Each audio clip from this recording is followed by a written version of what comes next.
Greetings. What is up, folks? Happy Saturday. I was about to say welcome back. I don't know, welcome back to me. I've been away for what feels like a, a long time, but I skipped a stream on Wednesday because this has been one heck of a busy week.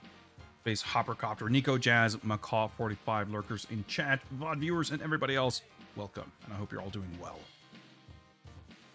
Call 45 getting excited for The Spy Who Loved Me. Yeah, it's an exciting game. I hope we get to see more of it today than last time. Well, I mean, technically speaking, that's all in my hands in multiple meetings. You know, it's gonna be up to me to perform, I suppose, if we're able to actually beat the impossible underwater stage. But even if that, you know, ends up being impossible, there are trainers, there are cheat codes, there are ways in which we will be able to progress further. All right, my mustache running wild here. All right, okay, we're good. Despite series design flaws, the positives of this make it feel extremely special. It's been very fun, in my opinion, just going through these games in chronological order, and that's why I always enjoy doing these kinds of projects, right? Because having the immediate context of what came before always helps provide additional perspective on every game you play. And it's like, when you play just contemporary games, obviously you're in that context, right? It's not like you know what's in the future. But at the same time, I think it's not the same kind of concentrated, focused view on what led up to whatever, you know, you're playing right now. And I think when you go back to older stuff, unless you're a lunatic like me, you wouldn't normally sort of focus in on that perspective either, right? You kind of come to it, there's something in particular that you happen to be interested in, or you just pick something at random, whatever it may be. When you play old stuff, it tends to be, more often than not, kind of divorced from any kind of context, right? And it's so easy to be dismissive of stuff when you can't properly judge it in its own context, in my opinion. That's not to say that, like, you have to, I don't know, it's not I mean, I say dismissive, but it's not really a matter of, you know, judging a game fairly based on its time, or saying that, you know, of course this is going to be bad if you come to it now, but if you just pretend that you're in 1984, it's going to be a good game. That's not really my point. I think it's more the fact that there's a lot of kind of innovation and creativity and ideas and stuff like that that is so easy to miss when you know, inadvertently in most cases, end up kind of comparing stuff to whatever came later. And similarly, you know, when you play contemporary games now, of course, in some cases, innovation and creativity and interesting ideas stand out just on their face. But sometimes I think what ends up being innovation and what ends up being, especially, you know, influential ideas, isn't something you can necessarily judge in the moment, because it only really, you know, plays out over a period of time. And I think, you know, there's something special about going back to something where you can get, you know, whatever context you choose. It doesn't have to be like this, a series of games based on the same license. It can be anything. But I love having that kind of chronological perspective of providing a framework and kind of help filtering out, help kind of, for the time being, blocking out everything that came afterwards, and just looking at what it is, building off of. Hey, what's up, NPC?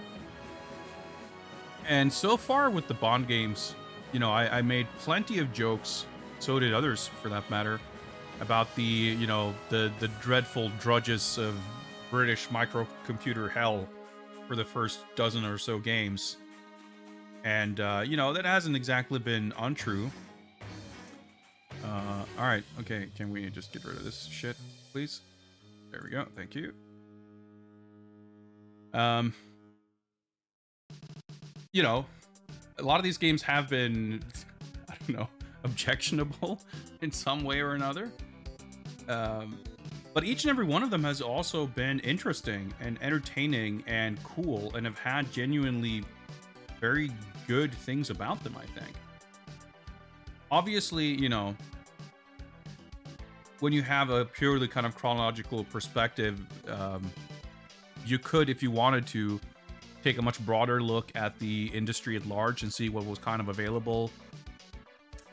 Especially if you look at a kind of global perspective.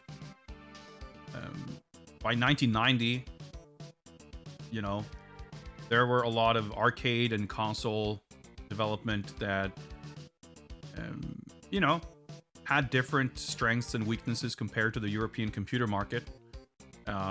We've talked at length about the kind of explosive evolution in video game artistry that happened primarily in, you know, the arcade and console space in the late 80s. And I think, especially for people, I mean, I'm generalizing now, but especially people who did not grow up or experience firsthand any of this European computer market, it's very easy to be dismissive of a lot of that stuff. I mean, it's like a, what do you even call it? I can't even call it a running joke. It's more like a running tragedy. I don't know. Like, I'm not one to be, you know, to say that Monty on the Run is like the best game of all time, or, you know, there's some British lunatics out there with unhinged opinions. You know, that's fine. That, you know, enjoy your gaming. That's cool. But I think there's equally, I was going to say equally common. I would say it's far more common, and it gets amplified by the kind of insular internet Anglosphere, the kind of American perspective of, like, the NES was great and computers were trash, which I think is kind of silly. But in any case, you know, there's stuff we can experience when we look at these Bond games and say, wow, it's so cool that they had this idea, they built on this, and this looks amazing. You know, obviously the current example would be The Spy Who Loved Me, having some really cool pixel art and stuff. But that in particular is something that I think does hold up super duper well. McCall, you brought up too, like you were comparing it to some like later Super Famicom games, and like for 1990 being so elaborate with all these little touches is genuinely like impressive, not just, you know, for an Amiga game or whatever you'd say, which is cool. But admittedly, that's not always the case. You know, the Live and Let Die game was neat, but it's not like a third-person scalar racing kind of thing was groundbreaking by 1988 or whenever that came out. I mean, cool by all means, but pole position was what, 82? Outrun was 86. Doing it that well on the Amiga, even the C64, very cool, but not exactly, you know, earth-shattering. And I think obviously computers were more suited for certain types of games than others, just like consoles were. They had different strengths and weaknesses. What's up, Guybrush? Yeah, music for sure. I mean, it's the same with any creative endeavors, right? Like, nothing is ever created in a vacuum. Everything, whether explicit, whether intentional, you know, whether you'd like to pretend to or not, everything is always influenced by its context in some form or another, right? So for sure, like, there's always going to be these trends and you know, the zeitgeist that kind of goes into the, what do you call it? Like, just the general kind of shared human consciousness. You know, not shared among every single human being on the globe, but there are certainly trends in terms of, you know, global politics and that kind of thing that, like, has an impact on what people want to create, what people feel compelled to create, what people feel like they want no part of. You know, that's on kind of maybe the largest scale, but then you kind of zoom in and you have a similar concept where, like, you know, someone gets inspired by something they see or hear or experience or whatever it might be, and sometimes that kind of thing leads to sort of parallel, like, independent but parallel development of similar ideas. And sometimes you see that kind of, you know, standing on the shoulders of giants and all that, just taking what came before it and building on it. But I think for me, if I had to boil it down to one thing, the single most kind of exciting aspect of seeing the, like, each Bond game after the next, I think is the fact that so far we've seen mostly different developers for each game, and with that, very different approaches to adapting the source material. I would say, you know, certainly by 1990, it's not as if the idea of, like, taking a famous character and putting them in a somewhat generic platformer kind of a scenario, like, that was pretty established, I want to say, or at least, you know, it had been done. But I suppose it wasn't necessarily, like, I don't know, I think in my mind, when you think, like, licensed game, like movie games, the default, like, mental image you kind of get for that kind of thing tends to be, like, a dude running around in a side-scrolling environment. But, you know, I guess I'm not sure if that's entirely true. You know, I feel like, obviously, there were games like that. And if you look at console games like that, I would say that was kind of the, you know, in the wake of Super Mario Bros., that was probably, like, the, you know, most popular genre, or, like, a type of game. You know, after Asteroids and Space Invaders and whatever, like, you had all these space games. Pac-Man, Rally X, whatever, that brought in kind of all these maze games. Tetris, to an extent, brought in a bunch of puzzle games. You know, speaking of trends and that kind of thing, right? And obviously, you know, every huge game, especially at that time when games were simpler and games were quicker to make, you don't really see it nowadays to the same extent in as far as, like, large games go, obviously. But back then, if there was a big hit, you'd know that everyone else wanted to kind of take their own stab at that idea. There's countless, you know, Mario clones, if we kind of extend the definition of clone. But there was, you know, Zelda clones. There were certainly more than a few Dragon Quest clones. Whatever else. But it's interesting that, you know, I guess, especially in the kind of European computer market, things were, I think, a little more eclectic. Not to say that people weren't trying to make games and market them to as wide an audience as possible, but I think it's also fair to say that the consumer base for these computers was a little bit different from console games. Not to mention, obviously, the development environment. Like, anyone could make a game for a Spectrum or a C64 or whatever, right? You didn't need a license from Commodore or whatever. You didn't need to, you know, submit anything through a platform holder to publish anything. So that meant that anyone could kind of make anything. And I think you had a lot of smaller developers that kind of did whatever and hopefully found their kind of niche audience. Because I think also, even if we include, you know, the fact that the Spectrum in its markets was very affordable and was kind of simple, I think even, like, no matter how you look at it, computer owners at that time, I think were, I mean, arguably you could say the same is true today. But, like, as consumers, as players of games, computer owners were, I think, on average, more kind of, I don't know if tech savvy is the right word exactly, but they were more willing and perhaps interested in kind of fucking around with weird, esoteric, finicky shit than console gamers. I think it was, like, part of the experience and arguably part of the appeal of computers to, like, have to fiddle around with stuff. So I think it makes sense that,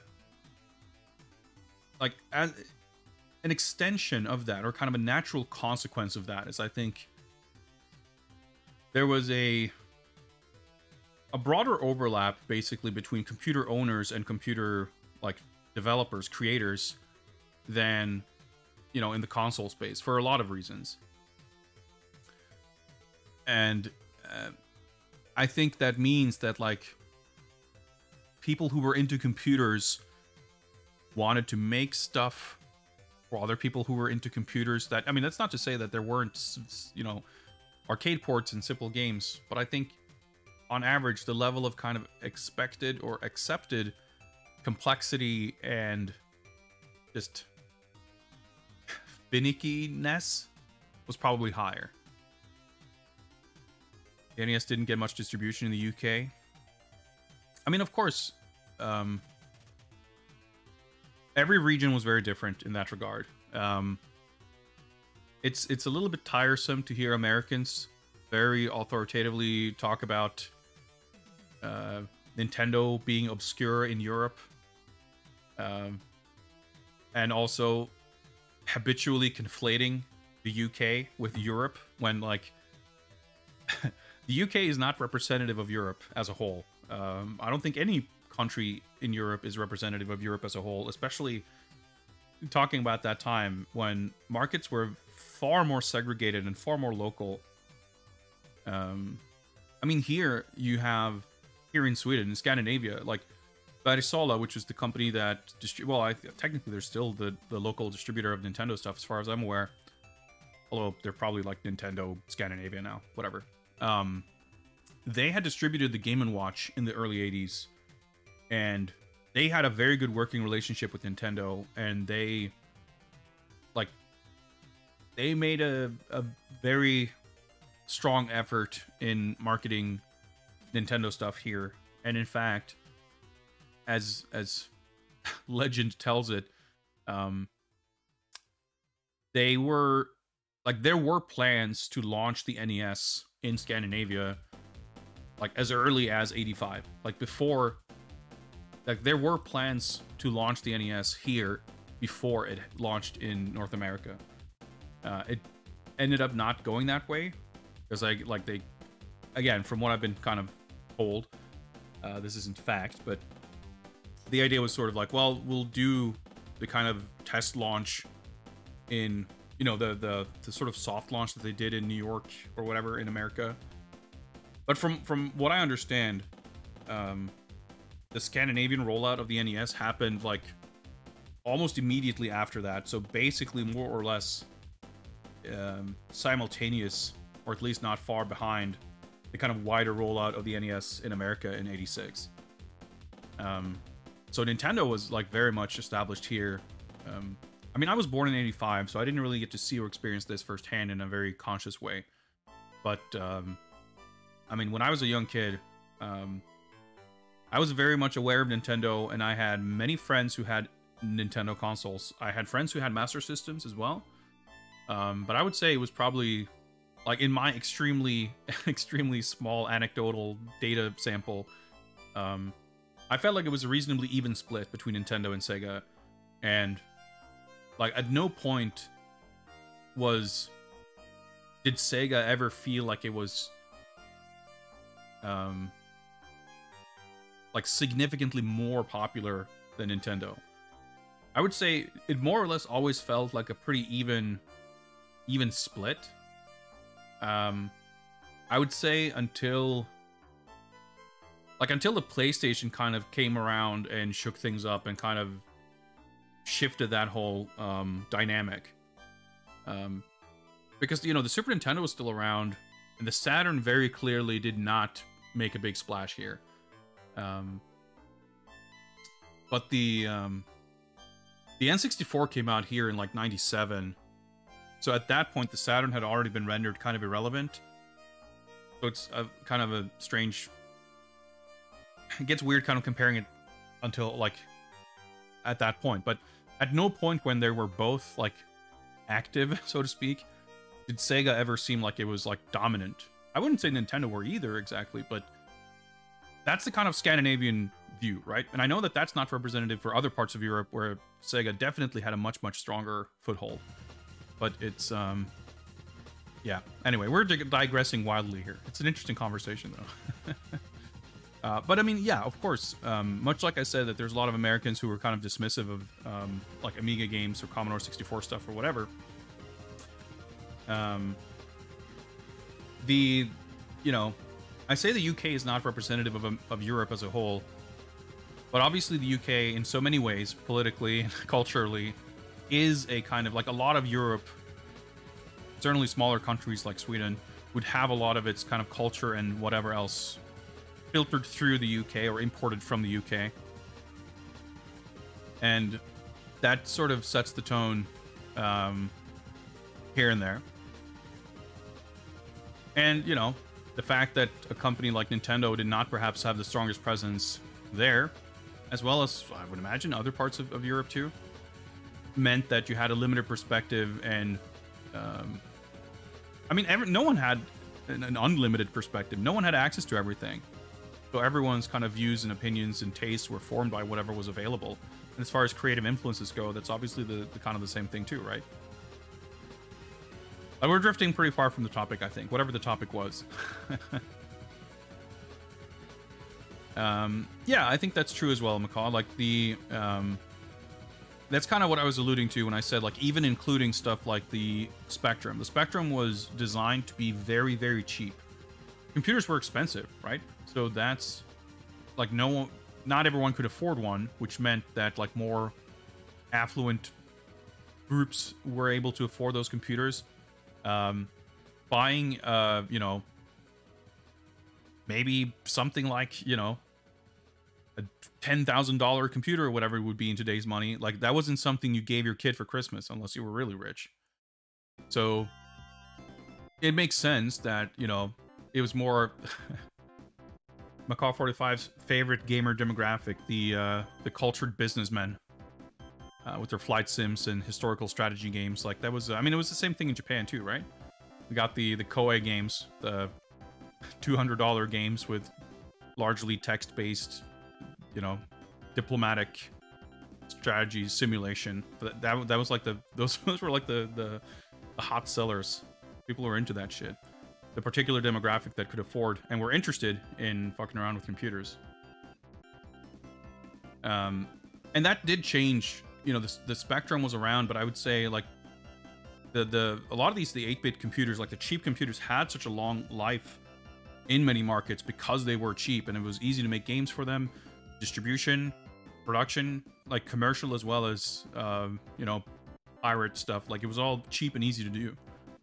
And people can go out and buy games for, you know, £2 or £3 versus, you know, $40. Because that's like the market was just completely different.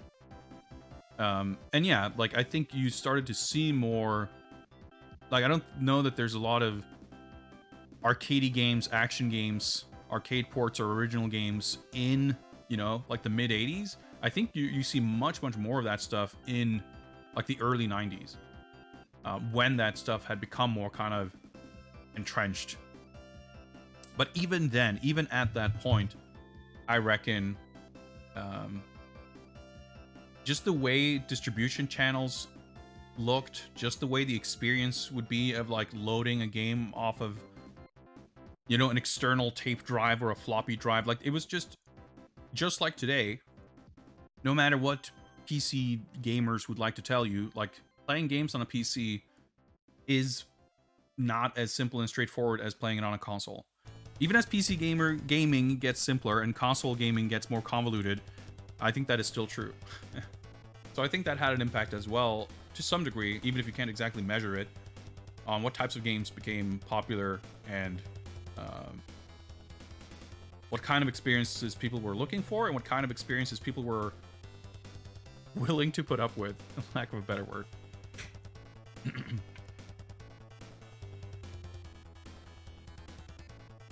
Anyway, we're going to look at some stuff that we're going to do our best to put up with. I just wanted to very quickly go over some housekeeping stuff before we dive in.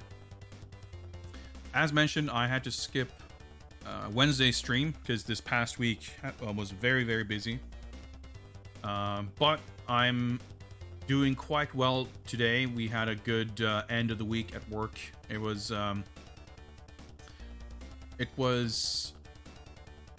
I don't know. I can't go into details, but it's been very hectic, and we had some updates on some stuff. We had our kind of company Christmas party thing on Thursday, which was really fun. And I now feel so much more relaxed and comfortable about where we are with some projects and stuff. So I feel like I'm actually going to be able to take the holidays off without stressing out over shit that needs to be done, which is an immensely relieving feeling, because I've been actually really quite stressed with work for, I don't know, several months. It's been a very stressful fall in general. And I'm finally reaching a point where I can kind of just start relaxing a little bit, which feels really good. And as such, I'm trying not to plan too much for my few days off. But what's relevant to you guys is that I will be streaming on Christmas Eve once again. I will be making more of a detailed announcement as soon as I have a few more details sewn up, but I would expect that to happen over the course of this weekend. Christmas Eve, the 24th, of course, being traditionally the day we celebrate Christmas here in Sweden. So I will be celebrating by playing video games and doing some other things on the internet. If you were around for Christmas streams in years past, you might have a inkling of what to expect. But if not, we're going to be playing a few video games, I'm sure, but we will also be opening some Christmas presents. We will be eating some delicious Swedish Christmas dinner. We will be probably watching something fun. And I have another activity or two planned. So that will probably be a kind of all-day affair. That's kind of usually how that sort of thing goes. So probably, I'll again update with specific details, but I would expect that we're probably going to start around like late morning, lunchtime-ish, and probably aim for about a 12-hour-ish kind of thing. So we'll see how that goes, but that's currently the plan. That will be happening, of course, a week from today, on Saturday the 24th. That means that the regularly scheduled Saturday movie night will not be happening on Christmas Eve. It will, however, be happening tonight, and we do currently have a poll going on the Discord. The poll is between the Uwe Boll debut masterpiece, House of the Dead. The 2005 rocked the Dwayne Johnson vehicle Doom. And the 2006 adaptation of DOA, Dead or Alive. It's a fairly even race in the polls, so if any of those movies sounds like something you'd like to hang out and watch together in a couple of hours later tonight, do feel free to pop in on the Discord. Let me drop a link right here. And check out the movie night art, and check out the poll and vote if you are so inclined. No movie night will be happening on the 24th. Maybe we will do some extracurricular movie watching, whether that is Bond related, whether that is seasonally related or something else. I'm looking forward to taking a couple of days off work, and it would be fun to spend at least some of that time maybe watching something together. So we'll workshop that, but more details as they become available. For now, we're gonna watch some quality. Couldn't even finish that word without chuckling. We're gonna watch some fine culture, excellent motion picture goodness tonight. I think that is it really as far as housekeeping type stuff. Oh yeah, I guess I should mention also, I finally, I'm still a little bit disorganized because I've been so busy lately. But I finally started catching up a little, well, catching up is not the right word. I started actually highlighting some old streams.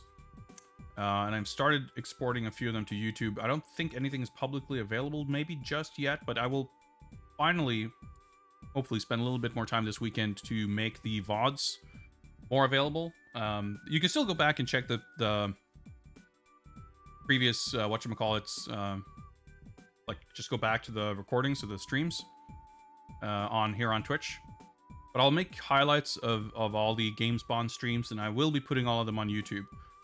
I know that Twitch VOD searching and browsing is a terrible, terrible experience. So YouTube is a little bit easier for that. But as nothing is really quite up there just yet, there's nothing really to link or advertise. But you'll notice perhaps if you check out the GamesBond spreadsheet, also have a link to right there, that there are columns there for Twitch VOD and YouTube links, which are currently empty, but I will be populating those to make it easier for people to catch up on previous games that you may have missed. Anything else? Anything else? Well, actually, Macaw, if you're still around, there was one thing I was curious about. I've been trying to, in my busy days, catch up a little bit on the American Laser Games marathon you did. I didn't really get too far into it, but I was curious if anyone ever told you that that Who Shot Johnny Rock is supposed to have limited ammunition, and you're supposed to spend your money by going to the gun shop to buy ammo, and that's like a core mechanic of the game that's not in whatever version you were playing. So I can see that the gun shop would have been confusing when you go there and you see a little clip and nothing meaningful happens. I think actually that game does. I'm not even sure if it has a reload mechanic. I don't think it does. Or like or at least not the version I played. It just has like an ammo count. You have limited ammo, and if you somehow can afford not dying and spend money at the doctor's or whatever, you have to spend money on buying more ammo. But I'm curious to maybe you were told or figured that out at some point. I'm looking forward to watching more of that VOD.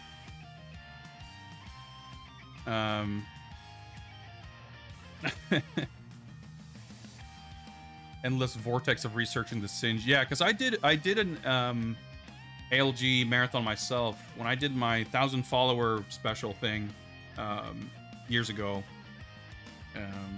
Yeah, because I used Daphne Singe to play all those games, and I think that's maybe a fair assessment. It's a bit of a mess, because I was curious when I heard you talk about playing the Windows port, and I thought, that seems like a bad idea. But I was surprised that the footage still looked pretty good. So I had all those, like, I think the video footage that people are using for the Singe, like, rips or whatever, like the recreations, mostly come from DVD sources, which I would have to imagine would be better than the whatever video footage you would have on a Windows version, which I assume would be CD. Then again, I guess it's not, like, it's not really hours of footage, right? So, who knows? But I did play the DOS version of Crime Patrol and Who Shot Johnny Rock back in the day, and yeah, they were they weren't exactly the best either. Anyway, American Laser Games light gun games are pretty incredible. They're a good time. Some of them are impossible, and they have massive flaws in a lot of different areas, but they are, I think, especially stuff like Mad Dog 2 and Who Shot Johnny Rock, and to a lesser degree, I think maybe Space Pirates. Like some of them that have like pretty elaborate structural ideas. I don't know. You know, they're more kind of non-linear, and they have like puzzle aspects and stuff. Like they're stretching the concept of what you can do with both FMV and light gun stuff like a lot further than you might think. I think that's really fascinating, and it makes them cool. But yeah, paying money to play them, let alone a fucking full $1 per quarter in whatever 1990, 91. Whew, yeah, I think playing them on computer is probably the better experience. Yeah, someone's just gonna have to dig up these giant-ass arcade cabinets. Anyway, if we were digressing, talking about the NES launch in Scandinavia, I think talking about American Laser Games emulation in 2022 is it's just going completely off a cliff. Yeah, I'm looking forward to watching more of it though, because yeah, those games are so funny and they're so charming, and it's just like, honestly, the worst part of most of them is you happen to come to a scene where just by sheer happenstance, some stunt dude who's supposed to pop up and shoot just like has an itchy trigger finger, and he just shoots a little bit quickly, and it's like, well, we have the footage, we can't really change it. So you end up with an enemy that's like 4 pixels on screen and shoots you in 0.2 seconds, and that's just part of the game because that's how the footage came out. a little bit of a weakness of the FMV approach. But again, if you have like infinite lives or credits, that's just you know, you just need to be a little patient. You can kind of brute force your way past it, and beyond that, like, yeah, the footage, like the production values are great, and it's such like amazing B movie quality to everything. Those games are very likable. Anyway, let's play some Bond games, shall we?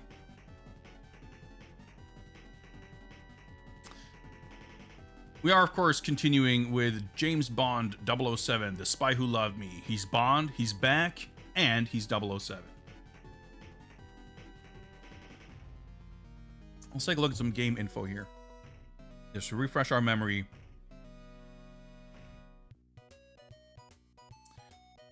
I like this cover art, even though we discovered that it's like actually cropped.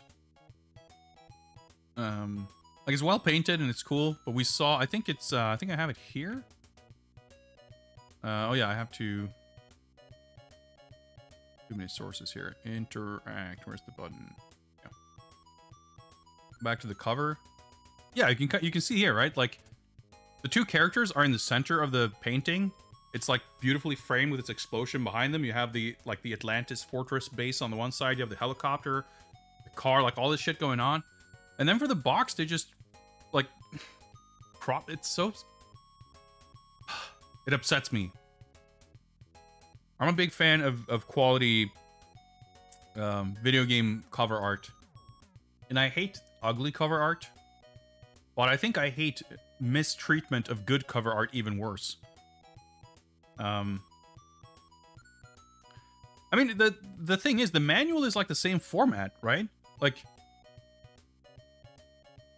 the aspect ratio, the shape and the format of the box is like more or less exactly the same, right? Well, maybe you would need to crop off like a tiny little strip on the left and right, but there's no reason, like you don't have to crop it to a different format. They just cropped all the space up top and half of the illustration, like a third of the illustration on the side, and then had to like cover up the art with C64 stickers and Domark logos, and it's indefensible. There's like no explanation for it. I don't know. Did someone decree that Bond needed to be 25% larger on the cover? Who knows? Yeah, like you can even see, I didn't even realize, you can actually see like a tiny part of the tail of the helicopter like getting cut off on the right hand side. The fact that her gun, like her hand is so awkwardly clipped, and there's like a few brush strokes of a submarine or something, like when I first saw it, it's like, oh yeah, this cover pretty cool. But once you've seen the full uncropped version, like all these little bits and pieces that are so awkwardly cut off, really, like, yeah, they stick out like a sore thumb. I hate it. What's up, Cody? Yeah, you can see a little bit of the submarine behind the Domark logo. It's so bad, but it's a cool painting though. Roger Moore likeness notwithstanding.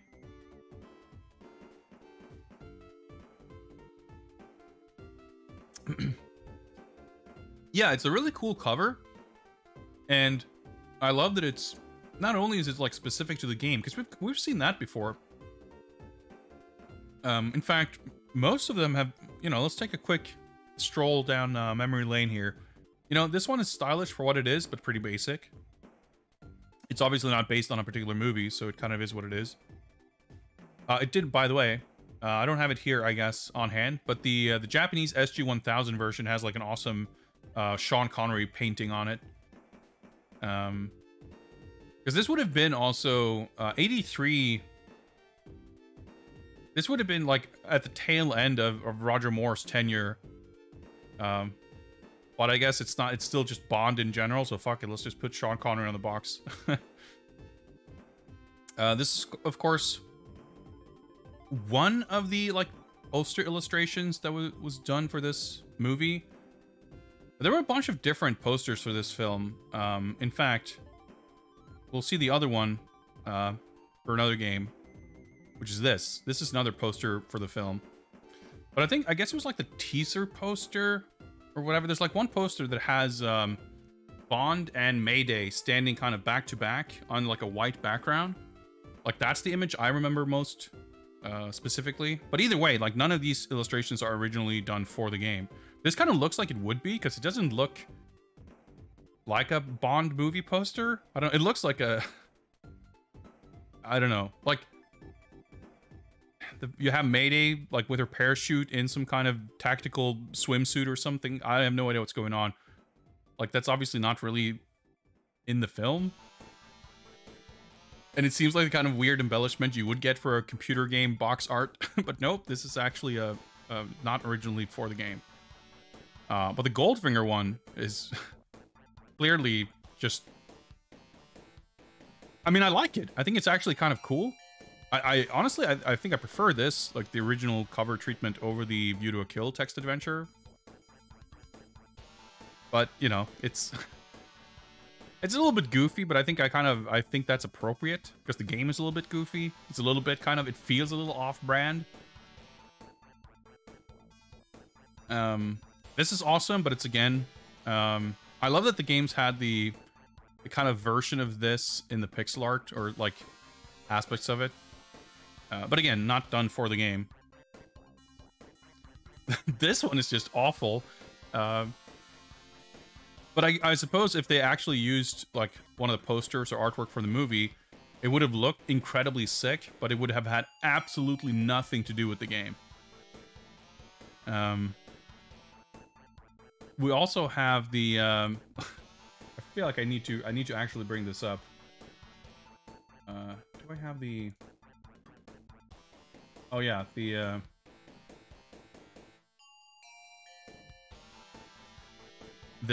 the amazing back of the box. The sassy, you know, Sheriff Pepper. That's pretty good. But yeah, this art is original, but pretty whack. Emote material? Yeah, maybe. It's not a bad call. I need to overhaul my emotes anyway. I mean, I need some kind of Bond emote that's way overdue. Yeah, this, like, again, this is, I'm not even sure, I think this is, obviously it's not like done for the game, but I can't recall if this is if there was a poster that looked exactly like this or what it was. But yeah, the weird pasted in picture of the girls is so bad. But the yeah, the picture of Sanchez in the back, his like intense stare, and Bond in the middle. It's a sick cover. Yeah, and some of these games do have alternate cover arts. I'm not sure if I know the one. Oh yeah, I have this. Let's see if we can go back. Yeah, this is the SG-1000 cover for James Bond, which is actually pretty sick. I like this a lot. View to Kill Windows 3.1, I'm not even sure. Is that the text adventure, or was there a different box for that? I don't think, because that had a DOS port, but I don't think there's a Windows version of it. Unless there's a secret hidden Bond game I missed somehow. Anyway. Let's, we made it up to mission number 8. So let's perhaps get to that. We got a lot of games ahead of us, of course. And we should also, of course, check in on our friend Q.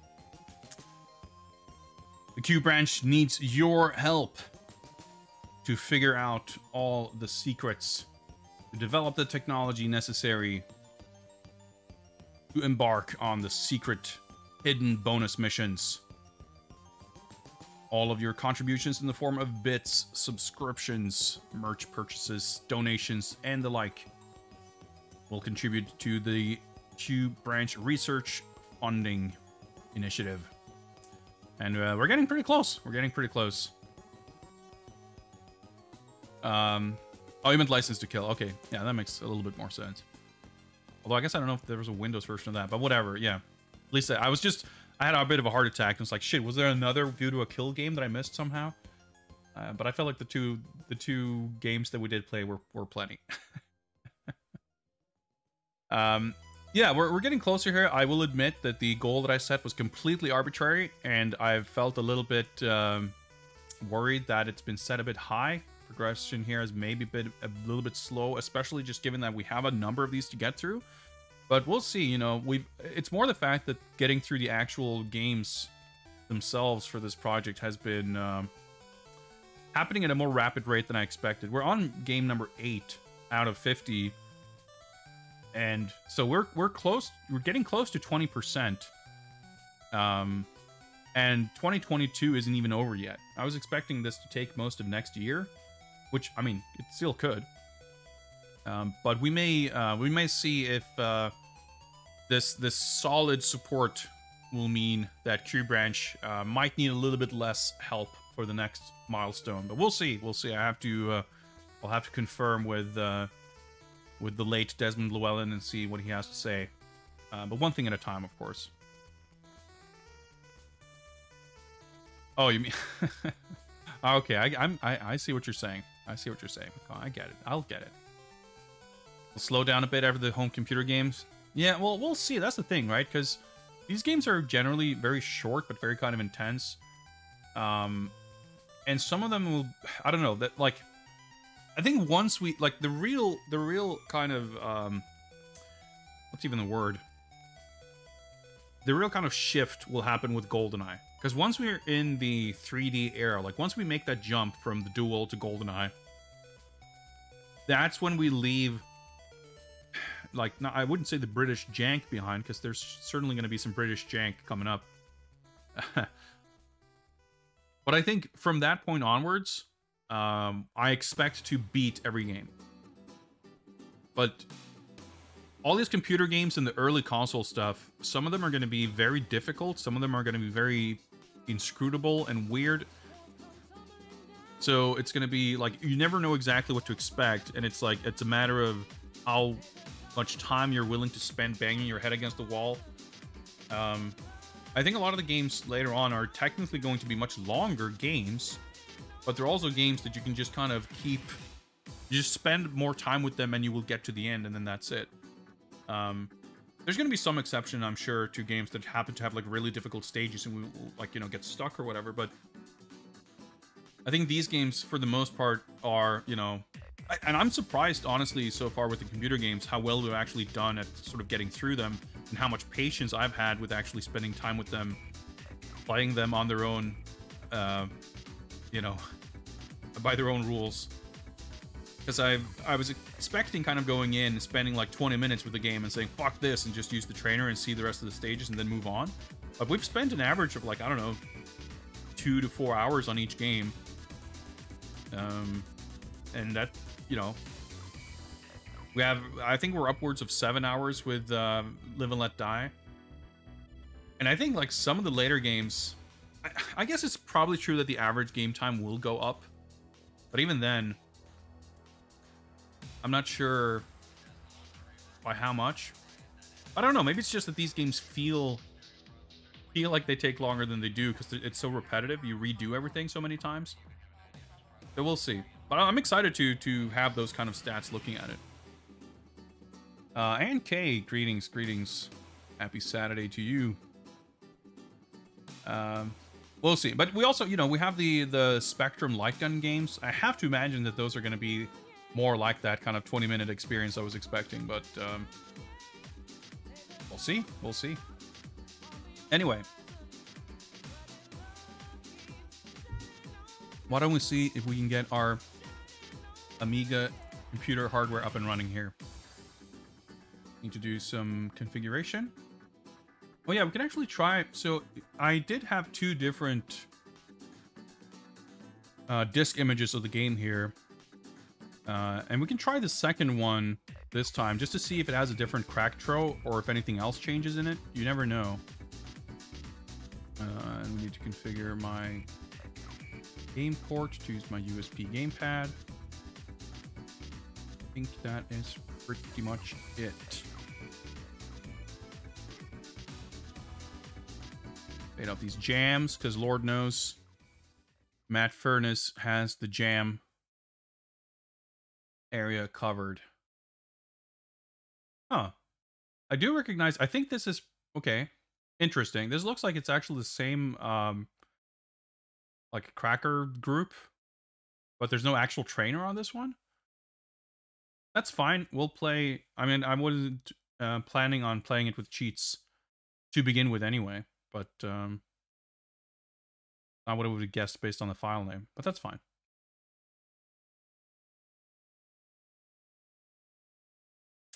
What's up, Atomic Runner? I'm doing good. I'm doing great, honestly. I just mentioned briefly that I've had a very stressful couple of months. And this past week, we're getting some stuff sorted at work that kind of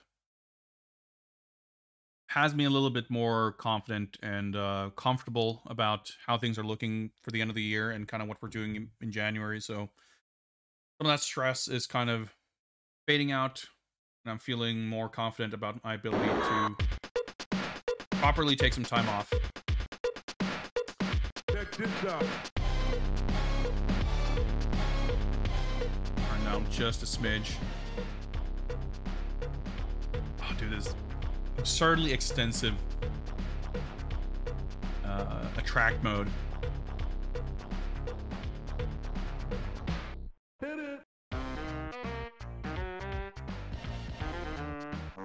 Yeah, they show like all the levels and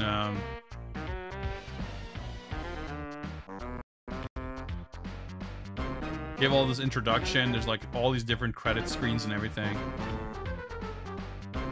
If it works, we'll see. We might go back to the other disk image, but Oh yeah. Hit it. I'm really excited to see the other levels because the manual shows some screenshots and stuff that make it look incredibly sick. Many Amiga games like to brag about all these different levels having unique gameplay and different scenarios and everything. And, you know, License to Kill was really cool. But at the end of the day, all of its different scenarios played out very similarly with this kind of top-down, vertical scrolling stuff. And this game doesn't seem to do that because it has these, like, Operation Wolf gun sequences and stuff. But we didn't get to any of those.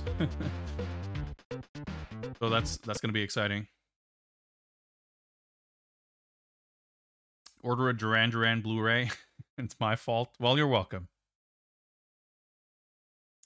What's up, J6667? Yeah, it's very strange the way the driving works.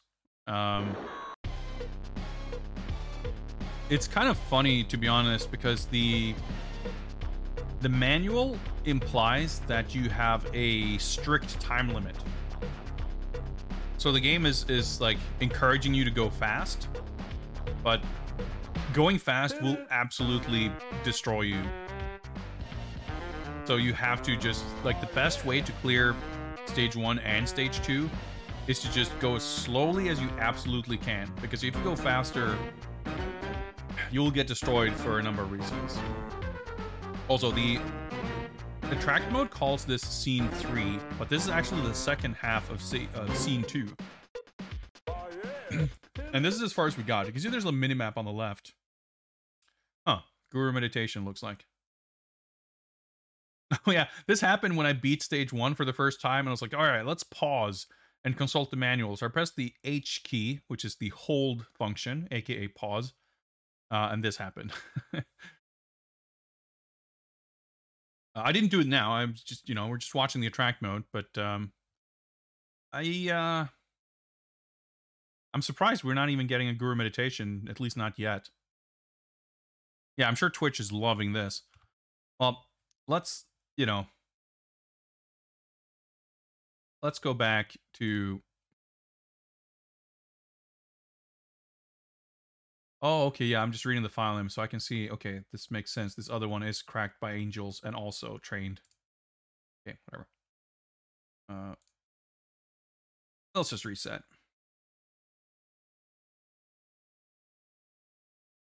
So this version should have the trainer. Yeah.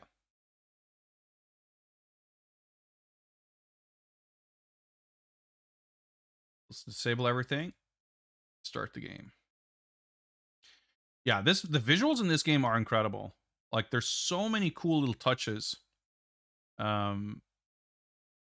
And the crazy thing is too, like in the driving stages where you can kind of control the speed, unless you go super slow, you won't even see most of it because it all happens like off screen while you're blowing past it. Like when you hit the cones, they flip into the air and fall over. When you drive, you know, when you run over the people who are just hanging out in the street, and you lose 50 points, which is hilarious because you get like 5,000 points every second. They go tumbling into the air too, and then they fall in the street, and there's like a big puddle of blood. It's hilarious. But you don't, like, you won't see that unless you almost park the car and wait for them to land. You can really tell that there was like some artists working on this who were really just wanted to have some fun and make some cool animations and stuff, which is awesome.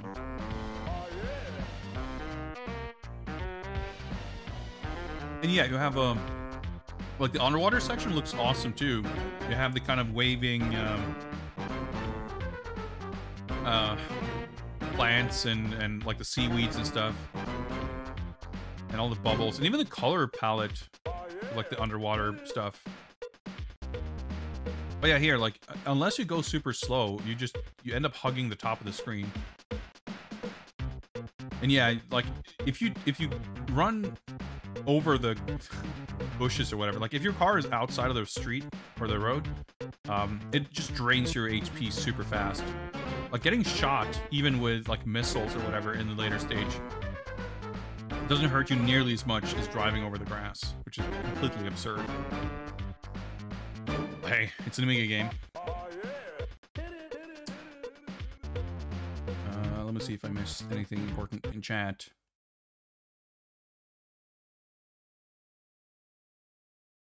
Comic Runner. Yeah, well, yeah, you mentioned the Casino Royale. Yeah, I vaguely recall watching that at some point when I was a kid, but you know what we should do?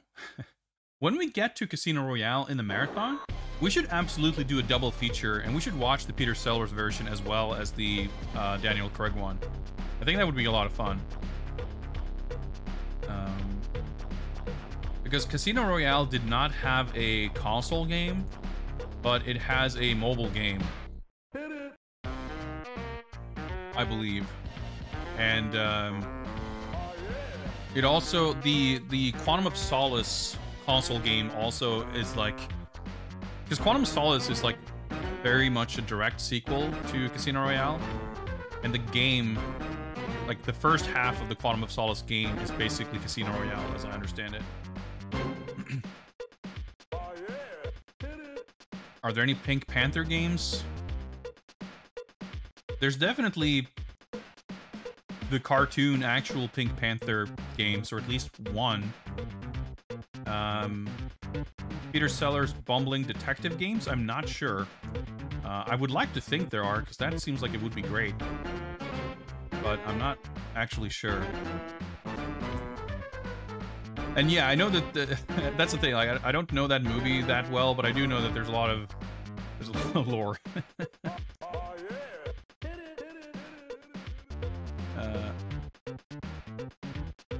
Put your Twitch account on the line. Should you not have been #1 on your Twitch Wrapped? Yeah, I regret to inform that Goaty ended up high on my list as well. This part of the song is the best. There's a lot of best parts of this song, actually. There is not a single Bond arcade game. That is correct. The thing is, like, there are no Japanese Bond games either. The closest you get, pretty much, is the Japanese-developed port, the SG-1000 port of the Atari 2600 game. We discussed this previously, and it's, like, weird how there are, like, almost no... Well, later on, but, like, in the 80s and 90s, there were no console Bond games almost. And I wonder how much that... Like, we talked about it, and I speculated that it could have been a combination of the licensing being complicated, and maybe Eon / Banjak / whoever owns whatever rights were maybe unwilling or uninterested in licensing the property. This scene is so fucking sick, by the way. To like non-British companies. Just, you know, maybe not necessarily for like political reasons, so to speak, but more like logistical reasons, maybe. Because if you look at, you know, even companies like LJN or whatever doing licensed movie games for the NES. Oh, that's so cool, the dude falling over the railing. You know, they hired Atlas to make the Jaws game. I want to say Atlas also developed the Karate Kid game for the NES. Like, there were certainly Japanese developers doing work for hire, even if they weren't the company actually licensing the property directly. But it seems, you know, it's funny how the NES has, like, fucking Golgo 13 games. It has Dirty Harry games. It has all these, like, other things like that. There's Mission Impossible games. And that's a Japanese game, right? The Konami Mission Impossible game based on the 80s series. Or maybe that's a American thing, like Operation C, or I'm not sure. I don't know this game super well. You know, you had companies like Konami, like Capcom, who did a lot of licensed property stuff, and you also had, of course, I don't know, stuff like, I don't know who'd be a good example, like Sony ImageSoft, who I suppose maybe did stuff that was more connected through Sony. I don't know. But throughout all of that, like, it seems strange. You know, we did mention, of course, that there was also the fact that between 89 and 95, there were no Bond films, which, you know, certainly could have had an impact on the perceived value or viability of the brand. You would think that maybe that would have made it cheaper to license. And you gotta imagine that 007 is like a fairly evergreen kind of a brand. Like, you don't really need a new movie. Like, the character in the world and everything, everything that comes with the package should be so marketable regardless that you would think that it could sell. But I don't know, you know. I don't know if Bond was big in America. I don't know if executives who were behind those kind of decisions would have felt that it was less marketable than, I don't know, big Hollywood movies. So yeah, it's, I would think, like, the fact that there's no arcade game, to me, is not as surprising as the fact that there were no console games. Because if you think of, like, 80s and early 90s movies that were licensed, not that there weren't licensed arcade games, but I think that they are absolutely... The number of licensed arcade games like that would have to be absolutely dwarfed by licensed computer and console games. Unspeakable horror awaits you. That Quan Chi line pretty well with the music here. What's up, Dino, please? Hit it! For sure. Thank you very much for 11 months of Unspeakable Horrors. Adds a few more points to our Q branch funding there. Looking good.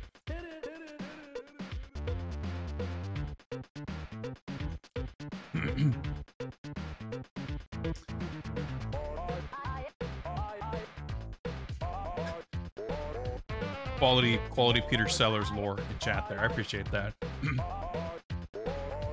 Anyway, it would have been cool to have Bond arcade games. I would think almost the more surprising thing to me as far as Bond arcade games or lack thereof is less the fact that we didn't get a, like, I don't even know what it would have been, Capcom arcade game or something. That's less surprising to me.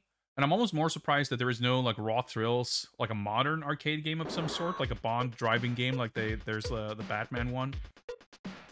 But on the other hand, I can see modern era Eon being very protective. Like, I recall hearing that they're one of those license holders that are like kind of notoriously not so easy to work with. They're no technos. They're not gonna hand off their license left and right. But it sure would have been, seems like a kind of thing that could absolutely exist, right? You know? There's a Batman arcade game like that. There's the, you know, Fast and Furious, at least one, maybe a couple. They could have done you know, modern Bond light gun game, like that Sega Rambo game, something like that. It could have been pretty cool. You know, there's the My Fucking White Whale, the Cobra arcade game, the Time Crisis like spin-off that looks insanely fucking sick. Would have been cool with something like that. You know, there's Confidential Mission, the Sega like secret agent light gun game. It would have been pretty cool with an actual Bond game like that. Maybe it could be like what's that game? Action Deca, the Konami light gun game that has like motion controllers. So it's like a combined light gun game and Waggle first-person combat game. I think something like that would work really well for Bond. Punisher-style Bond beat-em up. Yeah, Super Spy. Action Deca is a really cool game. I encourage people to look it up. I played it once, but it doesn't actually play very well because the controllers are weird. You have to like stand in a very particular position for it to work. But it's kind of cool because it has like beat-em-up stages, or whatever you'd call them, like punch-out sort of stages, and then it's got like light gun shooting stages. And what's his name? Oolong, I think.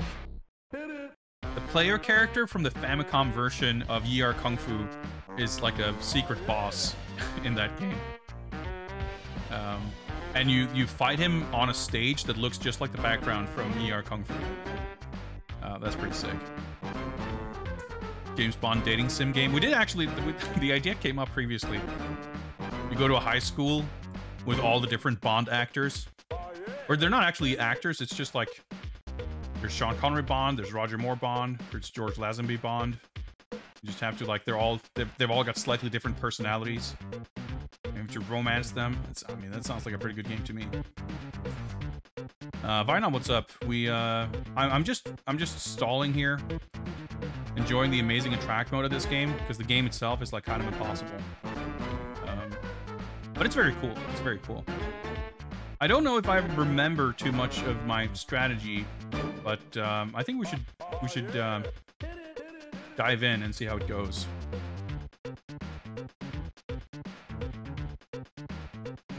Also, I wouldn't say that the IO Interactive Bond is taking forever, or at least not any more so than any other modern game. They were very straightforward about them announcing it very early, which is a pretty common it's a pretty common practice nowadays, especially with big companies, because they want to attract talent. So everyone knows that they're working on a Bond game. If you don't announce a game until like 6 months before it comes out, then you're in the situation where you're working on something for like 5 years and no one has any clue what you're working on.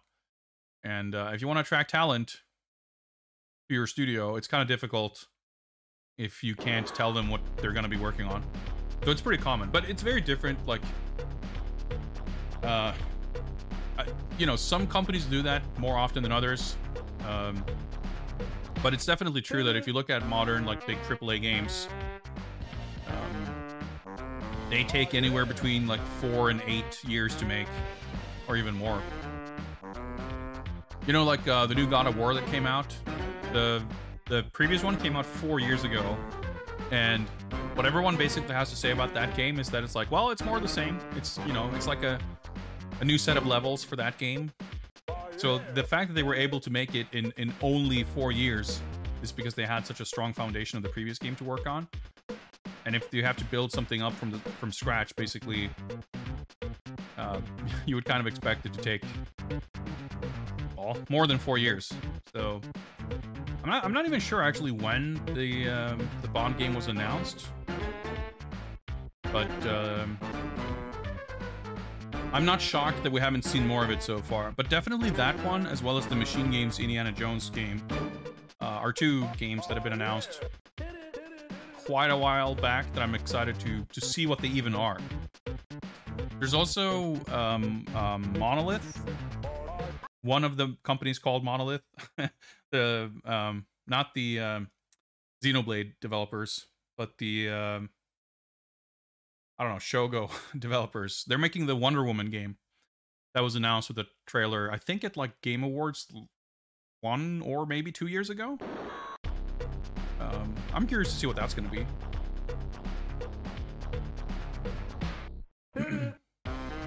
007 was announced about 2 years ago.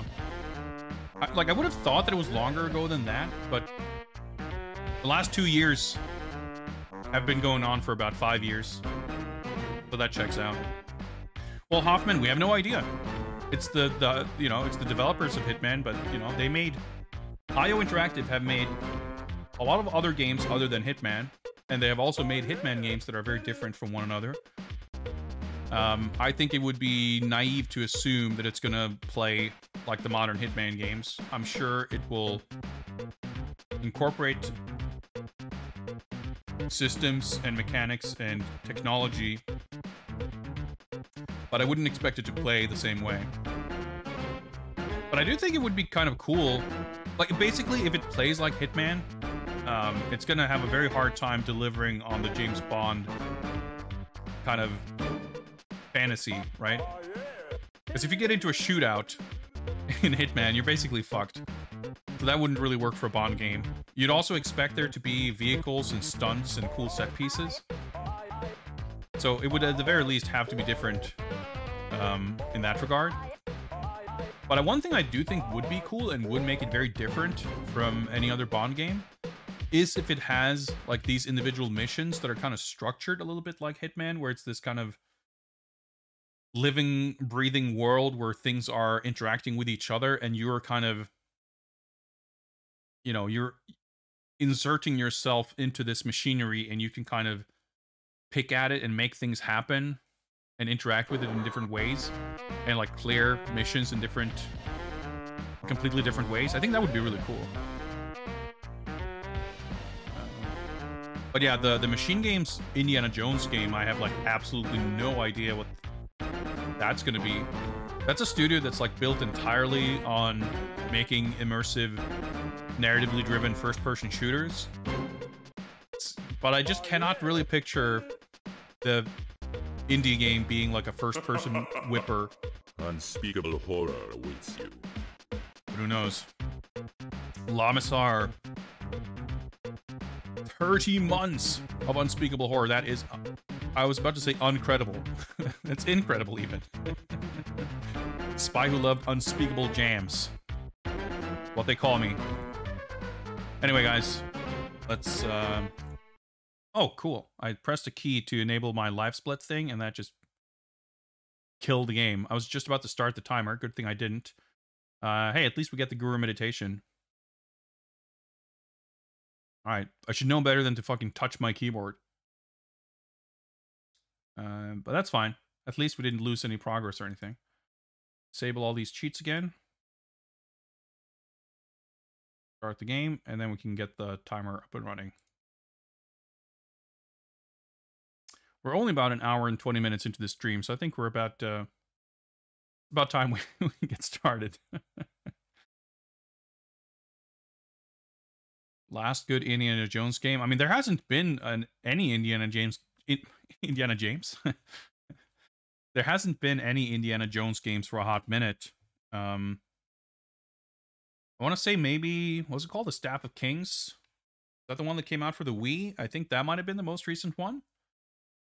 That's the most recent one I can think of. But I didn't really play any of the ones post Fate of Atlantis. Like, I played a little bit of the Infernal Machine, which I think was the first 3D one. And I actually have, because it was, I think it was on Games with Gold. I have on Xbox, whatever it was called, which I guess was the second 3D indie game that came out on Xbox, and I guess PS2 and GameCube. and then the Staff of Kings was after that. So I think there were 3 like 3D indie games. There might have been a 4th one, but I've not really played any of those. So I don't know if any of them qualify as good. But indie is an interesting license too, I think, because I wouldn't say nearly as much as Bond, but maybe on account of there just being fewer of them. But indie games have also like come in very different forms. You know, there's even like the Atari 2600 Raiders game is like an adventure kind of thing with inventory management and puzzles. You have the LucasArts adventures. You have desktop adventures. And then you have like the side-scrolling action platformer type stuff. You have the 3D, very kind of Tomb Raider inspired ones. I think you could absolutely make an indie game that is very much like an Uncharted style roller coaster with set pieces. But I think you would want, like, I love the point and click adventure games because they bring out so much more of the character and the dialogue and the you know, it can have, like, those games can have exciting set pieces, but they also get to have a lot more of the slower paced parts, which I think you really lose. Like, if you have a fully action-based game, it's hard to get those pieces in there too. Then again, you know, stuff like Uncharted manage it really well, and I think Machine Games are very good at doing narrative type stuff. Like the Wolfenstein games, the modern ones are really great, and Wolfenstein 2 in particular, I think was super strong in its kind of pacing of the narrative stuff. So maybe you hang out at Barnet College in between levels or something. I don't know. I'm excited to see what that game is. Professor KV, welcome. Yes, we've been talking about American Laser Games and the NES's entry into the European market and British computer games and all kinds of topics. I tried to get started about 2 minutes ago, and then my emulator, or the emulator didn't crash, but the game crashed. We're about to get started. Yes, this is a reasonably impossible Amiga game, at least in parts. Anyway, let me Alt-Tab to live split and start the timer, lest we make something crash. Okay, let me figure out which button I can actually use on this controller. One of them seemed to work. Alright, 2 submarines have been kidnapped. And we have to team up with sexy Soviet agent lady. And we're gonna go meet up with Karl Stromberg before we get murdered by all of his assistants. So the manual implies, again, that there's a strict time limit. There isn't. There's no time limit. So there's no pressure to actually drive fast, which is good, because if you do,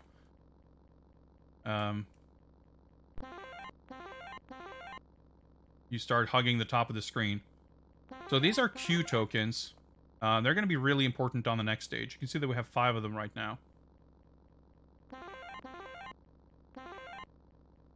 Yeah, those people standing in the road, you lose 50 points if you run over them like that. The thing is, they stand in the road, and then when you get closer, they run into the road, usually. I don't know what those little brown bags are. They look like bags of gunpowder or something. I don't know. Just are so good. Anyway, Q is really tired of Bond's shit. Yeah, see, they just run into the street. Anyway, rest in peace, Ronald McDonald. So he doesn't actually give Bond anything. He will only give Bond gadgets in exchange for Q tokens. And in stage 2, there are 2 Q trucks that we can drive into, Spy Hunter style, and buy gadgets for the current stage as well as like for the upcoming stage. However, there is one mandatory upgrade, which is the submarine capability for the car. which you would think that it would just come with, but nope, you have to buy it separately. And that costs 150 tokens, which is like impossible to get in time. So you have to... Alright, see ya. You have to like die once to replay the level and keep grinding Q tokens. So we'll see. I might be interested in using the money cheat to help with that. But the thing is... I remember the route here. There is a map, but it's not very helpful. Because it shows stuff that doesn't quite line up with reality. Anyway, I was able to clear the next stage and get to the... Oh yeah, right, these missiles... Right, I should hold on to them. Forgot that part. Once we get to the underwater section, none of the other stuff really matters. Oh yeah, so the map, see there's a red thing there? It looks like there's a jump on the left-hand side. There isn't. So if you go into the left there, you're just dead. Oops.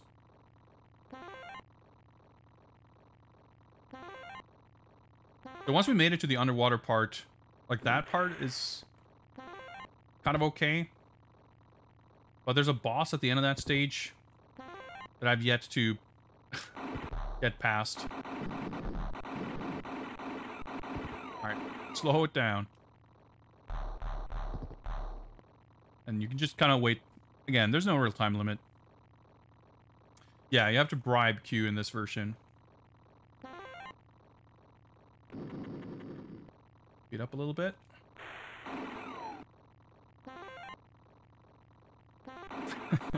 Yeah, we've had boxes lying, manuals lying, and now we can't trust the map. That's a good summary. That is accurate. Crash him into there.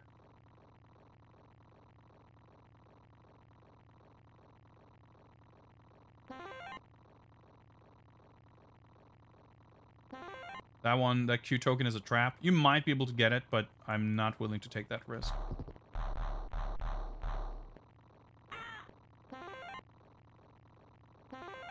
Last jump. You don't want to go too fast, because then you miss all these. Well, I missed most of them. Oh, well, half. So the stage is over, but we got to be very careful, because you can crash into the pier here and actually die. The first time I cleared the stage, I actually did die. My car exploded. Well, boat, I guess.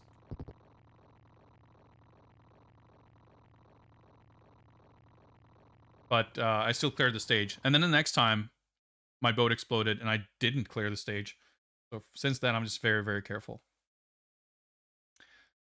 What's up, Fui? Speedboat Pulsity. Yeah, there's a billion of those awesome little visual touches.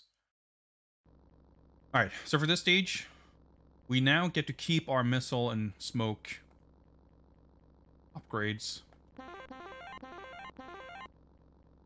Once again, the strat is to go as slow as you can, because there's going to be a bunch of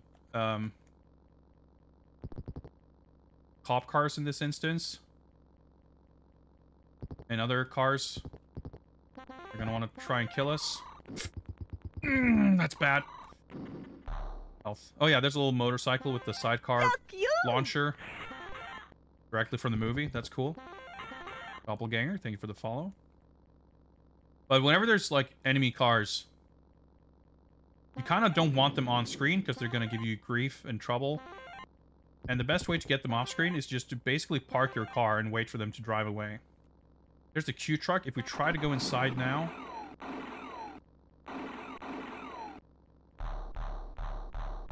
Do that.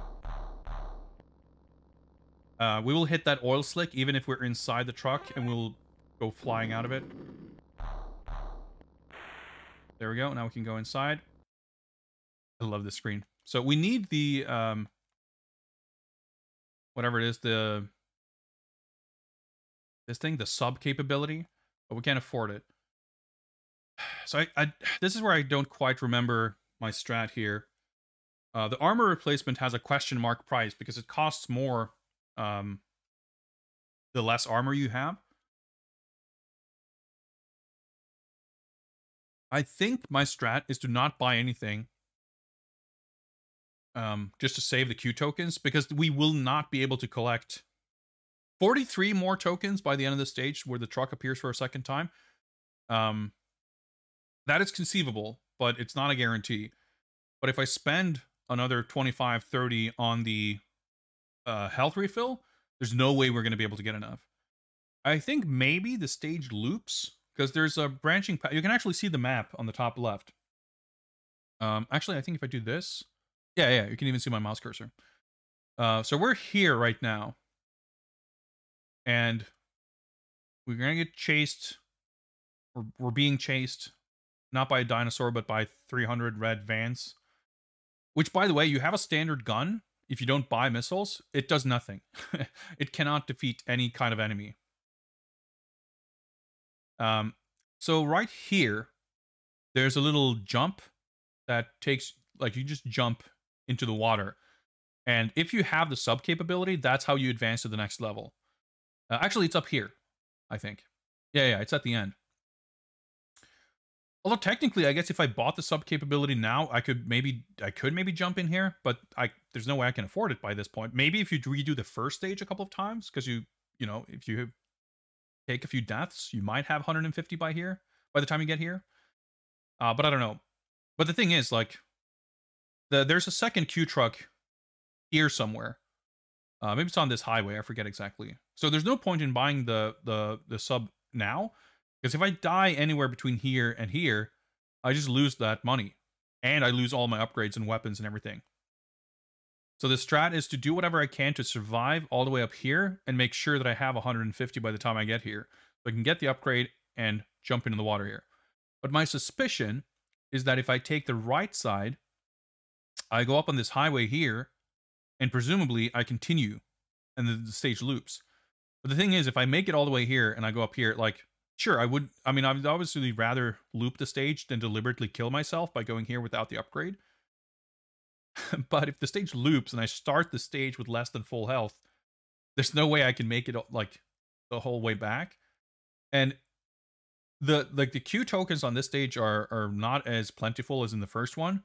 So you would think that the game would allow you to kind of get Q token positive, you know, collect Q tokens throughout the stage, maybe spend some on armor refills here and there, but eventually make my way to 150.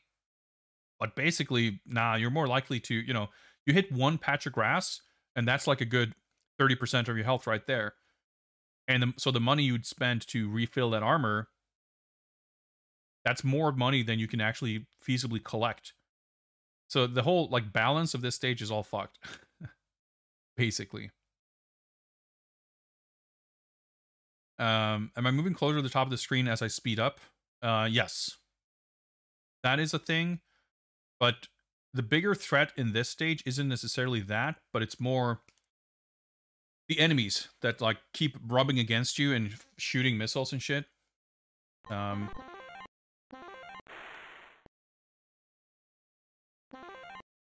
you just kind of want them... Yeah, you just park, wait for them to drive off, and they kind of despawn, and you don't have to deal with them. So you kind of want to go slow in general to have time to react to stuff, but also so that it's less work to stop the car.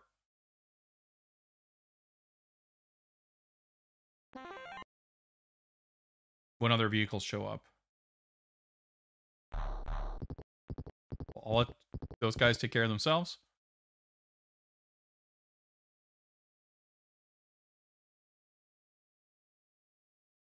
And it's like not the most exciting, you know, realization of the James Bond kind of power fantasy, but we do what we have to. Oh yeah, there's another motorcycle sidecar missile, which is maybe one of the highlights of the film. When the guy goes over the railing, it's an amazing dummy. Game's so close to being extremely good. Parts of it, I think, kind of still are, but yeah, like... I think you want to go left here. There's more cars that are going to show up on the right-hand side.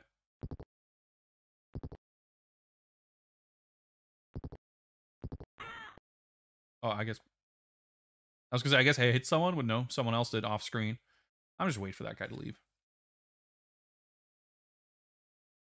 All right. Want to be very careful here and see if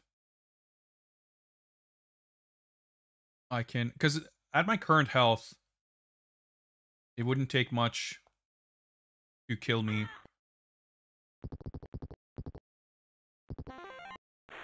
And as you can see, we're still a ways away from 150. And that is not spending any money on weapons for this stage, or weapons for the next stage, or armor refills. I would say, like, if the sub capability costs like 50, that would maybe have been more reasonable. Because you might still have trouble with that if you actually want to spend money on anything else. Like, the first time I got to this stage, you know, I'd probably died once or twice in the first stage, so I had a good bit of money. I had more than 150, I'm pretty sure. But I was, like, going through the list, like, oh, this sounds like a fun upgrade. Oh, I'll buy this, I'll buy that. And then I got to the sub thing, like, at the very end, the last item on the list, and it's like, wait, how much is this? 150? Whoops. And it's, like, literally mandatory. It's pretty funny. These guys move out of the way when Bond gets close to them, but not any of the other cars. So they just stand in the road and get driven over. Why is the sub even something you need to buy? That is, well, that's a good question. And a question you could be asking about literally any of the upgrades, because you would think... Like, it's not much of a Q supercar if it's just a car. It has to be upgraded with these things. I just realized that took a ton out of my armor. I didn't realize it did, so now I'm basically dead.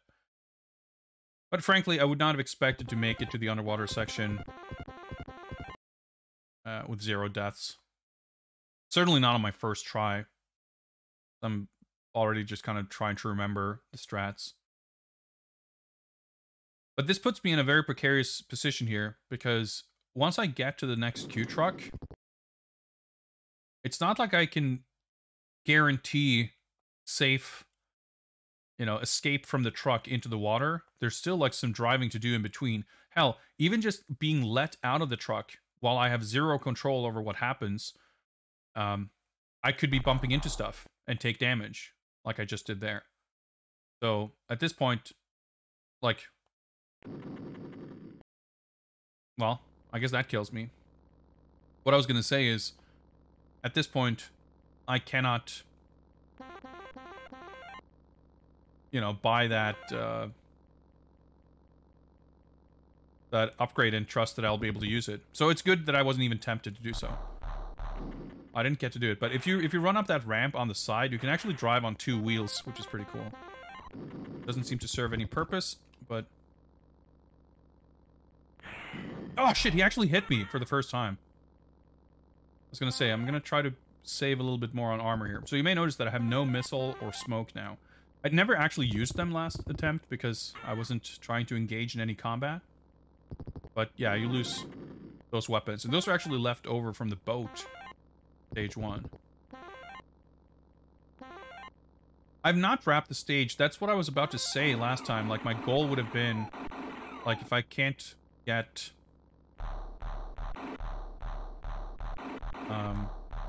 to the sub part. Look at how much damage I took. I need to wait for the oil slick to go away, or, like, to pass it before I try driving it. To the truck, if you're, like, a pixel wrong, that happens. There we go. Yeah, I'm like 50. So let's see. Okay. That was worth it, at least. But that's the thing, like, it's so hard to not take damage. I wasn't trying to speed up. I wanted to park. I wanted to try to see if the stage wraps. I don't even know that it does. That's just my theory. But I can tell you with almost 100% certainty that there's no way you actually get a health refill. You don't get a health refill for completing a stage. So, putting yourself in a position of having to repeat a stage because you didn't fulfill our criteria. There's no way in hell that this game is going to reward that with a health refill. That does not even make sense. Like, it would be the humane thing to do. But this is a British Amiga game we're talking about. They don't do humane. Not of their own free will, at any rate. This guy usually fires... What even hit me there? I actually think the red truck threw some kind of thing at me. Whatever. Still don't know what those things are, but I think they maybe hurt me. Like the cones do not hurt you, but a lot of other things do. All right, another red truck. I'll just park here. Little dust clouds, the collisions, like there's, yeah, visually and otherwise, there's a lot of cool touches. Okay.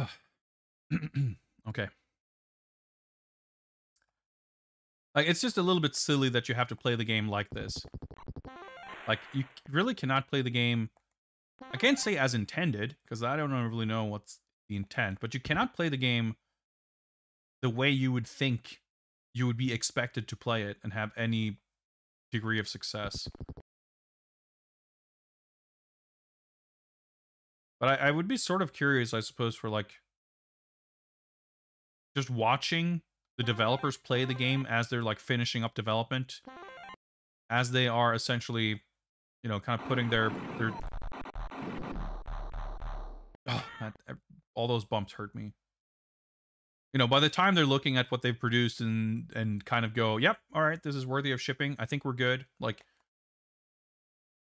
whatever their philosophy on challenge and difficulty would be, like, how are you in fact intended to play it? Like, is this the way they expect you to play it? Are they expecting you to actually go fast? Are they expecting you to play so perfectly that you loop this game, this level around a few times to collect more Q tokens? In order to afford the stuff you need? Like, it's a little puzzling. And the next stage too is it's kind of weird because the most of the stage is doesn't seem that difficult or tricky or complicated or confusing. And again, like most things, whenever they hit you, they kind of take off a pixel of your health, but it kind of wears you down over time. But then you get to the boss in the next stage, and it shoots like these laser beams that take off like 6 pixels at once.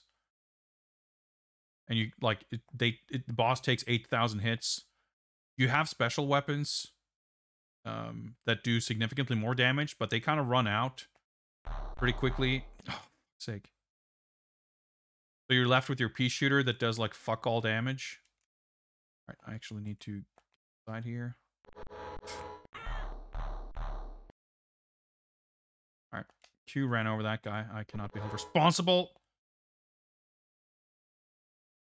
Yeah, the fact that he speeds up like that and starts like hitting, oh, it's terrible. All right, sub capability. Okay, that was only 15. So we have 10 Q tokens. I assume these are gonna be relevant later on. I don't know. But the thing is, well, I can't afford any of this shit. But all these green boxes, those are things for the next stage. All right, there's the fucking helicopter too. We have to deal with the helicopter at the end of this stage. I forgot about that. So we need the health for that at least. But yeah, even if I could afford it, I don't know that any of these other upgrades are going to be important because there are weapon just like pickups in the next stage. And the only part of the next stage where I would need additional firepower is at the very end.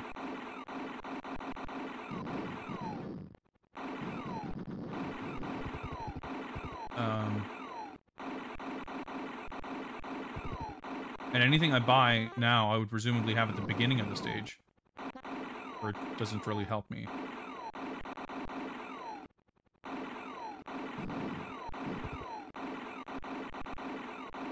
You can buy ground-to-air missiles for this stage. I have no idea how to really use them. It's most of the... Like, I'm assuming it's for this thing. I don't know if it's just a context-sensitive thing. Alright, so here... If I take the right, I don't go to the jetty. It looks like the stage would loop. But because I got the sub-upgrade... Here we go. But look at how much damage I took through that section. Right, you don't want to jump too far. Anyway, well done, James. We did it. Technically, we're not in stage 3 yet, according to the manual. I don't think the game... There we go. But we do get a health refill here. Basically, anytime you swap vehicles, which technically we didn't do here, I guess, but... Alright, reverse shot.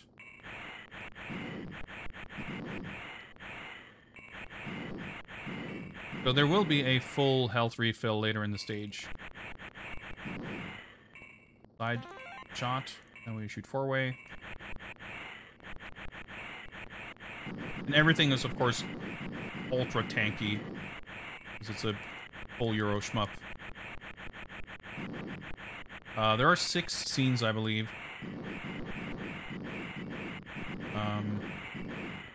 They get pretty cool and elaborate. Oh, okay. First mini-boss time.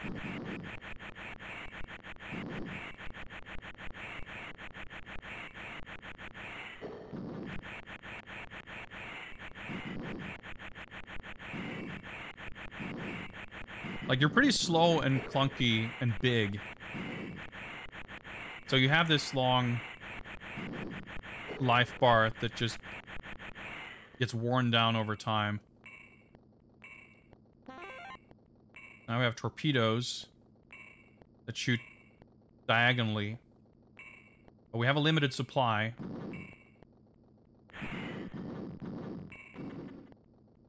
We don't want to use too many of them. And the way they work is if you fire or torpedoes, I should say, while torpedoes are on screen, the previous ones just instantly despawn. You want to make sure that all the ones you fire have time to hit before you press the button again. And while you wait, you're getting bombarded by 50,000 projectiles from every direction. So here's the part of the strat that I'm less sure about, like how conservative do I need to be with my rate of fire here in order to save as many torpedoes as I can for the boss. I'm not too worried about taking damage, because there's the armor upgrade. And the laser. So the laser fires straight ahead. I wonder if I can... Oh. Alright, I can get by like that at least. You can see the big submarine thing on the map there. Going to the far left.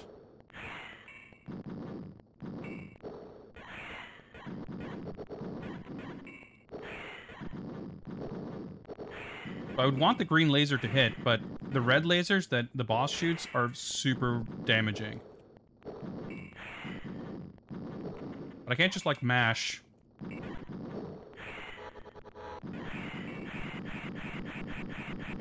And do that here now, maybe. Look at my health, though. I'm being, like, sprite overlapped here. Bad show.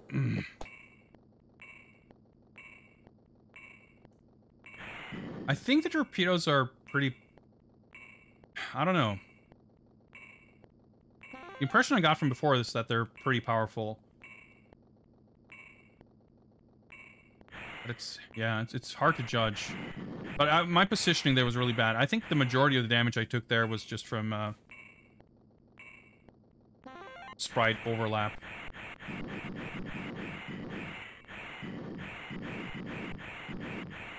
But I do think it's worth remembering that after the second mini-boss, to stay on the far... like, routing the stage for where you want to be on screen to avoid tanking damage. I was looking at chat.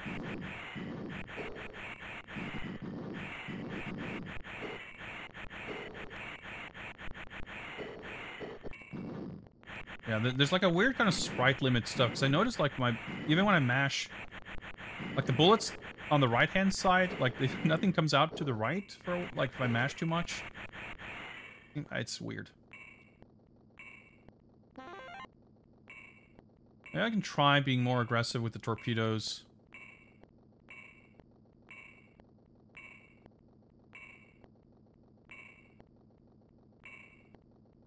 Yeah, the boss is coming up pretty soon, I think.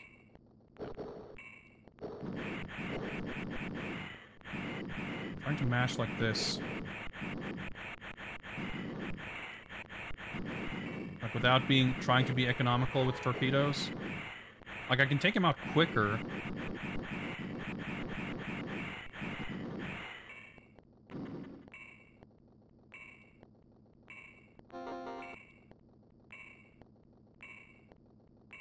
Oh my god, I thought I would miss. Alright, far left.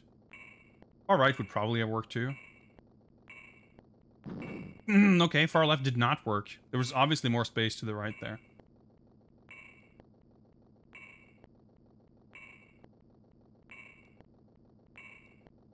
Oh, I thought that was a boss. Oh, there we go.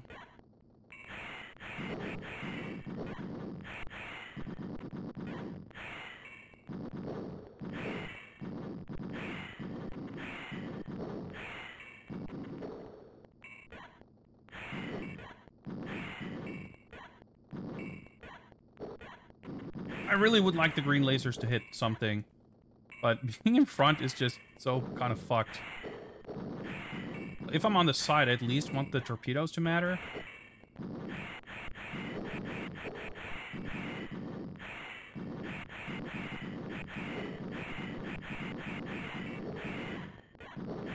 I'm almost out of ammo anyway, so let's...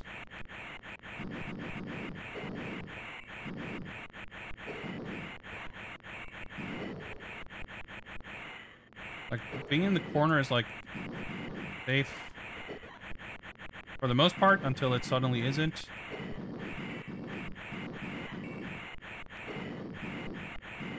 Then I need to go up, probably. I thought I would choose... Oh my god! Look at my health. Okay, stage isn't over. Holy crap. Not like I have a great idea of what actually let me do that successfully, but...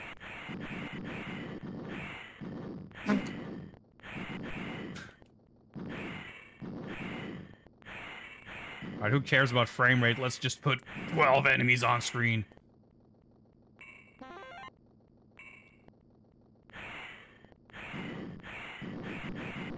Now we get multiple laser upgrades at the same time. Alright. That fucking... I'm gonna say, is the Atlantis base gonna have its own boss fight here? And I guess, yes, it is.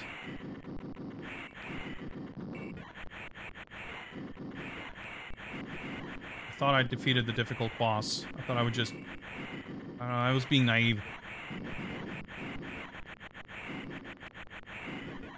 Like, how do I avoid this? Am I even, like... Okay, I think I destroyed that thing. I was gonna say, am I even, like, destroying anything?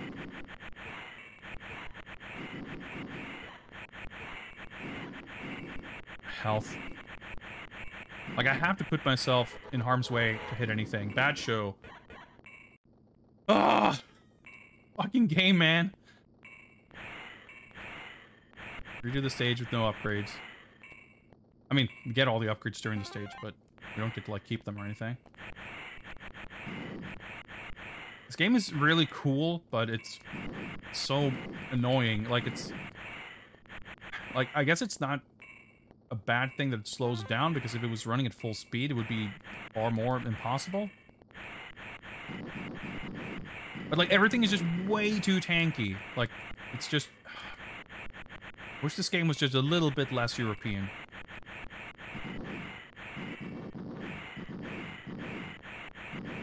Would, may have benefited the game.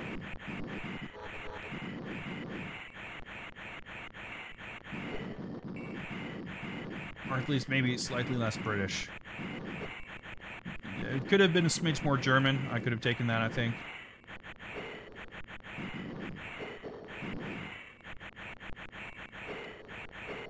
And also your bullets have limited range. That's another great touch. Oh, I guess the explosion, when you see with my right side bullets hit, there's an explosion. And while that explosion is still on screen, that counts as like the same sprite. So if I shoot a bullet to the right and it explodes because it connects with something, I cannot fire a new bullet to the right until that explosion has finished animated and disappeared off screen. That is what's happening. I see.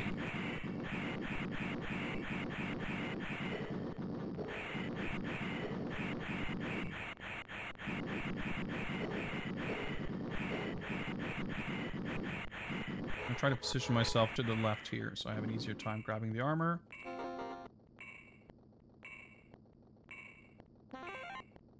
Okay, yeah, look how far to the right that is. That means there should be a wider gap to the left. Maybe? I don't want to take that risk.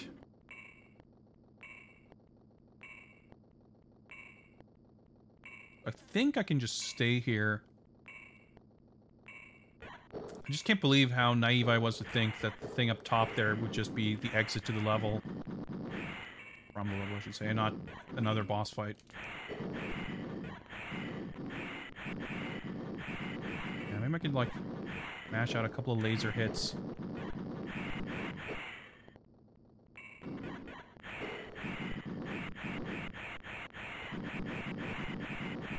The damage.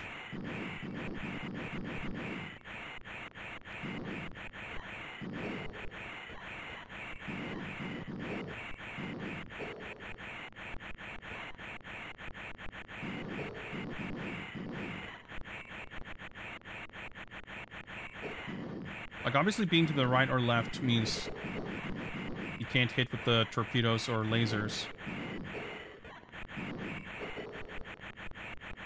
It's a little bit awkward and you can get kind of crushed against the wall. Hey, sick. Armor? Or more shit spawns.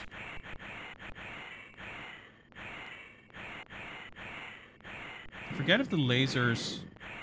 I like that even these dudes take multiple hits.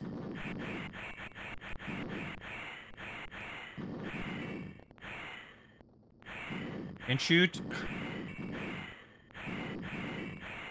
Oh, there's like momentum. Like you can't stop and turn on a dime.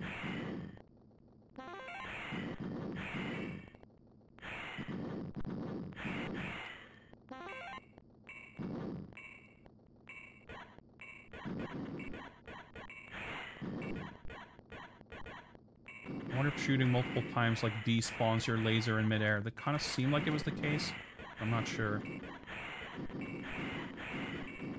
Unless you want to try to focus your... Look at my damage, yeah.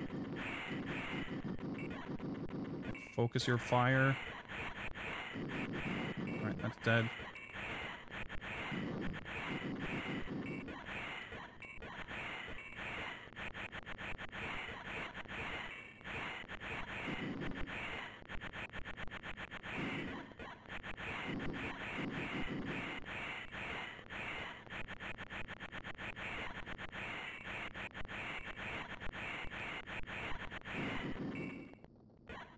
Dude, this is...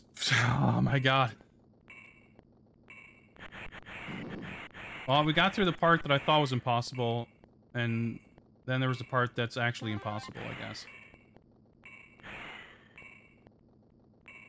But, I mean, it is entirely plausible that I have misjudged and mischaracterized the efficiency of the different weapons. But I just noticed again, like, even on these guys... the regular weapon takes like 3 hits to kill the frogmen. But you can kill it with 1 torpedo.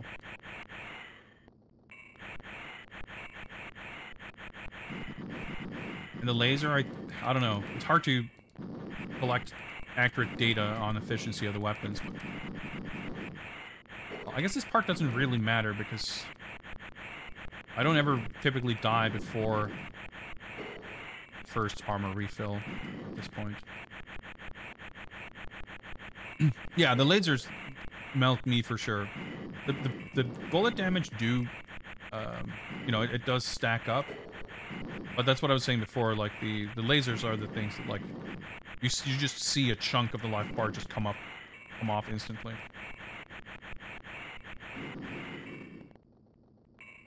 But having said that, you know, it's you're so immobile that it's really difficult to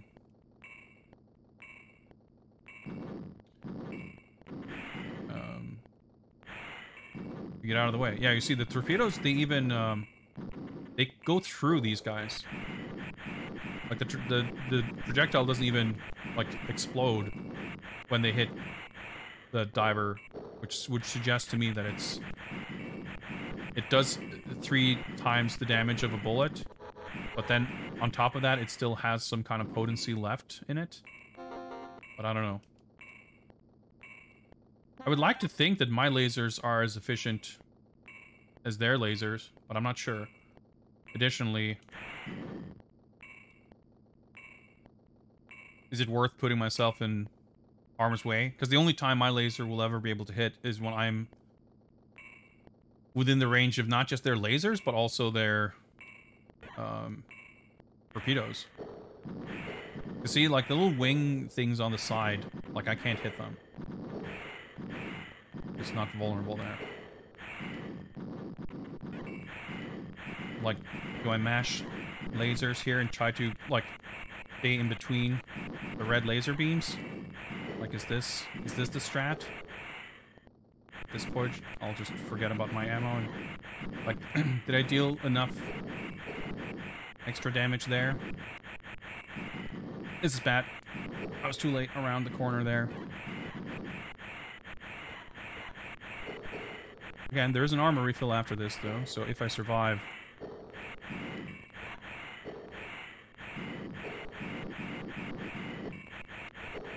Oh boy, that laser. Bad.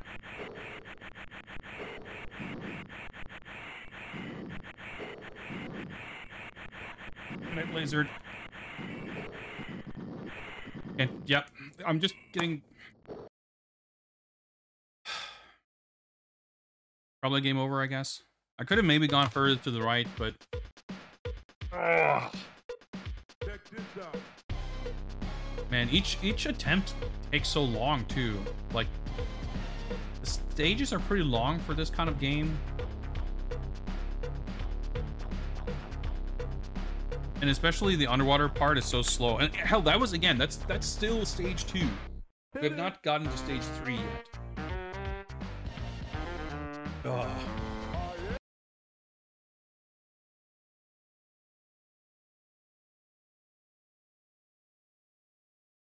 Just thinking of, like, I guess if you use the cheats for infinite missiles, you would have infinite torpedoes and maybe lasers as well in that stage. And that should help with your firepower.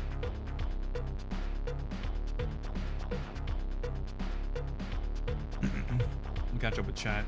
Very engrossed in the game.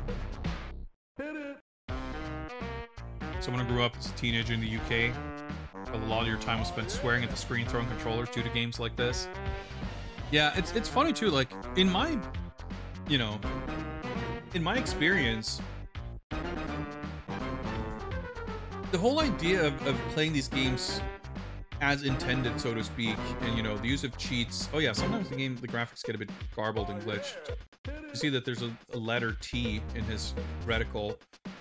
Whenever the dudes on the top row there gets killed and they drop a magazine, it's just gonna be garbled sprites as well. Yeah, that little blue weird thing is supposed to be a ammo refill magazine. Yeah, this stage looks like it might be impossible, but it looks really cool. This is where Bond is, like, you're actually protecting Bond in this stage. You don't play as him.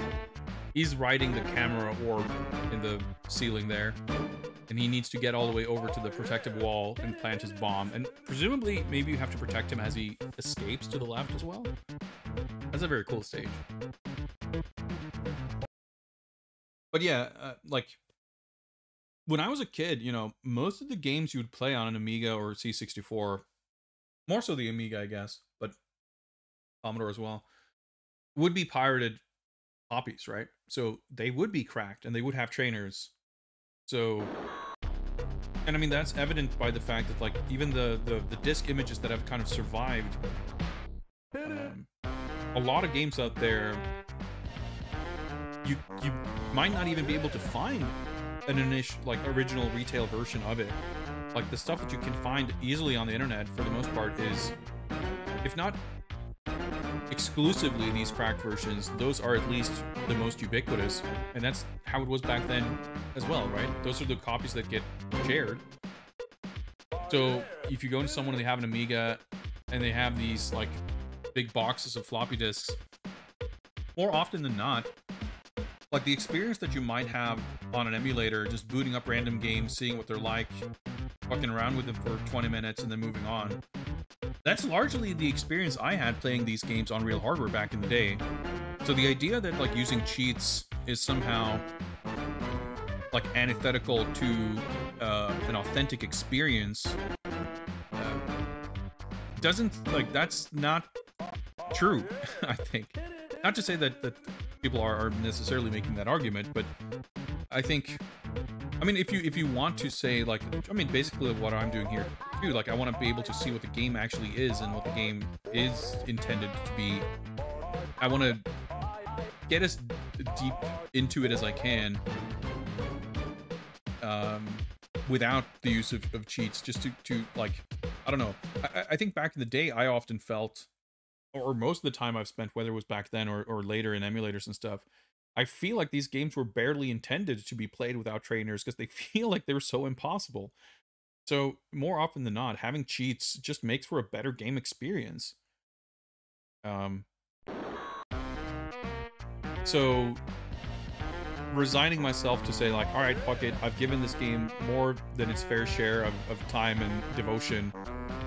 I'm just gonna do whatever it takes to see the other stages. Like, frankly, that's how I would have played these games back then as well.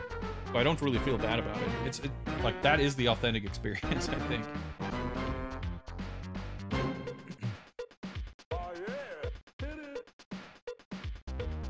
Of course, everyone's experience would have been different, but I think it's fair to say that to many people, that was at least part of the kind of Amiga experience. And if nothing else, you know, if I'm not having fun, I'm not enjoying myself, and it's too difficult, like, I don't feel bad. I don't feel guilty for kind of making whatever necessary adjustments. This is interesting. I love these, the poses, the sprites, when you, oh, dude, Jaws. That looks how fucking cool that is. When you kill the dudes, they make these, like, poses and blood spurts. Wow, he died in the track mode demo. That's pretty good.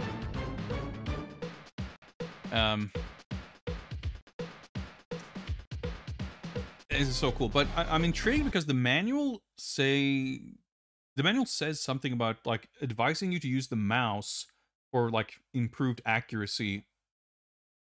Just like, well, if you can use the mouse, then, well, yes, that would certainly make that a little easier. But I'm curious if...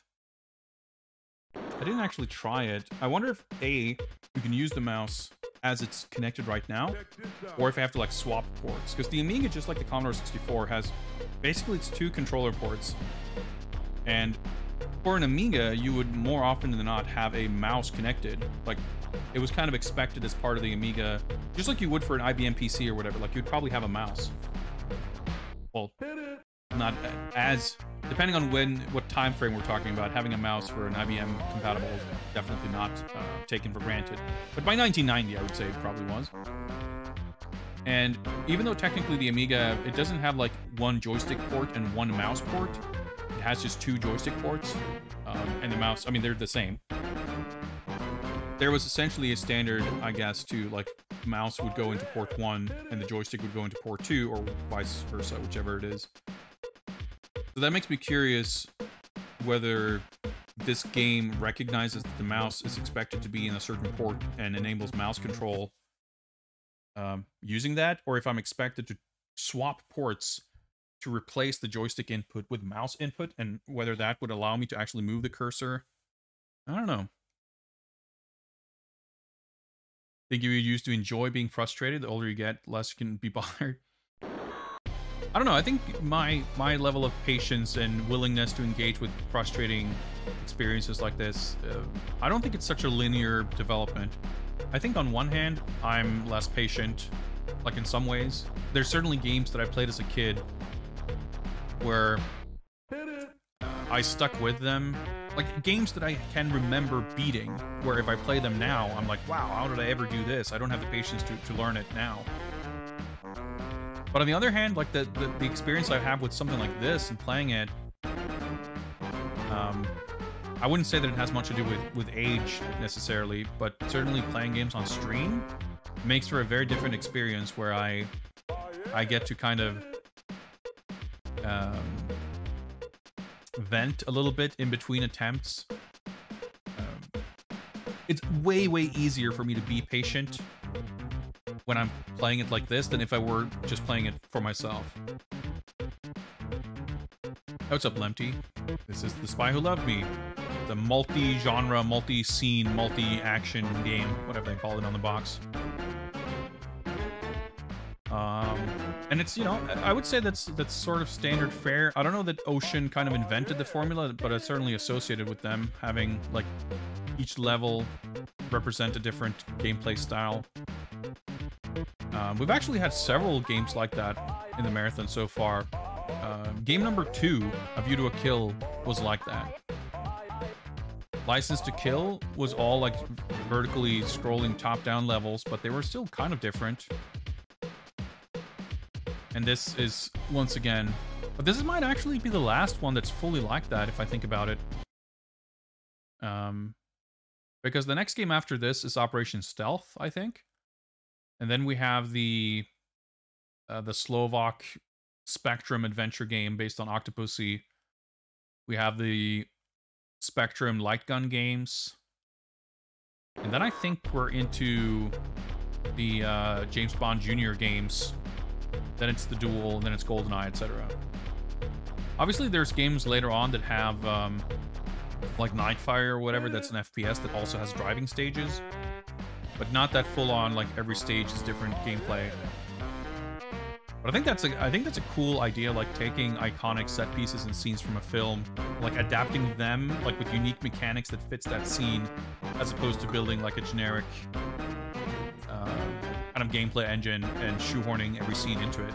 Although, I mean, that's kind of what the Living Daylights did, and that was still a really cool game.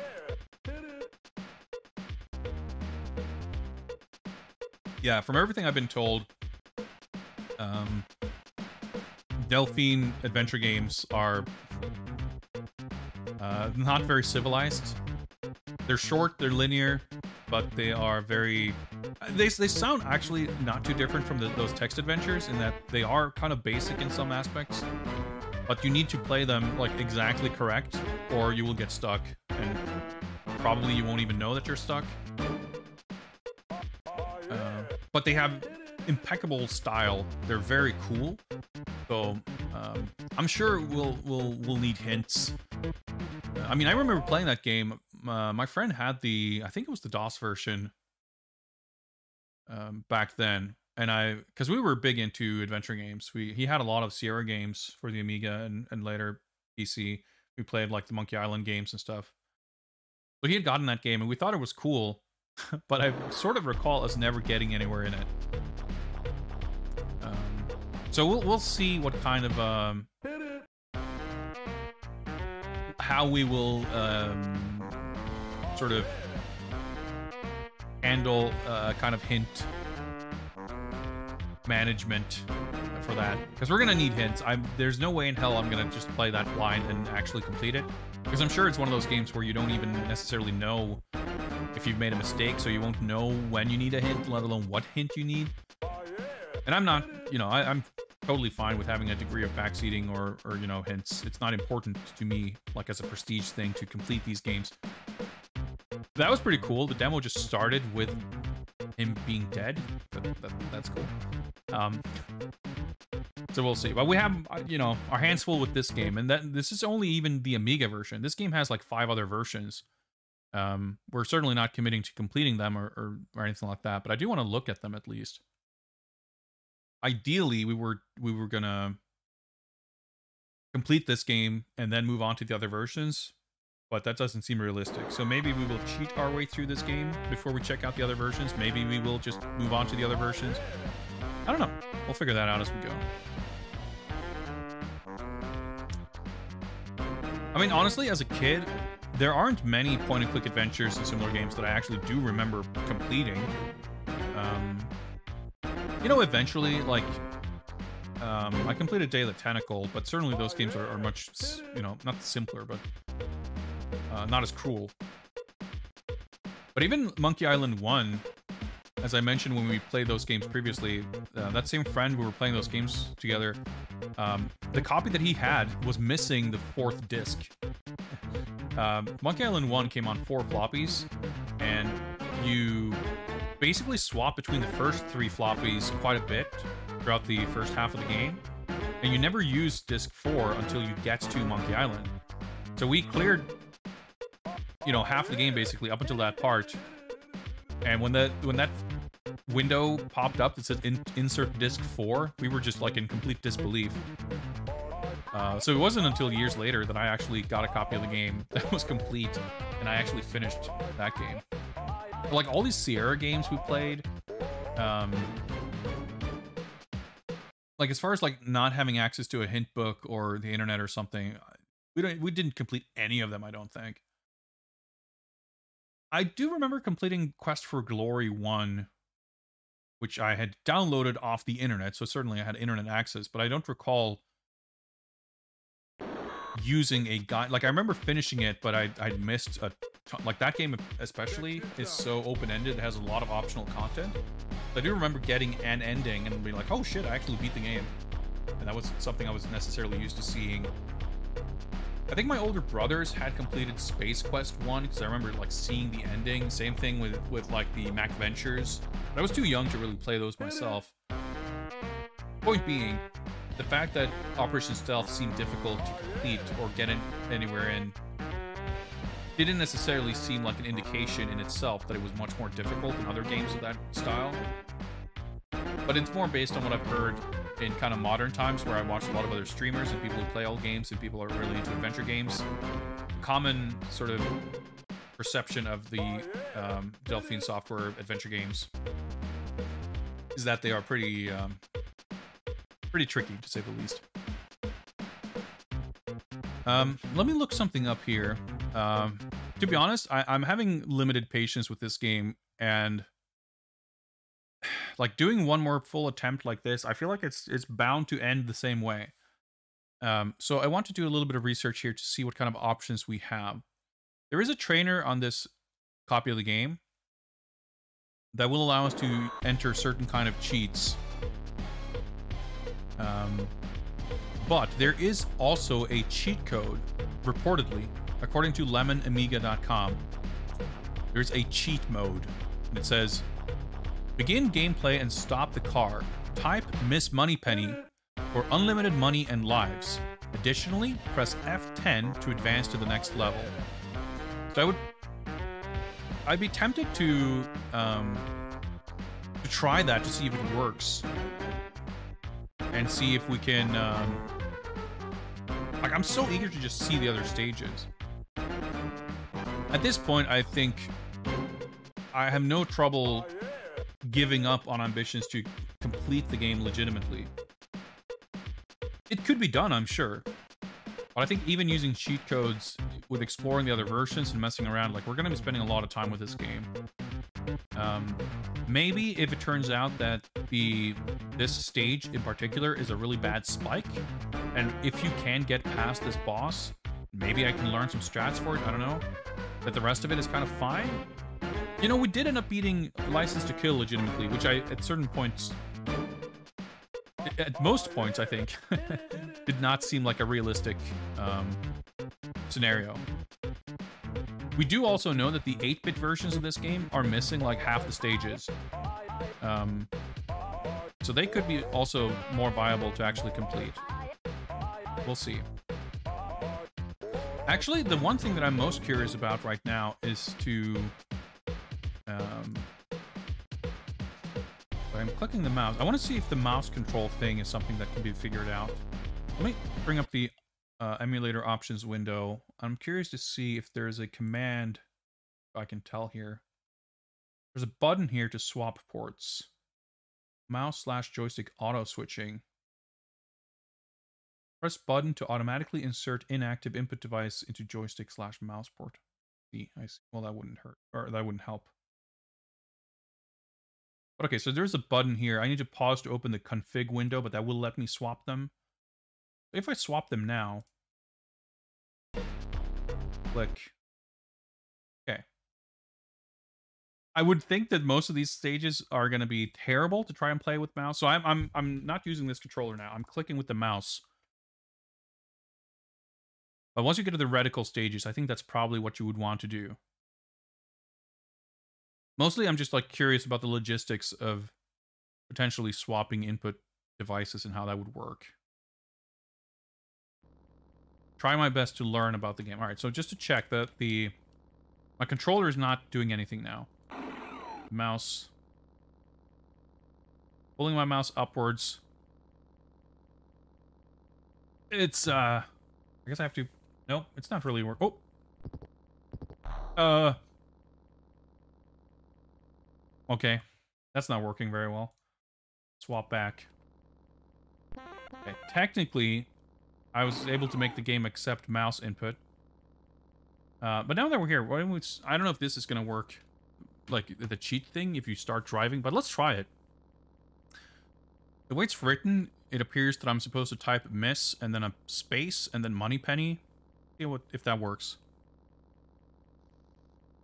I guess that's not going to work. I guess that's the third time that we've had the game crash as soon as we touch any key on the keyboard. I guess that rules out the cheat mode. That's unfortunate because the cheat mode does give you access to a key to skip stages. Like, that's the thing I would want the most. Like, the ability to, like, skip to the next stage to kind of see what it's like. Yeah, very good feature. So, unlimited lives would certainly help with, like, because it's interesting here. There is nothing here. There's no cheat for infinite armor. Even the cheat code in the game does not appear to give you infinite armor. Well, infinite ammunition presumably gives you infinite of whatever. Maybe that gives you infinite armor as well. I don't know. But yeah, I was going to say, like, at this point, like, I would love to try the later stages without the cheats, just to kind of feel how it feels. It's unfortunate that this game doesn't give you the option to pick starting level, which a lot of these kind of cracks usually do. So I would love to just skip to the next stage. But you know, if we don't get unlimited health, even with unlimited weapons, maybe the submarine stage is still impossible. It's not something we can really rule out, I don't think. But tell you what, guys, I'm going to pause the timer there. We spent a lot of time just chatting anyway. And I think I'm going to take a short break before we make another attempt at this. But after a short break, we'll come back to it. And let's just try to do a little bit of sightseeing throughout the various locales in The Spy Who Loved Me, using some cheats to reduce the anxiety levels and see how that goes. Because that's the thing too, like if it turns out that even the cheats don't really help us complete stages, then I'm going to feel much better about not grinding further without the cheats. Hopefully it doesn't trivialize the experience too much. But even, you know, Live and Let Die was so much more relaxing and fun to play with cheats after I'd kind of banged my head against that wall for a while. So we'll see. It's worth a shot to see what it's like anyway. Like I said, there's plenty of other versions that we're going to want to look at. At the very least, I want to check out the C64 and CPC versions. And they might play very differently. they may be worth it in their own right. I'm excited to hear what the music might sound like in those. Because the other games we played had like the same music in all these different versions. I don't know if that's going to be the case here. Can they really adapt this music to like C64 and the CPC? I don't know. We'll find out sooner or later. But after the break, we'll come back to the Amiga version with a couple of cheats and see how that goes. See you guys in just a little bit.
All right. I returned. Awesome. More beautiful furnace jams. Well, we heard them rather. To bring us back to the hottest of furnace jams. And The Spy Who Loved Me. All right, so let's go back to my Amiga computer here. I guess at this point, I don't think there's anything here that we would really benefit from not enabling.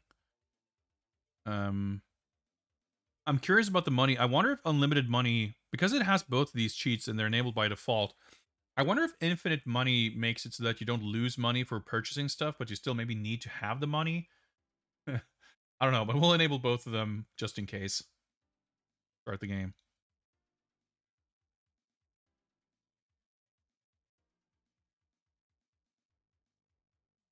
Oh yeah. Hear that. Also be careful not to hit any keys while inside the game to like start the timer, for instance. Okay, let's hope that wasn't a crash. Oh, looking good. Just gotta adjust our tracking. That's such a sick touch. Like, what a cool little thing for them to have in the game. Little VHS effect. Like in a fucking 1990 Amiga game. Like, you see it, I feel like, all the time nowadays in things that are, like, trying to be cute. But to see it in an actual 1990 Amiga game is so insanely sick. Alright, start the timer. Let's see how this goes. Cheat mode engaged. I guess we should see right away. I'm actually curious again if we just get like full on infinite everything. We might be able to learn how some of these weapons actually function, like the ground to air missiles on stage 2.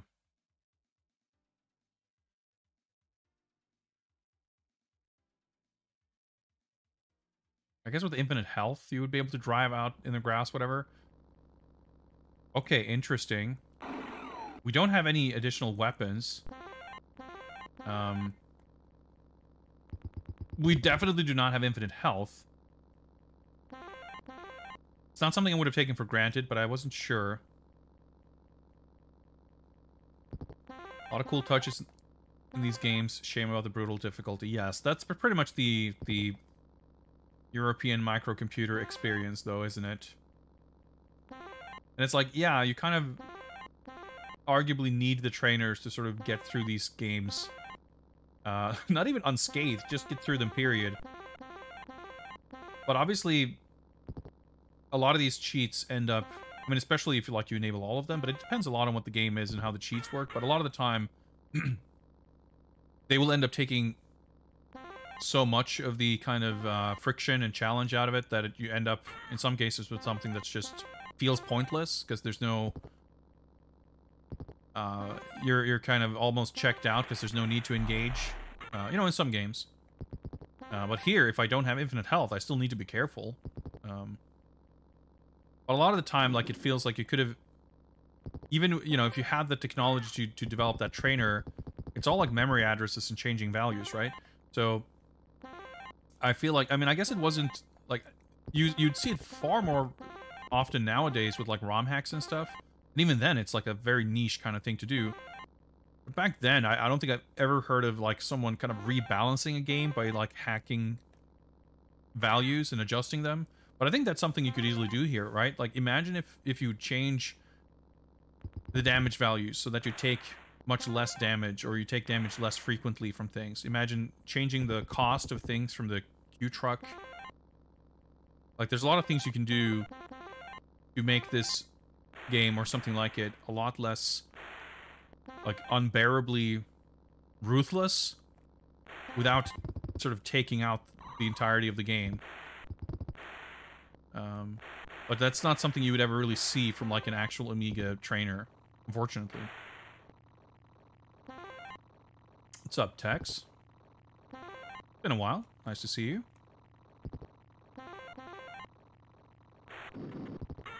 But I mean, I feel like you see that every now and then in like console games and stuff too, or at least I see it. Okay, no, we're good, on a trap. Or it's like games that you would like to see a ROM hack that sort of makes certain lighter adjustments. Oh yeah, actually we should, so now that I have weapons, they're infinite. Okay, that's good. Yeah, there's the part where it looks like there's a jump on the left. There isn't. See this being fun if money mechanic and the bullet sponge enemies. Yeah, I guess maybe that's probably the first thing you would change, right? Like make it so that enemies don't, like even these guys, they take 4 or 5 missiles. Yeah, I guess I bumped him a few times there, so that did damage too. But I think if you don't touch them, you have to shoot them 5 times, which is like a bit much, because it actually does significantly, like if you try to kill every enemy. Oh, nope, 5 wasn't enough. 6 missiles. Like 6 missiles, even if one missile only takes like a pixel of that gauge, if you try to kill 3 or 4 enemies, it's like a lot of missiles that you have to spend. And on the next stage, it's like even worse, because the red vans take like a lot of hits. And it's not as easy as it is here to just sort of relax and chill out, because the road is much narrower. And you keep bumping each other, and you bump into stuff, and you take damage. It's like nigh impossible to avoid taking damage, basically. Guess I was trying to jump a little slower to have time to grab these, but it really does not matter because I have infinite money. Alright, that's the end of stage 1. Just gotta make sure to park safely. So yeah, if enemies, and I mean, especially once we get to the underwater stage, everything is super tanky. I think it's ridiculous that the weakest enemies, the divers, take 3 hits with your regular bullets. Like, those should be like popcorn enemies.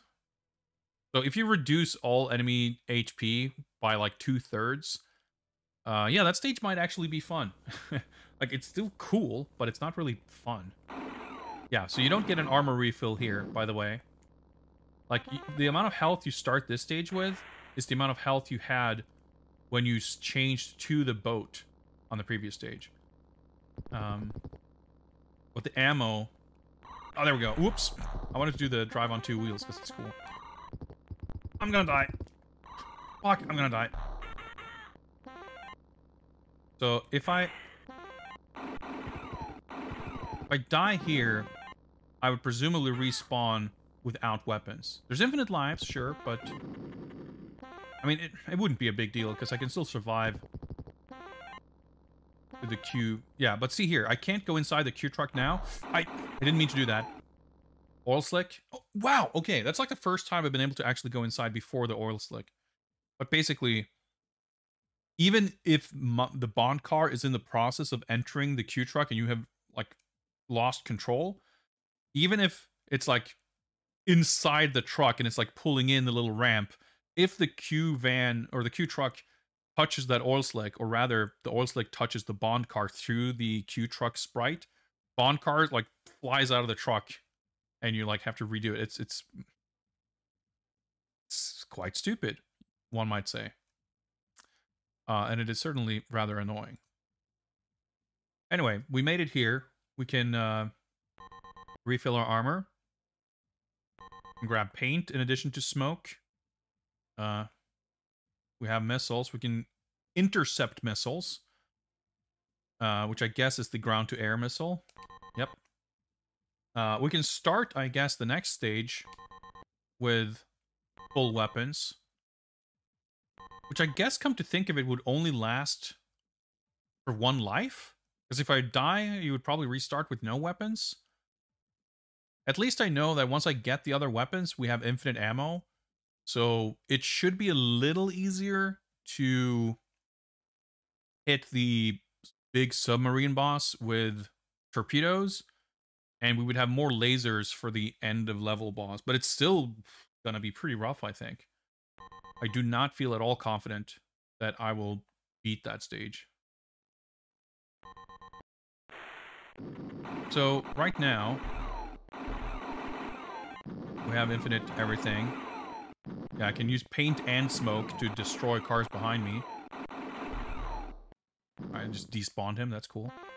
But I'm a little bit unsure if there's actually a way... Am I even hitting him? They're like exploding behind the truck. There we go. Did I actually kill him with a bullet? Did the bullets actually do damage? I didn't think they did. Anyway, trying to inspect the map here. Like, I wonder if you can actually enter the water here, or if you have to go all the way here. I don't know if I'm willing to take that risk. Well, if you look at the left side there's a jump. If I was driving on that part, you can jump pretty fucking far. Well, I guess there's no water there, though. Yeah, you can't trust the map.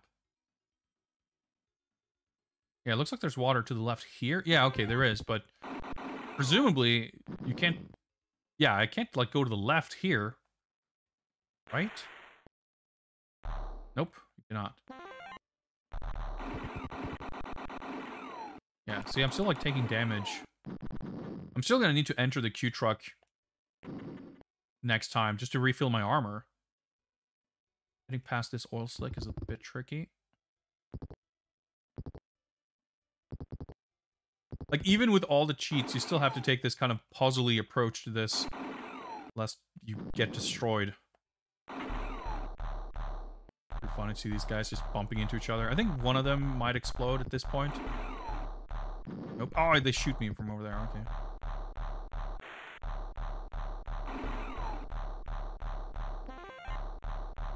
Well, I have a bit more weaponry to defend myself. I still might be better off just waiting for them to leave the screen. All my weapons just fire, like, right in front of me. So fucking funny.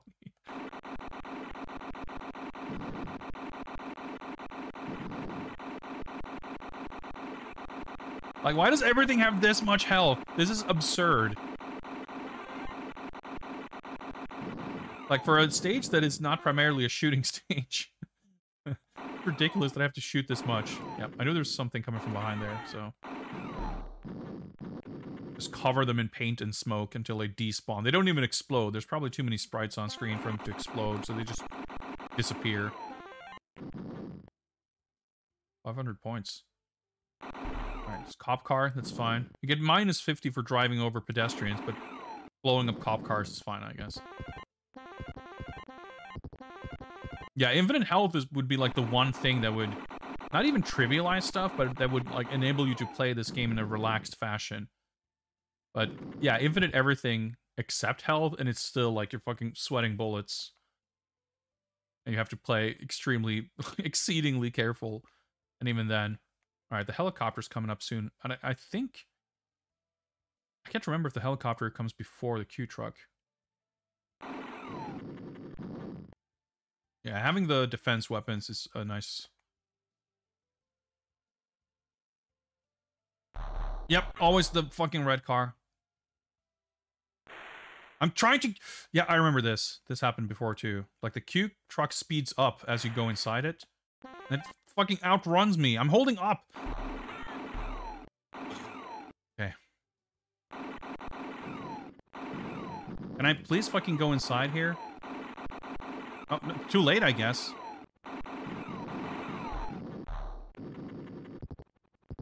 Whatever. I have everything I need. I just... The only thing I wanted was health refill. Oh, I can shoot... See those other missiles? I have ground-to-air missiles now. There we go. Okay. Even the helicopter is less of a concern due to that. Yeah, Q's like, oh, you have infinite money, do you? Well, get a load of this. Nonsense. He's just not... Even the bribery system is not enough to keep Bond at bay. Guess we can try to enter the truck and he'll just drive away then. Okay, well, we survived at least. This game's ridiculous. The Roger Moore of Bond games.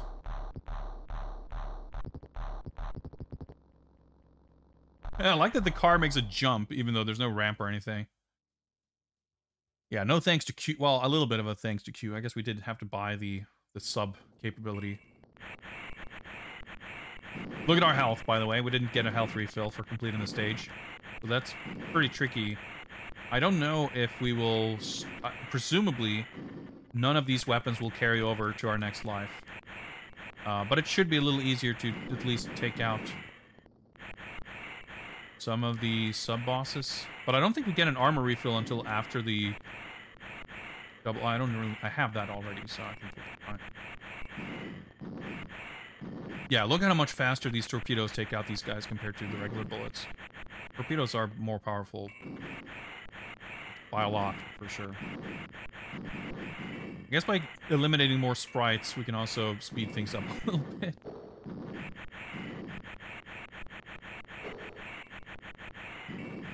You still can't fucking dodge shit.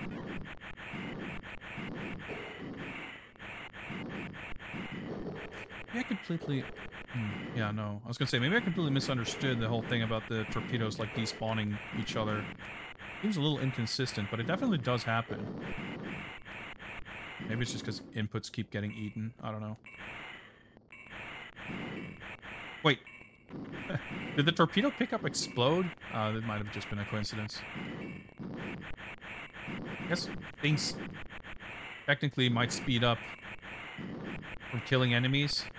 But if I keep shooting stuff, I keep putting more sprites on screen also. Try to hit with some lasers. Yeah, lasers seem pretty powerful.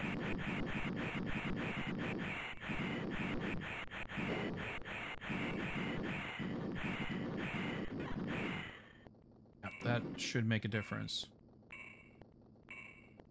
Well, I guess I don't need to grab that.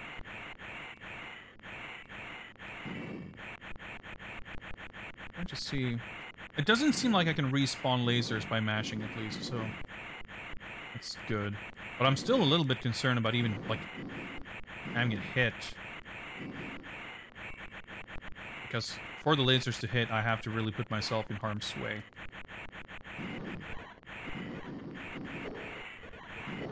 Look at my health. Yep, even those torpedoes are pretty tanky.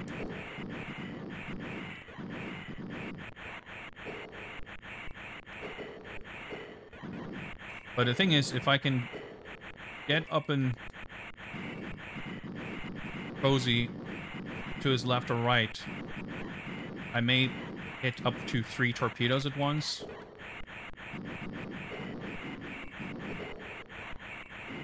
I was gonna say, that should be close. I mean, even with infinite weapons, like, pretty bad. And the enemies start fucking shooting projectiles while they're still off screen.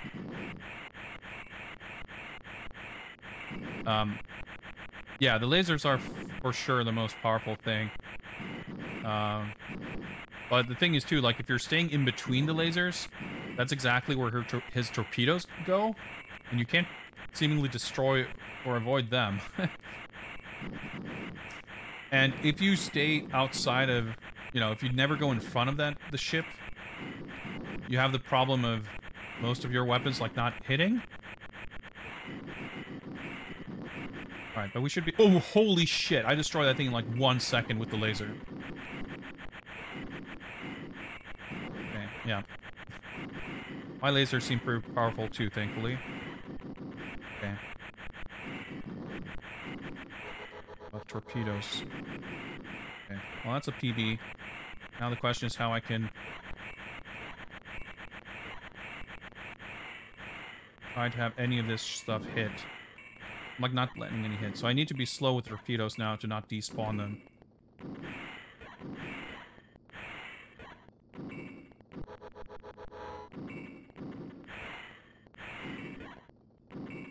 Because I can despawn my own missiles if I shoot too fast. And that's the thing, like, if I'm putting myself in this kind of position, it's actually kind of the exact same thing with the submarine. because my offensive is that much weaker compared to if I hit my own laser beams, I have to spend a lot longer surviving and avoiding bullets, which is difficult to do. Scene 3. A few days later, James and Anya join an American nuclear submarine on patrol when it is captured by Stromberg's supertanker. After escaping, they launch an attack on the control room. Hint, use mouse for accuracy. Okay, I'm gonna swap ports. Oh, my eyeballs.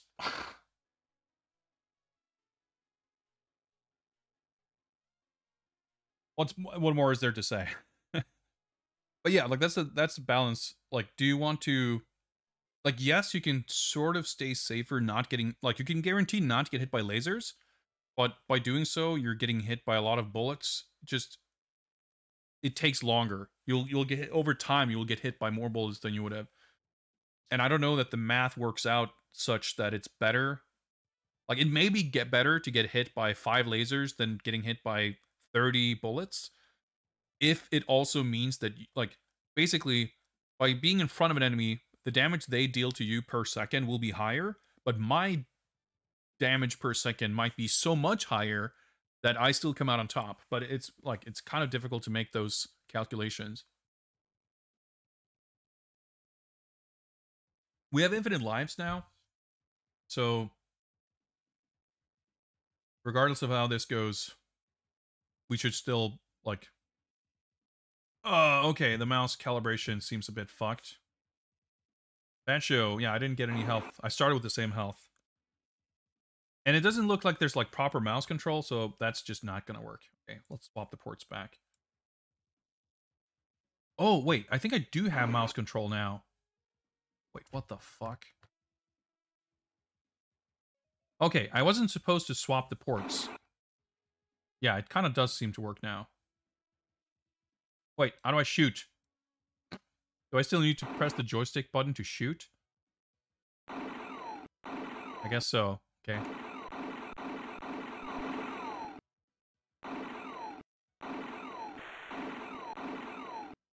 Guy just explodes. These guys just kill Bond instantly. Got, like, knives, I guess. Stage is pretty sick. Yeah, because that's Bond's health bar, top right, not ours.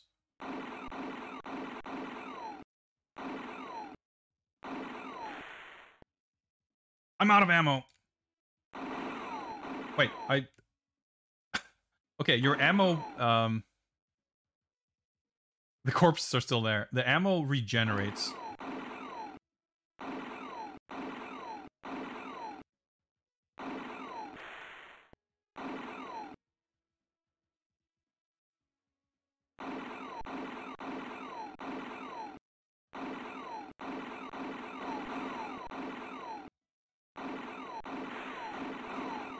The mouse helps, but mouse control is still pretty tricky. The frame rate is kind of low. Yeah, we got the dudes falling. That's the sickest. We needed that ammo. Health is still okay, but I don't know if we need to protect Bond going the other way as well. Shit, ammo. Going great. Oh, that's so hard to get. We're out of ammo. I didn't regain the ammo in time to actually shoot the ammo pickup. Oh, he got killed! Ammo management is tricky. We also, I just realized, do not have infinite ammo for this stage.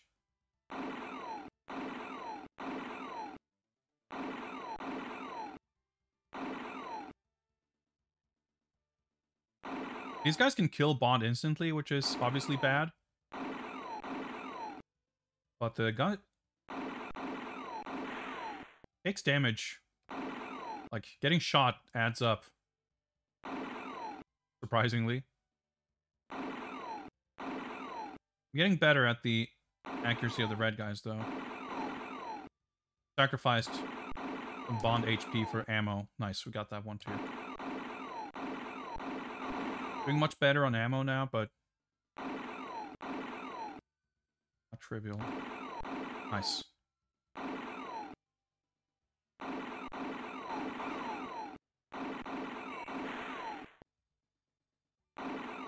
You don't do like 3 shots per enemy. You can afford to miss. An ammo drop. Well done, James. That was sick. Scene 4. Having taken control room, James must prevent the stolen submarines from reaching their launches. Oh, the code thing! Oh, I remember reading this in the manual and not understanding at all what you're supposed to do.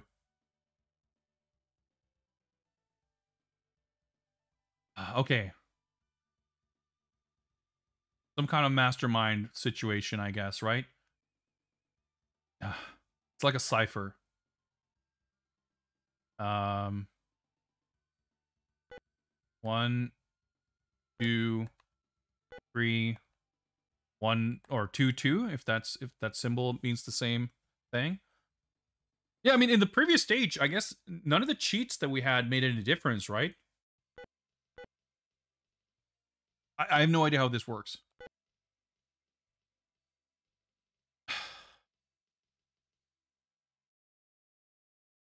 What the fuck do these symbols mean?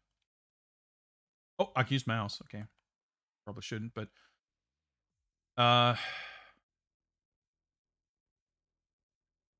there's a timer! Look at the map. So, maybe... Wait, what? 4, 2, 1, 2, 2...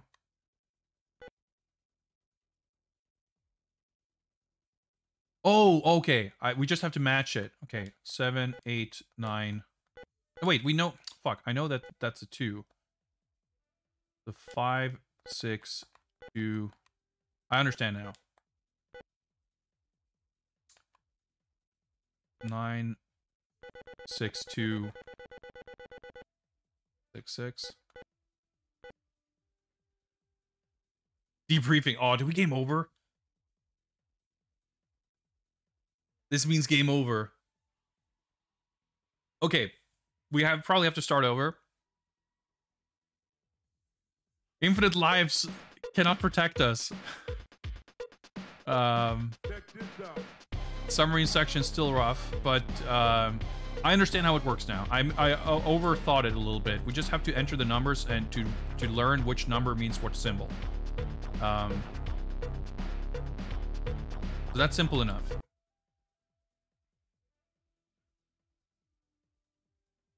See, at this point, I'm not even feeling like the slightest guilty about using cheats, because it's still a challenge, and we still have to figure out how to play each level. Alright. And we still don't even know, like, even in the second stage, I could have taken a death, and that might have meant not having all the weapons.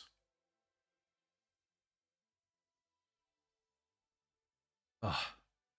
I mean, it's like, I can see the logic behind the lives not mattering. It's just a little funny. As well, I mean, especially given that we're enabling every cheat that we can. And it's like, first Q is you know, avoiding us with this truck. Like, oh, you want upgrades, do you? And then it's like, oh, you have infinite lives, do you? Well, we'll try this then. Mutually assured destruction. Enjoy the rest of your multiple endless lives in the nuclear hellscape.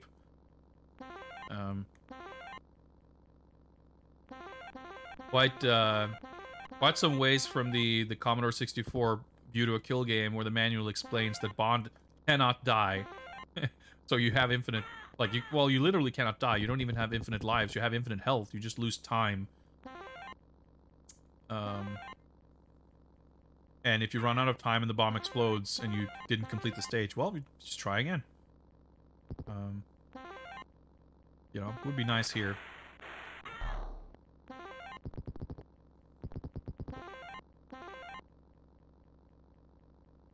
Weren't there some coordinates on the manual? Yeah, I was contemplating looking up the manual, but I don't know that it actually...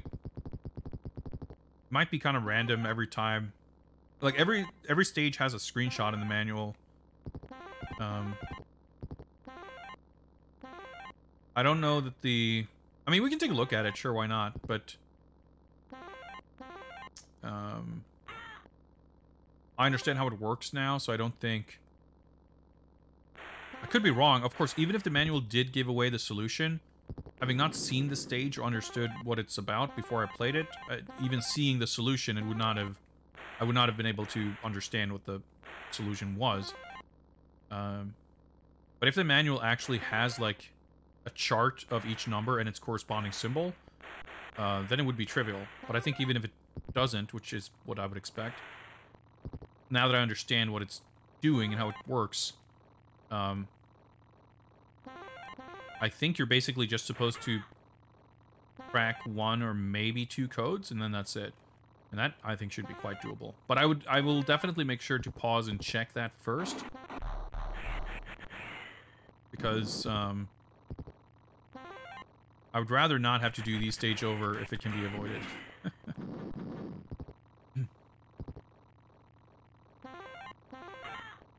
I think there's not a jump here. The map is, like, wrong. There is a jump in a previous part just like that, but... yeah, the map cannot be trusted. We'll jump over. It's so cool. The graphics in this are awesome. Just imagine if it was, like, 60 FPS and not impossible. It would have been incredibly sick. As it is, it's only moderately sick. I mean, it's sick, but it's, not very good, maybe? Whoa, we just barely made that jump. If you crash into the pier, like, you die instantly. Armor. Well, I guess the armor for the boat doesn't matter that much, because you start the next stage with however much armor you had on the car. We have infinite ammo, so that part doesn't really matter either. Yep, that's the crap. Fucking Q dropping his tokens in places you can't collect them without dying. The funny thing is the infinite lives also hasn't mattered yet because we got to the bomb part. Well, actually, I guess that's not true. I was going to say without losing a life. We died a few times in the shooting stage, so... but not more times than we could have afforded. Still, I'm very glad to have infinite lives because between all the other remaining stages, I am certainly not taking for granted that we will complete it within 5 deaths. I am greatly curious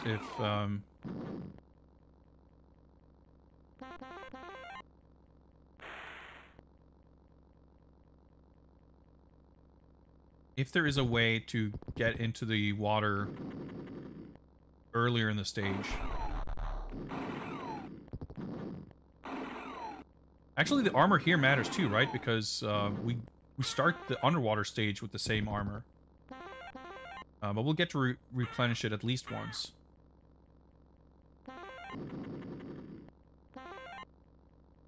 And it's like you get to keep infinite of whatever you have.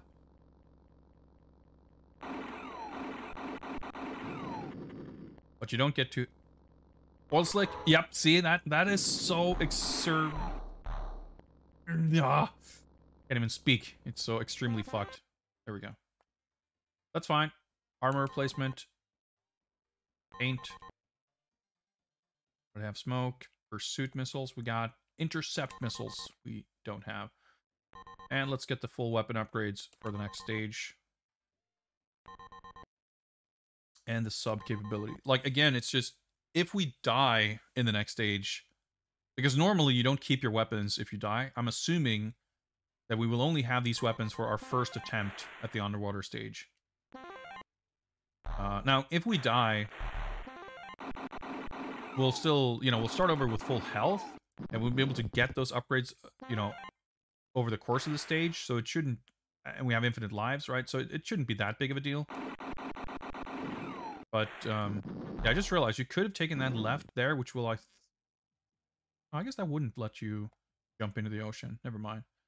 I was gonna say, I could have gotten that part, but you wouldn't be able to get there before you actually get the sub capability anyway. Okay. Well, I guess it's a solid wall on my left. It's not an area you can drive over to drain your HP. These parts. Okay. Red vans shooting across this side of the screen. It's a bit fucked.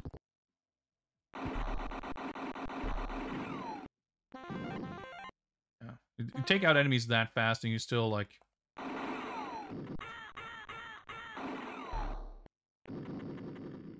take a bunch of damage in the process. Like, I have to put so many missiles on screen that they can't spawn anymore, and I still have to do that, like, twice. Kill a single enemy.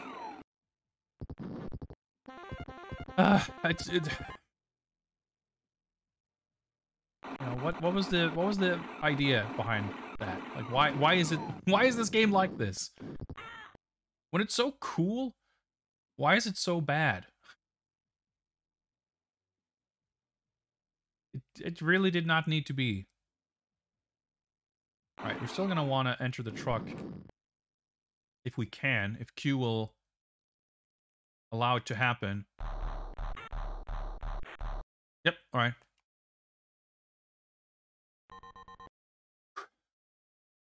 Q was willing. He was more, maybe he saw what happened in the later stages and like, you know what, James, I gotta cut you some slack. This is okay. I'll allow you an armor refill just this once. But, dude, please bring this car back in one piece. You know how it goes. Ugh. This is a game where bystanders just chill in the middle of the road. This is a game where bystanders chill in the middle of the road, and when James Bond appears driving at full speed towards them, they walk further into the road as opposed to walking off-road. Because they're just that eager to get run over by James Bond, I suppose. Old school gamer, greetings. Hoping you're having a wonderful Saturday. I hope the same for you. I'm having a a Saturday of mixed emotions. I'm enjoying this game, but it's also rather fucked.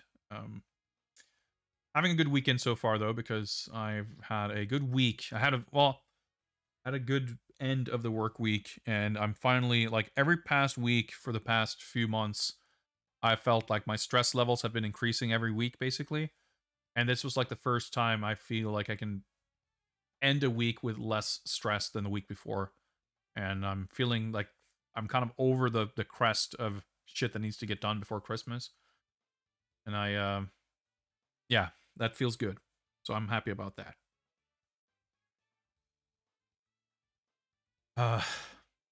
We're currently making another attempt at The Spy Who Loved Me with every goddamn cheat code we can enable under the sun. Unfortunately, that does not include infinite health. Even with infinite everything else, we still have to be extremely careful, and dumping all of our infinite ammo into every enemy is still not enough to protect us. It was enough to just barely get through the underwater section that comes after this last time, but we eventually got to the code cracking stage where no amount of infinite lives could protect us from nuclear war, so it was an instant game over. But now I understand how that level works. We should hopefully be able to get through it.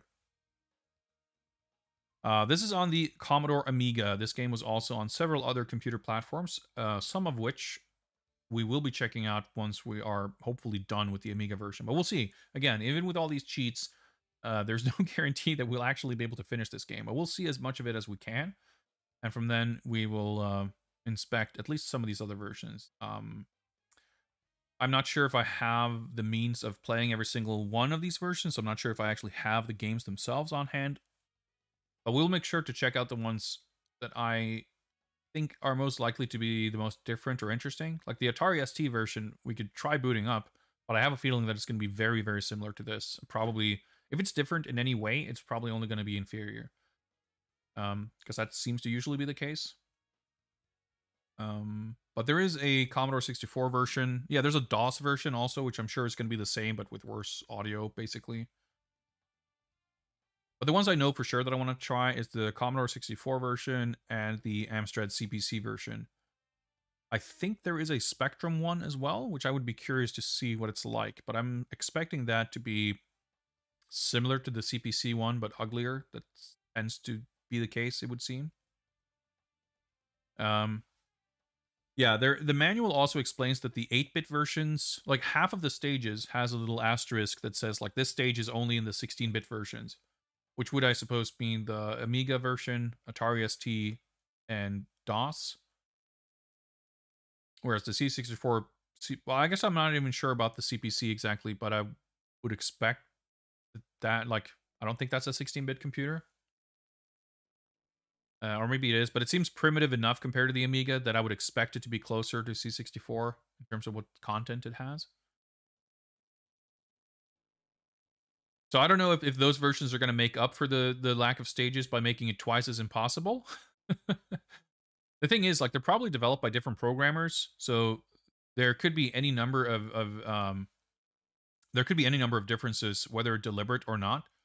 But that's why it's always so interesting to play all these different computer versions of games, because even if, like, with Live and Let Die and License to Kill, for example, like, they were clearly, in some cases, even explicitly by credit, made from the same design document. Like, it said, like, game idea or whatever. Like, there was a person credited for the concept of the game, the design of the game. But every single version played differently. But it had all the same elements, and they worked. Like, you can see how all of them came from the same design document, basically, but the implementations and the details of it were all different. I don't know that that's going to be the case here. In some games, you had the same studio basically overseeing all the development, like all the development of all the different versions, but you would usually have at least one programmer assigned, like, to each port. And in a lot of cases, you wouldn't necessarily have someone, a full-time developer, working as a designer, like making sure all these damage values and all of that stuff is, like, set up in a sensible way. You would basically have, you know, the artist doing the graphics, a sound guy doing the sound and music, and the programmer implementing everything. So that person would probably be responsible for these, like, damage values and spawn rates and all that kind of stuff. So if that person is different on a different version of the game, like, there's no, like, every single aspect of the game could be different. So sometimes that means the 8-bit computer versions are, like, lesser versions of the same game. In some cases, that means the game is, like, totally different. In some cases, it means the game's largely similar, but the gameplay balance could be super different. Am I sure James Bond loves you? Well, I'm not sure about many things. This game, as several others, is leaving me questioning all kinds of things I thought to be true. Alright, let's just mash out our ground-to-air missiles. There we go. Is the helicopter done? We go this side, I guess. Now we just need to go left out to the jetty.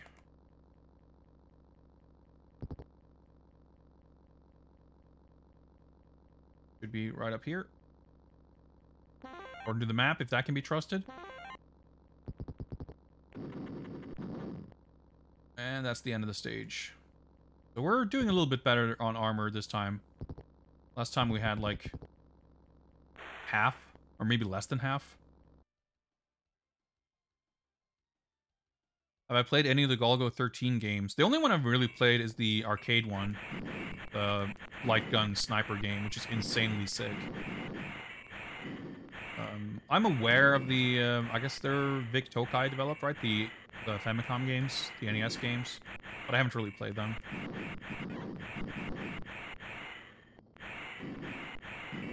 I'm not super... Like, I've seen bits and pieces of the live-action Golgo 13 stuff. But I wouldn't say I'm, like, terribly familiar. I have seen, when I lived in Japan, we went on a field trip with school to a manga museum. So I was studying in Akita, and there was a manga museum that was local-ish. I don't remember where it was. I don't know if it was in Akita Prefecture, but it was at least in Toku.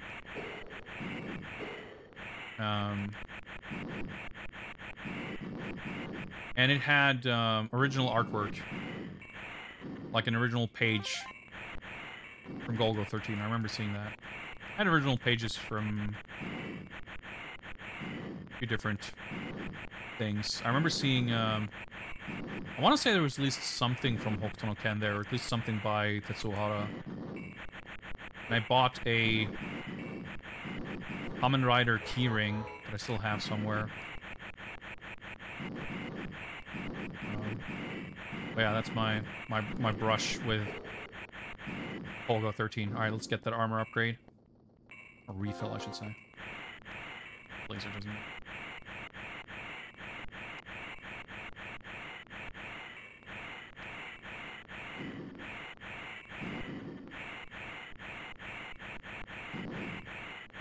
There's a couple of Lupin the Third arcade games. There's the one that was released in English as The Cliffhanger, which is basically a Dragon's Lair style Laserdisc game that uses footage from the Castle of Cagliostro. I remember seeing it when I was, again, living in Japan. I saw a Lupin the Third typing game. Alright, let's melt him with my lasers and see if that's a viable strat. I'm getting melted by his lasers. Yeah, the thing about Cliffhanger too, right? It's obviously the footage is not like designed with anything like that in mind. But any kind of like interactivity is like completely made up, or whatever you want to say, like trying to come up with something, anything to justify some kind of gameplay element. Even if the footage doesn't exactly, you know, it's not gonna, there's not gonna be flashing doorways and obstacles in a very clear, like, cardinal direction relative to the characters the way there is in Dragon's Lair. And it's not like Dragon's Lair is trivial, even with that. So many fucking projectiles everywhere. Luckily, they don't do much damage, so my health is still okay, but I need to be on a good position to, like, melt the turrets quickly. Melt this thing before it melts me. Yeah, there we go. Yeah, being aggressive. I tried the defensive strat last time, so I tried being aggressive and it worked well. Cliffhanger had 2 action buttons. Wow. Okay, yeah, I guess it would be too easy otherwise, huh? Oh, yeah, that's right. I need to use the mouse to aim, but I still need to use my joystick to shoot.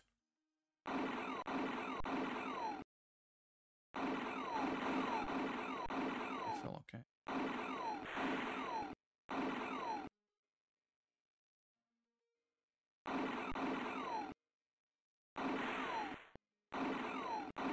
You need to be a little bit later than you think. Shoot the running guys. Do the panning stereo, I just realized.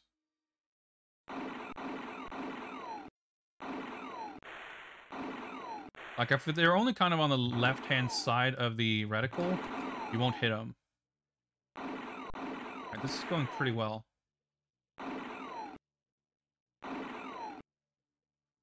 Gonna plant the bomb, and then go left. Use more ammo now. Fuck, I missed it.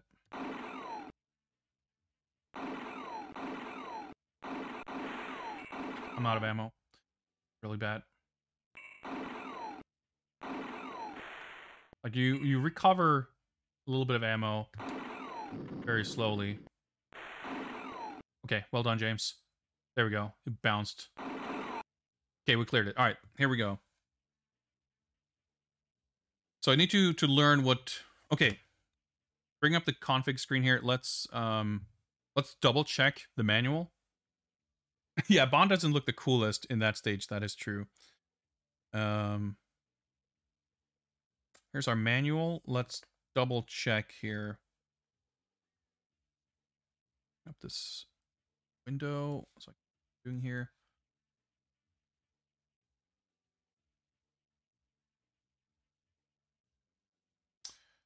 So it does. Okay.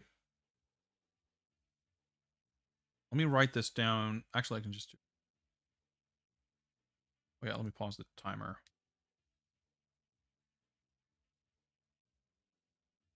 Notepad. Yeah, because it does say... Sorry, that might be hard to make out on stream. Let me zoom in a little bit.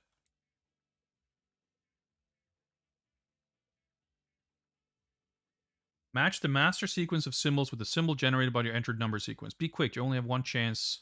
Wow, okay. Yeah, I guess that would mean you only have one life here.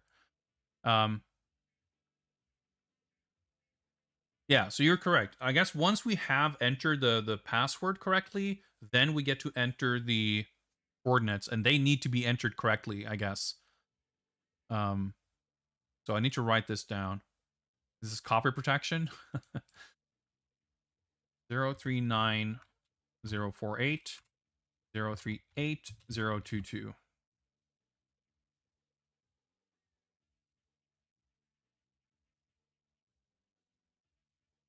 Yeah, I mean, it was standard practice to have the one box with the one manual, basically. Here's the font size here, so I read that. Also, hello, MTI, and thank you. I appreciate that. Okay, so I now have this on my screen here so I can see it more easily. Let us bring back the game. And hopefully I can crack the code.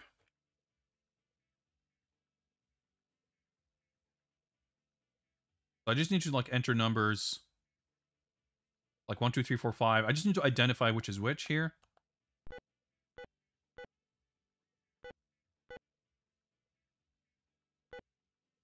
So 1, okay, you know what? I'm gonna like bring up the pause thing here. So 1, 2, 3, 4, 5. Okay, so 1 unknown, 5 2 unknown. Okay, I'm gonna write this down also here. So 1 unknown dot there. 5 2 unknown. So for the next one, I'm gonna enter oh, there's a 0 too. I didn't even think about that. Yeah, we'll just do 67890 and we'll identify what the other symbols are. Wait, yeah.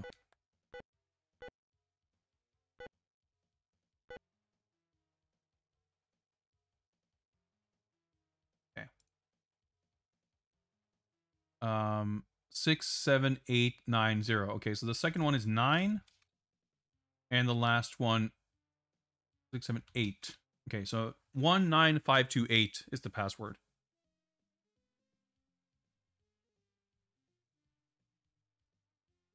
One 9 5 2 8.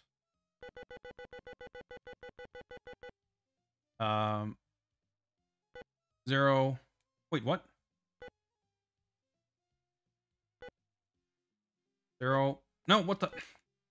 0 3 9 0 4 8.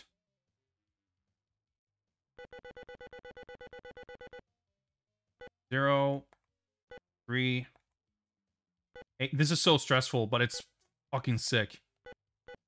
038022. Launch redirect. Okay, we did it. Scene 5. James has been given 1 hour to rescue Anya from Stromberg's fortress. Using the wet bike supplied by Q, James races back to Atlantis. Whew. That was a cool stage. I think that was really sick. That's like the coolest stage so far. Fuck, I forgot the timer. That's fine. Time was running while we were like reading stuff and shit before, so that's good. Okay, one more shoot 'em up stage. Infinite lives. I don't know if we get upgrades on this stage. Just gotta avoid shit, I guess. Wait, is this a Q package? Oh, well, okay, never mind. Oh, it had a little S on it, I guess. So it's like a side shot thing.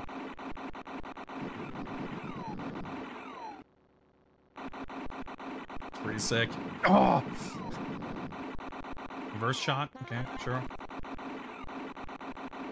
Oh, there's a little map on this stage too. I was just about to say, I wish this stage had a map, but I'm just blending in a little bit with the background. Thing is so tanky though. Did I just shoot an upgrade? Is that literally a thing you can do? It probably is! Because I noticed the torpedo upgrade exploded on the other stage before. Oh, we have infinite weapons, right? Now that I have the upgrade. Okay, let's hope we can get some armor. At least the laser is pretty buff. I hate that they all come from behind. There's more laser. Because I'm pretty... Armor, okay. Whew. Holy crap, this stage looks extremely long, I just noticed. I guess I can go... Never mind. I was gonna say, can I go faster? Like, look at that flashing dot. It's like at the very bottom of the map. Is something not working properly? Or maybe the map isn't updating? Oh, okay, we just skipped ahead. I see. I see. Dude, this is pretty sweet. Alright, let's laser this motherfucker. A little hard to see where anything is that you would need to dodge because everything's just covered in laser beams and explosion sprites. But I mean, that's pretty sweet.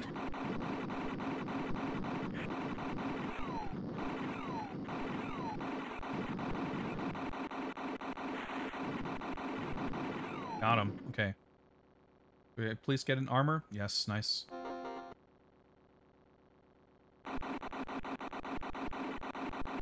Two civilized... Yeah, 2 stages where you're not reliant on these ammo drops. Because, again, we're playing with infinite ammo cheats. I still have to collect each weapon before I can use them. But once I have them, the ammo meter does not drain. Dude, I lost a lot of armor then. And, the laser especially, but even the missiles are far more powerful than the bullets. So, like, survivability increases significantly when you can just use your weapons like this. But even so, yeah, sometimes I even fail to take out enemies. But this stage gives you more of them than the underwater stage. But, you know, with a tiny bit of patience, even if we don't get this first try, at least here, like, infinite lives will help, because you're not even losing anything, really, by... we didn't, like, carry anything with us into this level that we're gonna lose out on by dying, because you lose all your weapons when you die anyway. Okay, yeah, sticking close. I'm gonna go armor, thank you. So there should be another one right away, because there's 2 of them on the map. There we go.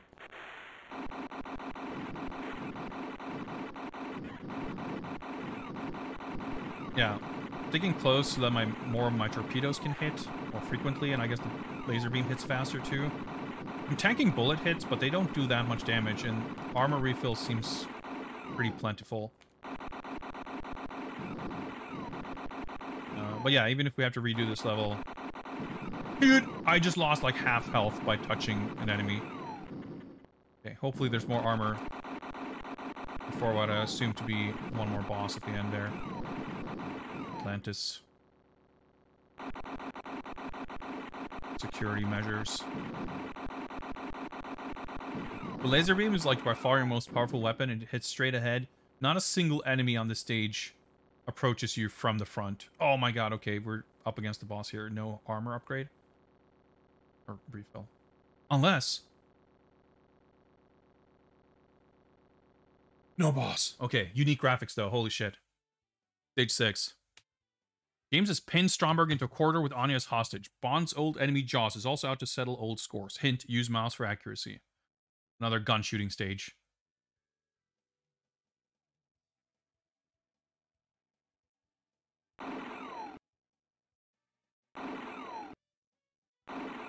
Here we actually get to control Bond.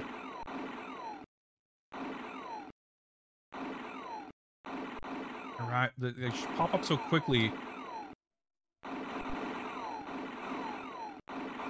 Dude, this is like full-on fucking Revolution X. I'm out of ammo. You lose ammo so fucking quickly.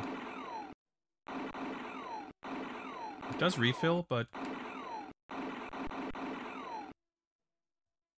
Just realized that I didn't take... I was expecting to die from like 5 gunshots, because Bond died very quickly on the other stage. Um, but he's actually a little bit more resilient now. Really difficult to collect ammo, though.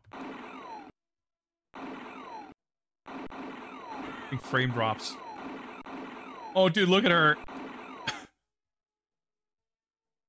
Alright, is she just gonna hang out there? Dude, look at her amazing bikini. It's actually not too... I didn't hit her, did I? Trying to shoot ammo. Well done, James. Debriefing. James leaves Atlantis in an escape pod moments before it is destroyed. The capsule is picked up by an American patrol boat. The mission has been a success. A pity Anya was killed! What the fuck?! I did not shoot her. I was collecting ammo clearly above her shoulder.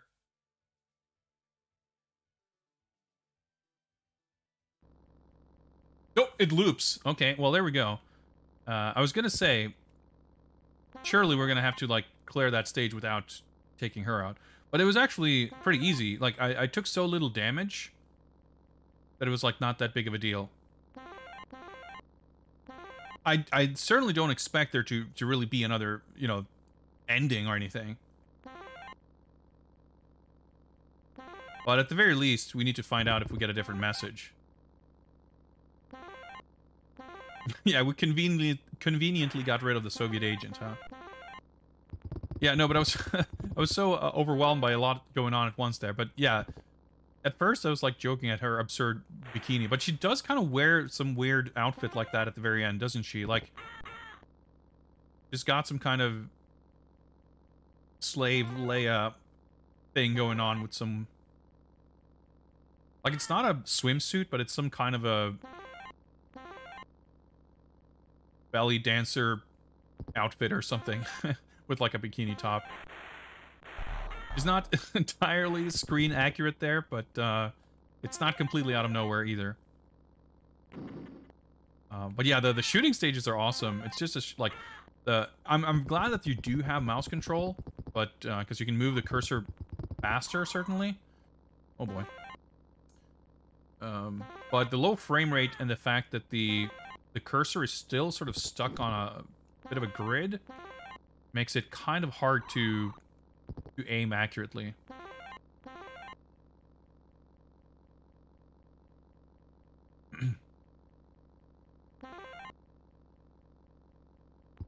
But I'm glad you at least have the option. But yeah, the shooting stages are my favorite, but I don't know, like, there's not a bad stage in this. Like, every single stage just needs a little bit of tweaking to be, like, fun and good. Like, on this one, if you didn't push so far up to the screen as soon as you accelerate, so you can actually do this without going super slow, if, like, touching the grass didn't, like, instantly fucking explode you. Same thing here, like, you have to go slow, even if you, like, memorize the map. There's, like, the only incentive to not go slow is that the game is cooler if you go fast. But that's obviously pretty questionable design, when it's like, well, you have to make it impossible for yourself to make it look cooler to be more fun. That's a little, you know, dodgy game design. But, like, conceptually, they all kind of, you know, this isn't exactly a scene in the film, but it fits in. And the art is amazing. Like, there's so much bespoke artwork for each stage. There's so many little details. There's so much great animation. Like, even when there's, like, multiple vertical scrolling stages, it's really only the beginning of stage 1 and the beginning of stage 2 with the driving stuff where stuff is kind of reused with the car. Because even when you drive the jet ski, like, it doesn't look like this. The water is different. The guns are different. You know, it's similar. Like, there's stuff shared between that and the underwater stage, but the pacing of them still, like, feels so different. That's a trap. And yeah, Vermin Infestation, what's up? The game looks amazing. Like, I love it. I mean, it's easily the best looking game that we've played so far. And License to Kill had some pretty slick visuals too, but this is, like, very similar. but more polished with more details for sure.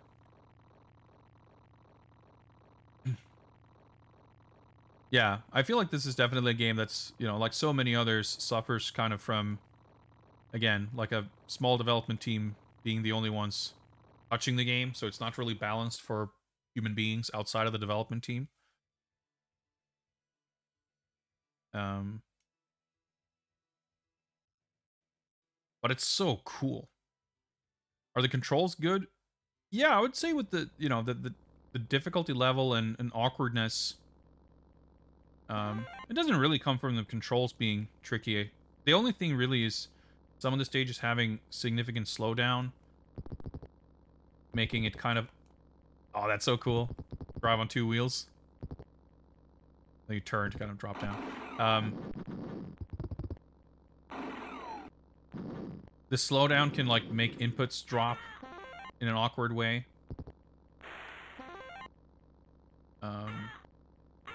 But of all the things I would potentially want to change about the game, the controls are totally fine. And I think that was true for most of the games we've played. I think, yeah, we're gonna need to drive past the oil slick here before we can enter. I guess that jump on the left is if you get the... That doesn't even make sense. I was going to say if you get the underwater ability at the end of the stage, but if you do, you can still get into that other jump.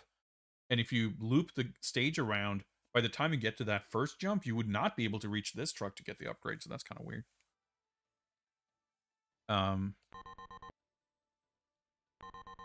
But yeah, like the boat controls in Live and Let Die felt good. I think the Living Daylights was a bit awkward, where you have to move the cursor to the edge of the screen. Having multiple buttons and a way to toggle between like running controls and aiming and shooting controls would make that game far more playable. And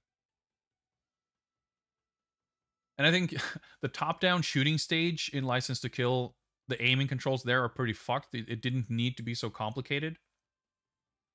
But that's still a game I beat legitimately, you know? I learned all the stages, and it's just that the top-down running shooting stage, you think you're supposed to play it more aggressively, but much like this, you have to just stay behind and be super-duper careful. You have to, like, really take on enemies one by one and just kind of... It's just a game you look at and you expect it to be played a certain way, and you expect a certain way, like a certain strategy to be... Try that again, I guess. Wasn't sure if I got it. You expect a certain play style and strategy to be how you're meant to play it.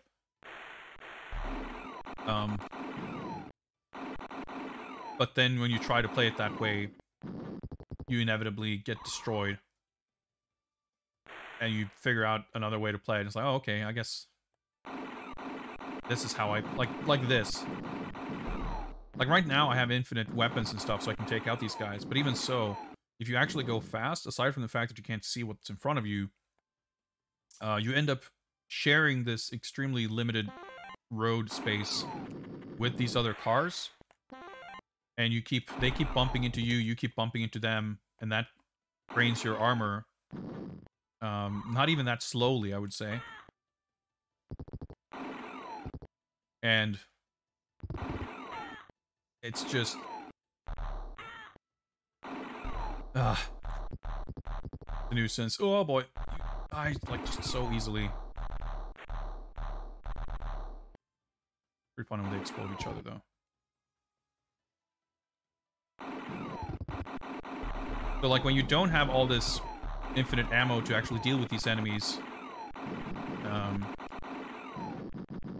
you just like the strat is to just park and let the enemies drive off screen, which is a fairly absurd concept if you're thinking about like, oh cool, there's a video game James Bond car chase thing. Like, oh, what do you do in this stage? Well, what you're actually supposed to do is you just park the car in the middle of the highway and you wait for the enemy cars to slowly drive off because they have a minimum speed. Like, they won't ever actually catch up with you. They'll keep driving. You wait for them to drive off far enough to despawn, and then you can slowly creep forward. Like, this is how you have to play this level without the cheats. Because even if you buy ammo First of all, you can't afford to buy enough ammo.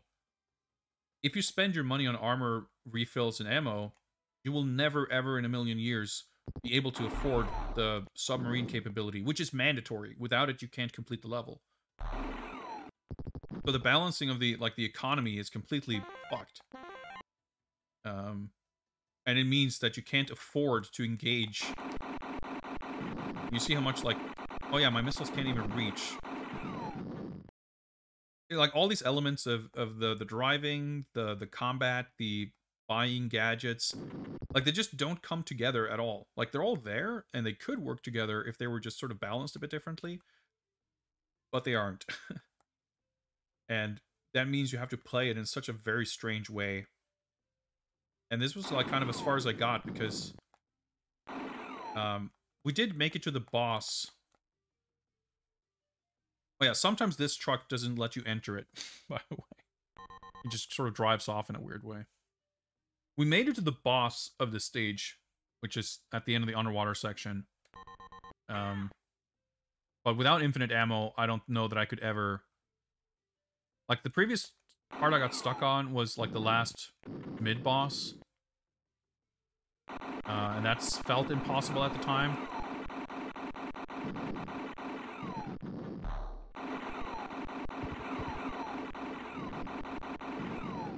Alright, I think we got the chopper.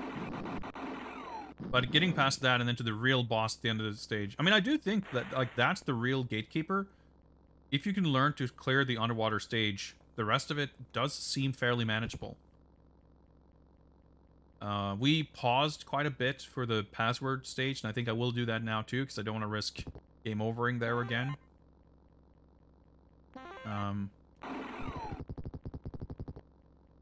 But, you know, maybe if there is a strat, I could see... Like, this game does not feel...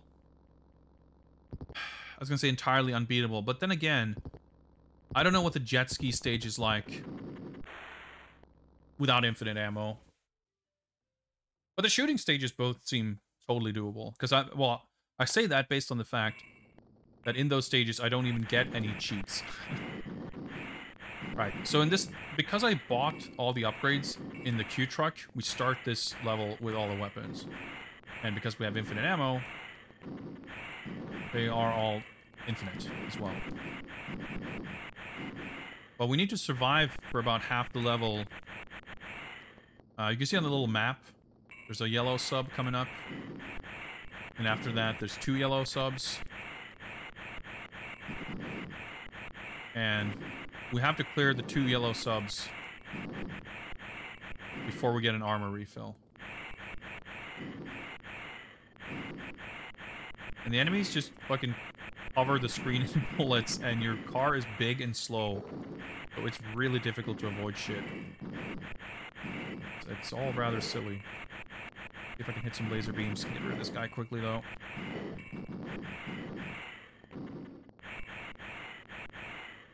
Get more torpedoes. Oh, I blew him up. I see stuff like this, like... It's a barrage of bullets popping up on screen. Like, granted, yeah, the bullets don't do that much damage, but it's still stressful. It doesn't feel very good to have a shoot-'em-up level where, without warning, essentially, the screen is just covered in unavoidable projectiles. Right. And some laser beams there, but we rely on torpedoes here. So after this enemy is where the armor... Okay, I'm cutting it really close here. Okay, we're good. We're good. And I never remember if enemies come from the front or behind, so... Hard to be too ready. Wait, what? Why is there a second armor here? It's a first?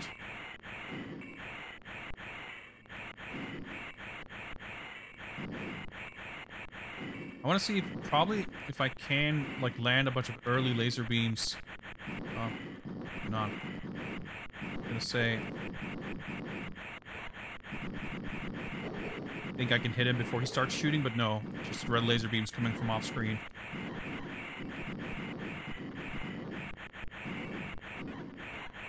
Ah! Oh, fuck, I was trying to get outside of the beams. Yeah, start with no weapons. But that's okay. We start with full health, on the other hand. The only problem here is, like, things are going to be maybe a little bit slower, but maybe not. Like I said before, I can take out enemies more quickly in the beginning with all the weapons. Taking off sprites off the screen to make things go a little faster. But I fire so many more projectiles with the upgrades. Sort of slows things down anyway. Yeah, these guys take, like, I don't know, 8 hits or something. More, maybe. Like, this is just... feels silly. But because I start with more health... like, this guy's gonna take way longer to destroy now.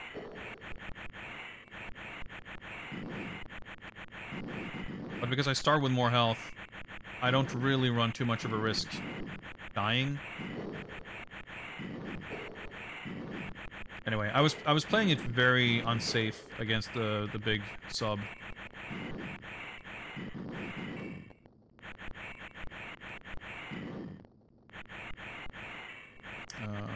I was trying to end it quickly, like I did with the end boss. Alright, so now we have infinite torpedoes.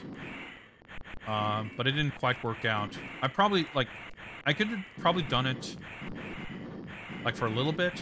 Because, again, landing your laser beams just ends things so much more quickly.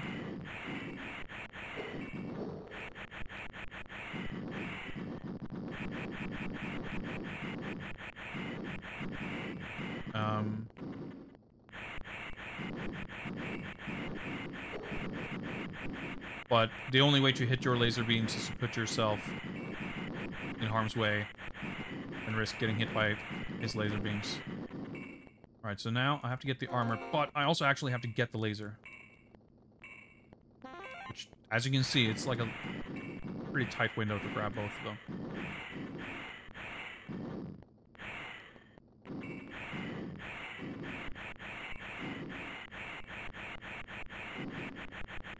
Like, I don't know, you guys will have to help me out. Like, I don't know that his torpedoes, how damaging they are. Obviously, the red laser beams melt you. But I'm, like, not entirely sure if it's okay to, like, tank a few torpedoes. It kind of looks like it. Alright, I'm not going to take more risks. Alright, that's bad. Okay, we're at good health, though. Also, the laser beam is the only weapon you have that has, like, full screen range. Okay, that was amazing. So much health. Okay, this should be okay now.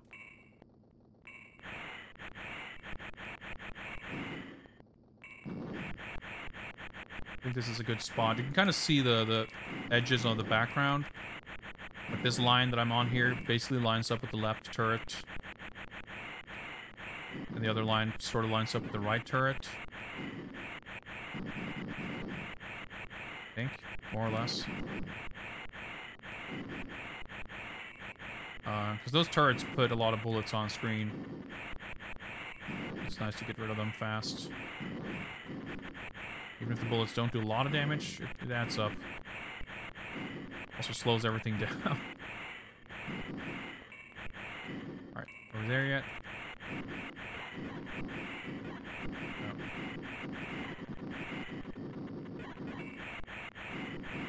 Yeah, I like destroy them before they're on screen pretty much. Oh, that one. Okay. Yeah, just a bunch of lasers there, I guess. These guys, okay. Thought they were supposed to be moving back and forth.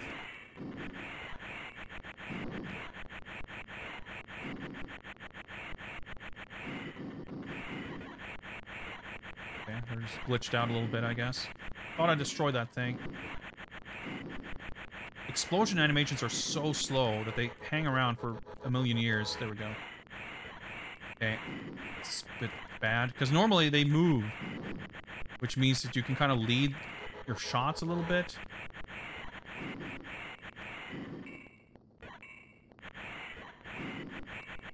But it's going to be extremely dangerous for me to try to get inside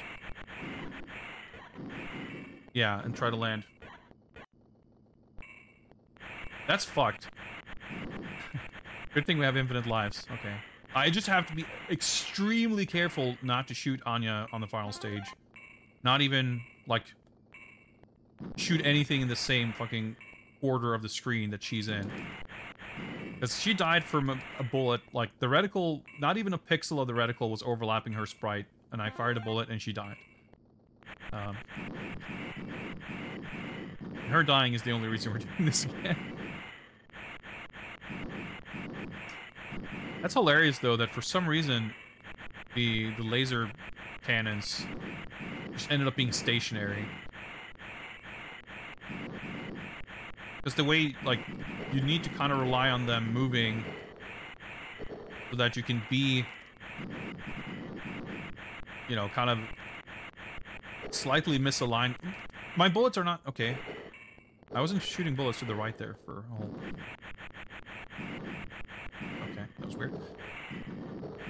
Like, you shoot your laser beams and have the turret kind of move into it from the side, while also making sure that when you are firing your lasers, you're not in position to get hit by its lasers.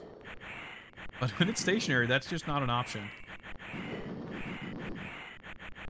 So let's hope that doesn't happen again. That's the first time that happened. Okay, torpedo. There we go. But yeah, this game has been a, like... It's fun because the game is so cool. It's been a very frustrating experience. Quite a bit of damage, but it should be fine because... Yeah, I'm not going to take that much damage from these guys. I should go down pretty quickly. Well, that was... Okay, it's actually been a while since I had to fight both of them at once. I mean, it doesn't really change anything. Usually I'm able to get the first guy before the second one pops on screen. I want to be a little bit further to the left here. Grab the armor quickly. Fuck, this is real bad. Okay, we got it. I've certainly missed a power-up there before. I don't get it. Why is there a second armor there? Like, is it something I do to trigger that armor drop? Or is it, like, maybe it was always there, but I'm so aggressive and I was shooting stuff that, like, I explode it otherwise? Which is something you can do, by the way. But that doesn't seem likely because normally, when I was playing this before, I was being very careful not to waste my precious ammo. I don't know. I hit all the beams. Dude, did you guys fucking see that? He shot like 3 beams in one, and they all hit. I'm dead. And he bullied me in the corner. Like, this is like fucking the enemies in License to Kill, where they shoot singular bullets, but sometimes, like, the randomizer that determines whether or not they shoot, just sometimes makes it so that they shoot, like, salvos of 5 bullets. And you have no iframes, so an enemy that might shoot 5 times, and you have like 5 hit points, and you just die basically instantly. Yeah, this feels so inconsistent because... Yeah, it's kind of the same thing here, to be honest. Like, the enemies... They fire too much, and they don't feel like they're shooting in, like, very discernible or predictable patterns. Maybe they do, and there's just so much going on screen that it's hard to just make out those patterns. Or even if, you know, there are very obvious patterns, because the game speed keeps fluctuating so much, it doesn't feel like there's as much of a pattern.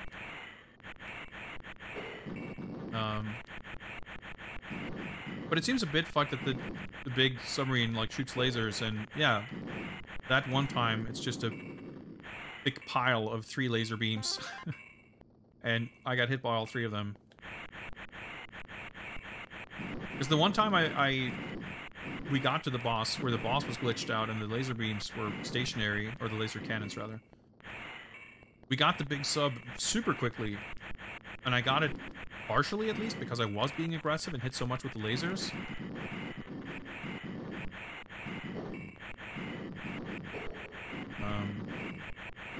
But when I tried that last time, I just ended up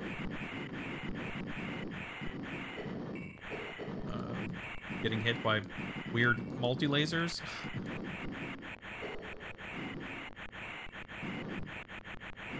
I'm gonna wait a few seconds for it to show up closer to the left edge of the screen. Make it a little easier. That. There we go. Alright, let's hope for better luck. At least we have infinite lives, so we don't have to ever worry about restarting the game. There's a bunch of, yeah, mini subs, whatever you call these guys. Deal with first. On the left-hand side, I guess. That means I should go on the left. Whoa, okay. Never mind, I thought there was way more before that. I'm hitting with anything.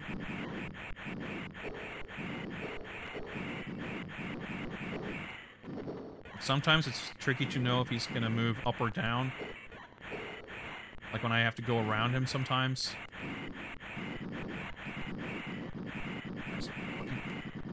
Hit all the laser beams. My health. Oh, I'm getting... Oh, sprite overlapped. Okay, we're good.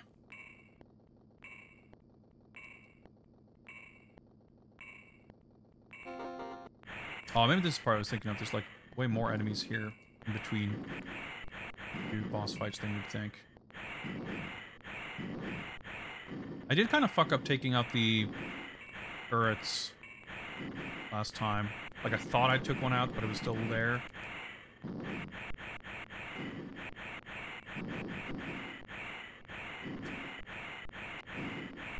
Yeah, this is a decent amount of slowdown. It's fun that your bullets have like limited range too. And also that you can despawn your own torpedoes if you fire them too fast. Like, you shoot out torpedoes in 8 directions, but you can, like, shoot new ones before the first ones have, like, reached the end of their range and they just disappear. Yeah, I destroyed that one off screen. Exploding now, I think. Nope, it's just a bunch of explosions. Beams are stationary again. Okay. My health. Really bad.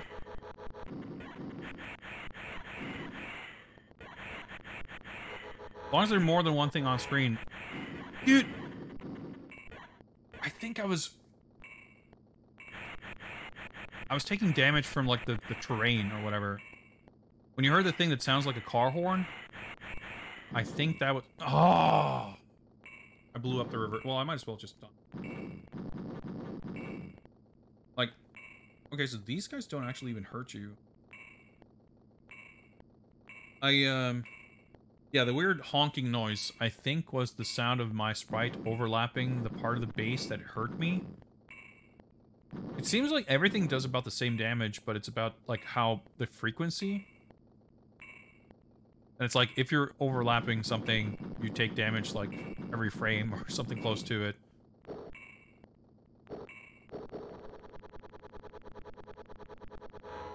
Yeah, you hear that noise? That was the noise that kept playing during the boss fight. So, I was trying to snuggle up right next to the cannon to fire my 3 sideways torpedoes. But that ended up just draining my HP, and I didn't realize it until it was too late. But that's data, that's knowledge, now we know. I'm just a bit miffed, as well as confused, that the laser cannons have just decided to be stationary now, and that makes the fight way harder.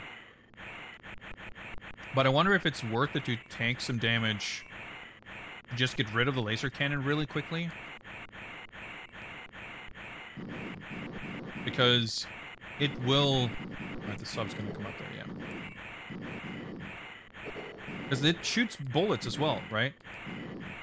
I'm able to destroy the first turret off screen. If I can, like, predict a little better when that's gonna be destroyed, and start moving over to the right one sooner. I don't know, but I'm also worried that something I'm doing in being overly aggressive, like maybe I'm destroying the left turret too quickly, and that is somehow making the laser cannon stationary. Yeah, it's pretty funny how stage 2 is like the fucked stage in this game as well. Which, you know, that was kind of the case in License to Kill. I eventually learned it, but it was still, like, easily the hardest stage. Easily the hardest?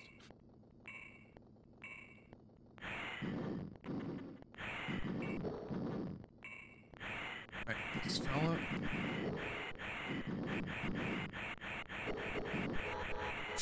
Honk, honk. Alright, it's bad.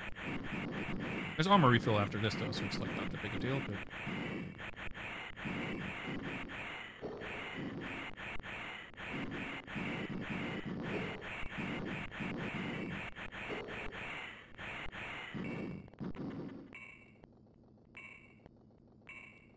Oh, what the fuck?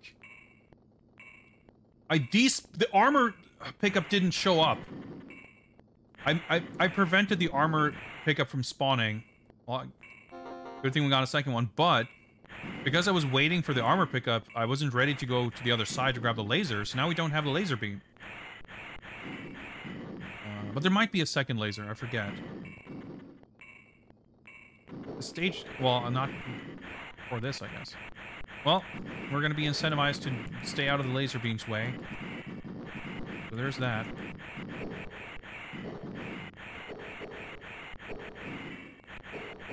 So much going on.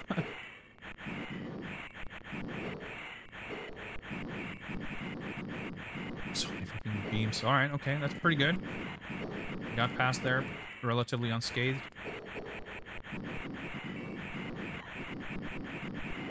Look at my life bar, just melting about 40% in about a second and a half.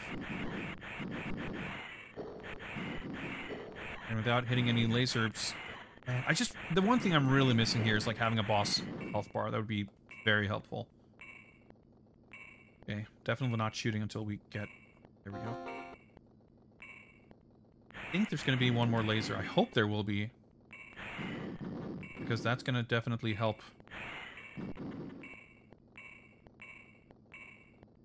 Get rid of some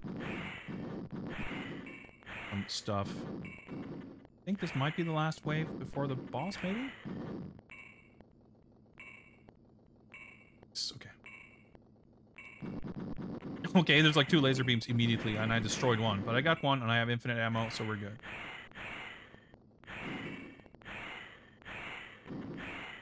What's the sonar meter for? To look cool, I guess. Like most of the UI. Okay, the beams are stationary now, right? They're not like... Okay. I just wanted to see if waiting to destroy the turret somehow would have had any kind of effect.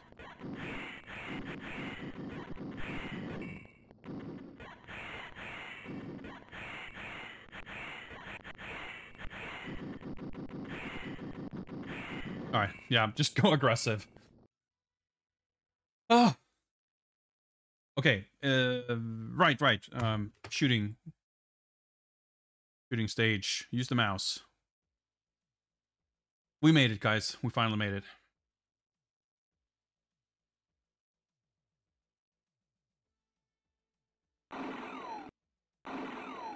So in this stage, Bond has, like, very little HP. The tracksuit guys here, they will kill him in one hit. But even when he gets shot, can't take too many hits. Need an ammo drop. Nice, we even collected it.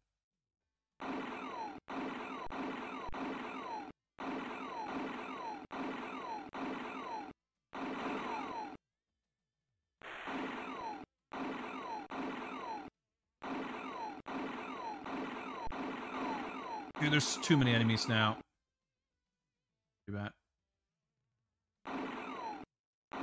I did a bad job at hitting these scuba guys.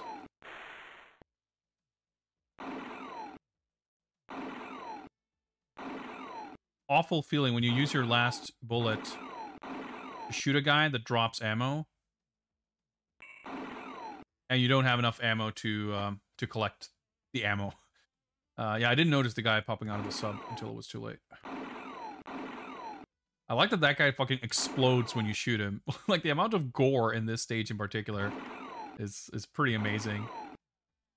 Not something you would expect from a Bond game. You just fucking explode that guy's head. I didn't get it.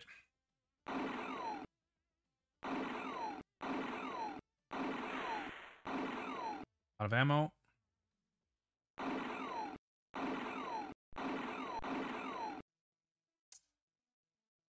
Dude, why is everyone spawning at the same fucking time?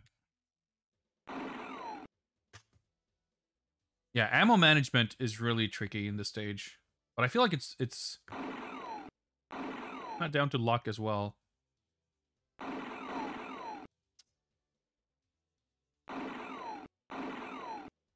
I'm doing really badly at taking out these guys before they shoot him, though.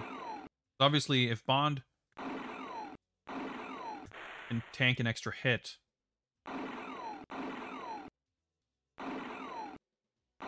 that leaves you a bit more option. And I guess if you don't have time to shoot the scuba divers before they shoot, yeah, that's we're done. We can't do it now. You're better off ignoring them.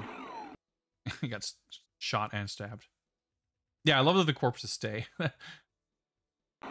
Seems unintentional, but it's sick all the same. Yeah, it's also worth noting that you don't actually need to hit... Like, you can shoot these guys in the legs, basically. Like, you don't have to aim at the part that sticks up above the surface. Yeah, you have to aim up, because if you keep the reticle in place...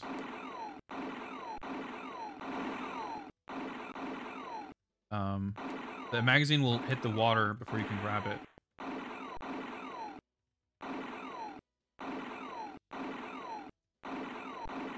Nice, okay. That went really well. Very good health. We haven't had a single dude up top drop ammo this time. We're out of ammo, by the way.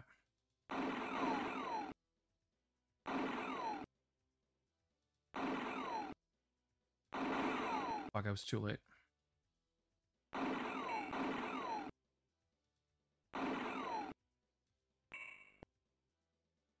This is, like, weirdly RNG dependent.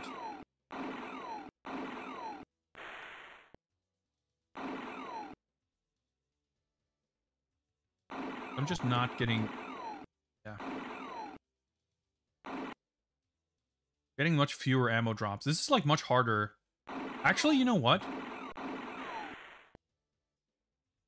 We're technically on loop 2. So maybe it is supposed to be harder.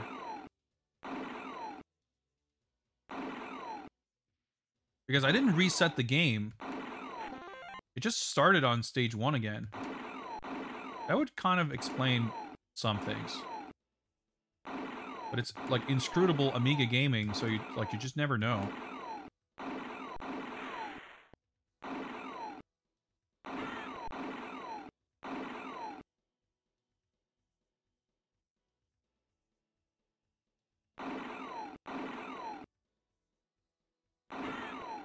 Fuck, I shouldn't have...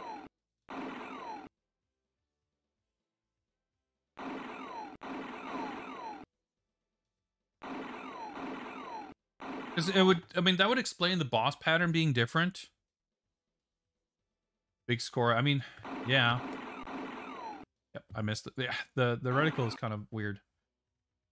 I'm almost positive that's what's going on, because, yeah, I don't know if there's another explanation for the boss pattern on stage 2 just flat out being different, or whatever you'd call it. And the fact that we literally are not getting a single ammo drop from these guys now.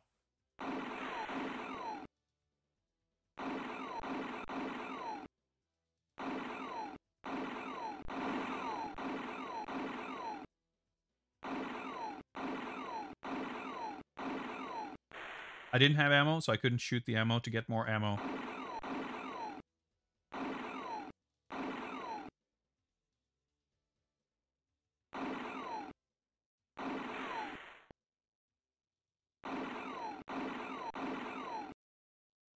Like, you have to take strategic damage to make sure that you have ammo to collect ammo. Yeah, I could... Okay, I'm somehow still alive. Oh yeah, he ran out of health anyway. I think we're gonna have to reset, guys, because...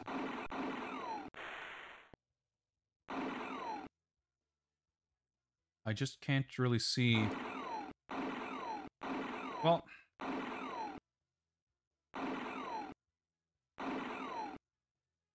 Maybe we just need to... Yeah, okay. Maybe we just need to play perfectly.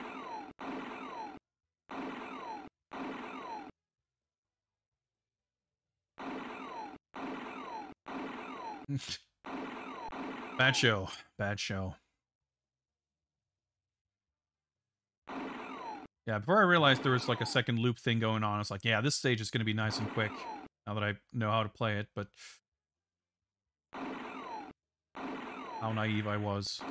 Even the left scuba guy not appear to drop ammo. Just this guy.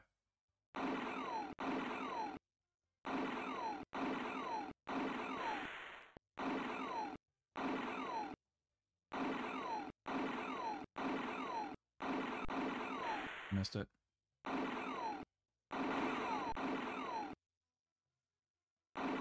Oh, ooh, okay.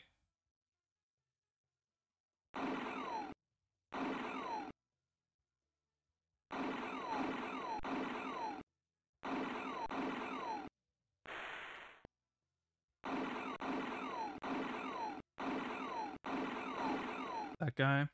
Yeah, he's got like 2 more hits. I missed the guy down there again. Yeah, bad show.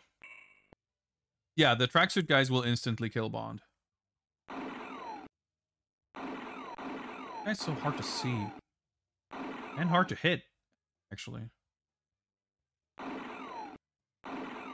Oh, he didn't drop ammo. Okay.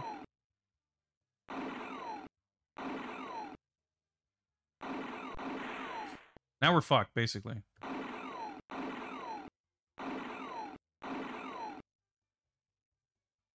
Yeah, I need to wait for the ammo refill. Yeah, I don't have time to shoot that guy. Yeah, we're dead. Like, even if I could survive that, like, I don't have enough ammo. Oh, I wasted the... Okay. I mean, it's generous in a way of the game to actually even give you free ammo at all. Like, have to do that, but...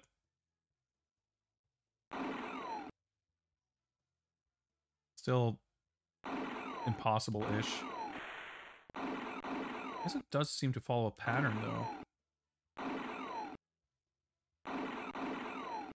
You could probably memorize it, I guess. Technically.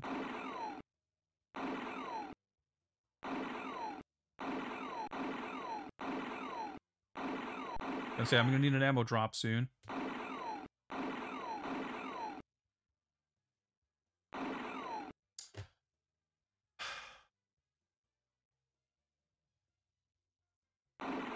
And yeah, to clarify, the floating guy over there, that's Bond. He's riding the little camera orb thing to get to the control room.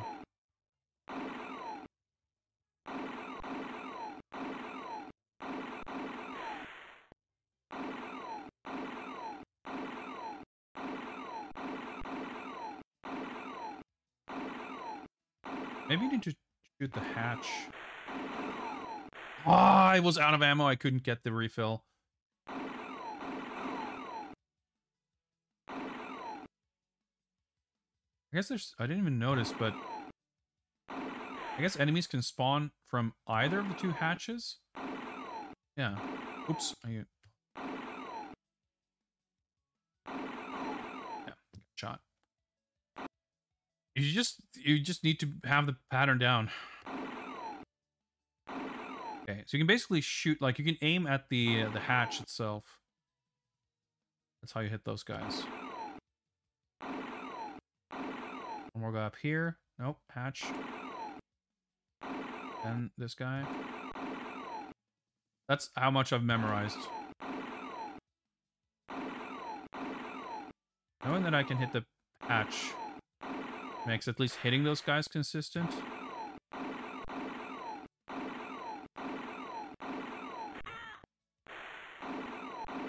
Sort of. Vaughn's at full health.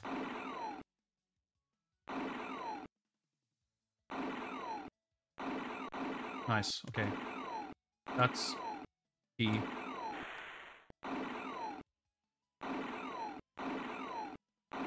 Don't waste more than one bullet on any of those guys.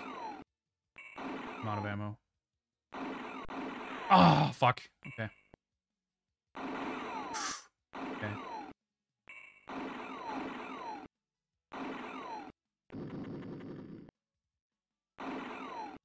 We did it. Okay.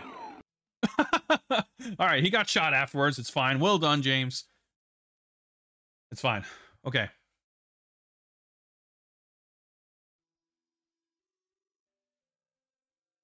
I need to enter. All right. 0, 1, 2, 3, 4. Pause. Okay, so 0, we don't know that one.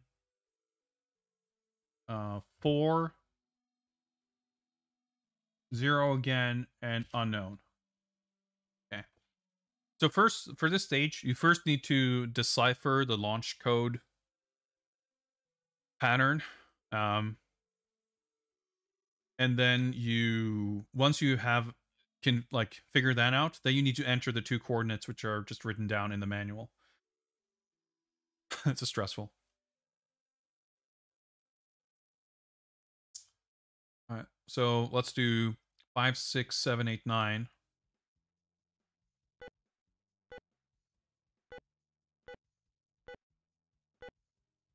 Pause again. So that's 5, 6, 7, 8 is the last one. So 0, 5, 4, 0, 8 is the code.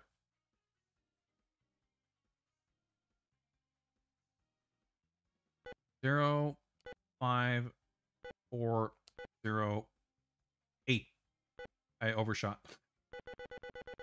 There we go. This is so cool. All right, target 1. 0, 3, 9, 0, 4, 8. I wonder if the timer is still running. Even though you can't see the map. 3, 8, 0, 2, 2.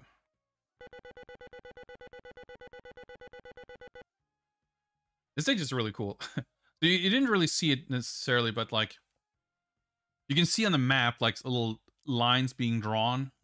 And when they're kind of completed, then you're done for. Okay, so this stage might be much harder now.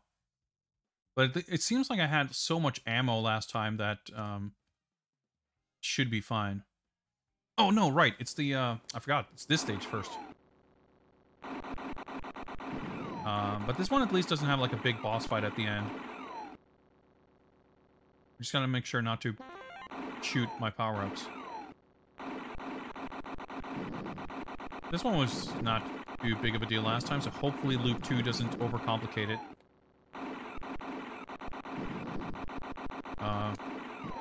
Hopefully I didn't hit that. I want to say there's like a good amount of armor refills, unless... Okay, I shouldn't have touched the enemy sprite. Oh, we beat the game, Lamisar. We're on Loop 2 because we got the bad ending, because Anya died to a stray bullet somehow. And I realized during Stage 3, even though I had identified during Stage 2 things that were different, I didn't... I assumed it was just Amiga weirdness. I didn't realize that it would actually be a Loop 2 thing, but I were able to identify during Stage 3 that definitely the game is harder now. So hopefully that's not gonna... Because after we beat the game, there was no ending, really. There was just another text thing. Like, well done, James. Too bad Anya died. And I was like, well, we should play it again and not have Anya die. And I was about to, like, restart the game, but we just started over on Stage 1, and I was like, oh, okay, cool, let's just keep playing. It didn't occur to me that it would be harder, but it is. So in the underwater stage, in the boss battle, the two laser cannons on loop 1, they kind of move back and forth. But in loop 2, they're stationary, so they're actually much harder to hit without getting hit yourself. But that was the only major difference. Maybe the big sub-boss had more HP. I'm not really sure. Like, how would you even know? But for the first gun stage, you get way fewer ammo drops, which actually makes it significantly harder. But the thing is, like, Bond has very little HP in that stage, which was true on the first loop as well. That, like, in the final stage, you had so much more HP that getting hit wasn't, like, that big of a deal. So I hope that you aren't that more vulnerable in the final stage. Because that would be what I would... Like, even if ammo is scarce, I still think it's not going to be... Like, it was... You know, it was... Aside from Anya mysteriously dying, it didn't seem that difficult. I was never really close to dying. I only kind of realized after the fact, because I got hit a bunch, and I was... Based on the other shooting stage, I was expecting me to be like, oh man, I must be close to death. And I was like at 90% health. I'm like, oh, okay.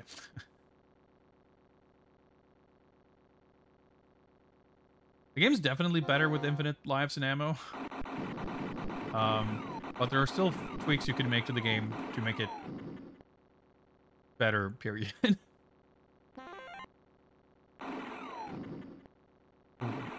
Like wave effect. Oh, cool. Oh, right, okay. So we're gonna have to fight two of these right after one another, not simultaneously. Thankfully, I guess.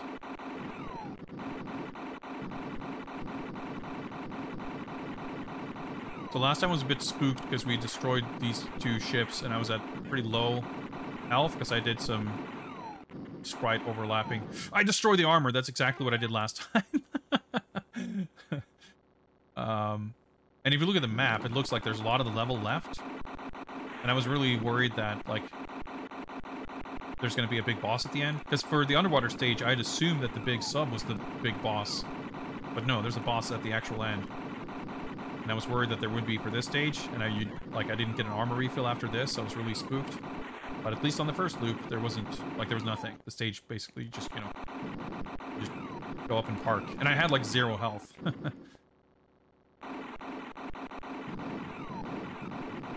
So hopefully we've basically done it now. Not quite over yet, but as long as I don't touch these guys, they shouldn't do much damage, really. Yeah, you get all this firepower up front, but every single enemy on the entire stage comes from behind. The Amiga games for it. Yeah, he's driving up. I like the... Like, I didn't pay much close attention to it before, but all the progression that happens on the map happens, like, very much... It's not very gradual. Just like, oh, it's time to move on, and then the dot moves. Well done, James. Okay. Scene 6, final stage, gun shooty time. Yeah, more or less empty. I mean, that's kind of what I was saying before, like, playing games with trainers and stuff, that's how I play them, and it was usually more fun that way. Less frustrating.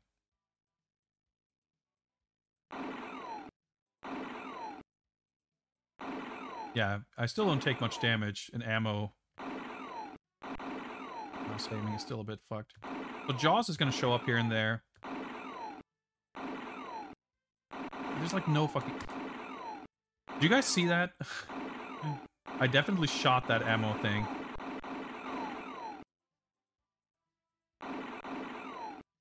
You kind of want to make sure not to kill an enemy with your last bullet, just in case they drop ammo. You need to have, like, one more shot for the ammo drop.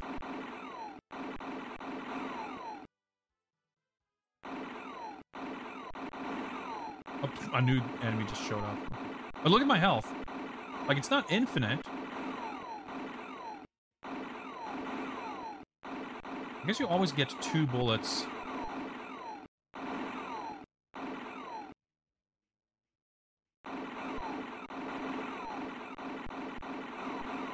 Alright, so I'm not going to shoot anywhere close to her. Unless she gets shot by enemies. Yeah, see that guy? I can't shoot him. Oh, she's alive. Well done, James. James and Anya leave Atlantis in an escape pod moments before it is destroyed. The capsule is picked up by an American patrol boat. The mission has been a great success. What are you doing? Wait, what? Oh, there we go. Keeping the British end up. Dude, the pixel art. Holy shit, this was worth it. This was so worth it. Fucking half-melting Roger Moore. Easily the best ending we've seen in a game so far. Oh, this was worth it. This was extremely worth it. Incredibly good faces. Immaculate likenesses. It's not even like automatically skipping after 1 second either. Keeping the British end up. Heck yeah. Infinite everything cheats. That was still stressful as hell. Technically, we cleared both loops. We got the bad ending and the good ending. And it crashed. We got a guru meditation to top things off. I didn't touch anything. I didn't want to skip this, but yeah, somebody clip that. All right, what a way to end it. I think we'll end timer there. We officially have completed our mission, but we still have plenty of investigation to do here into these other versions of the game. I'm just a little miffed now because, like, fuck, what if there's something else after that? If that's the case, we'll have to consult YouTube, I think. I don't know that I have it in me to play one more loop of that. Insanely cool game, just endlessly frustrating. But holy shit, that's like the first really satisfying ending we've seen. So far, every game has had like basically just a text that says something to the effect of, well done, James. You know, mission successful. Technically, A View to a Kill on C64 had an ending sequence that was not too dissimilar from this, but you could barely tell what anything was on screen, so it wasn't like that great. But the pixel, this was incredible. This was so, I'm so happy we did that second loop. I didn't expect anything other than a different text, but fuck, that was so worth it.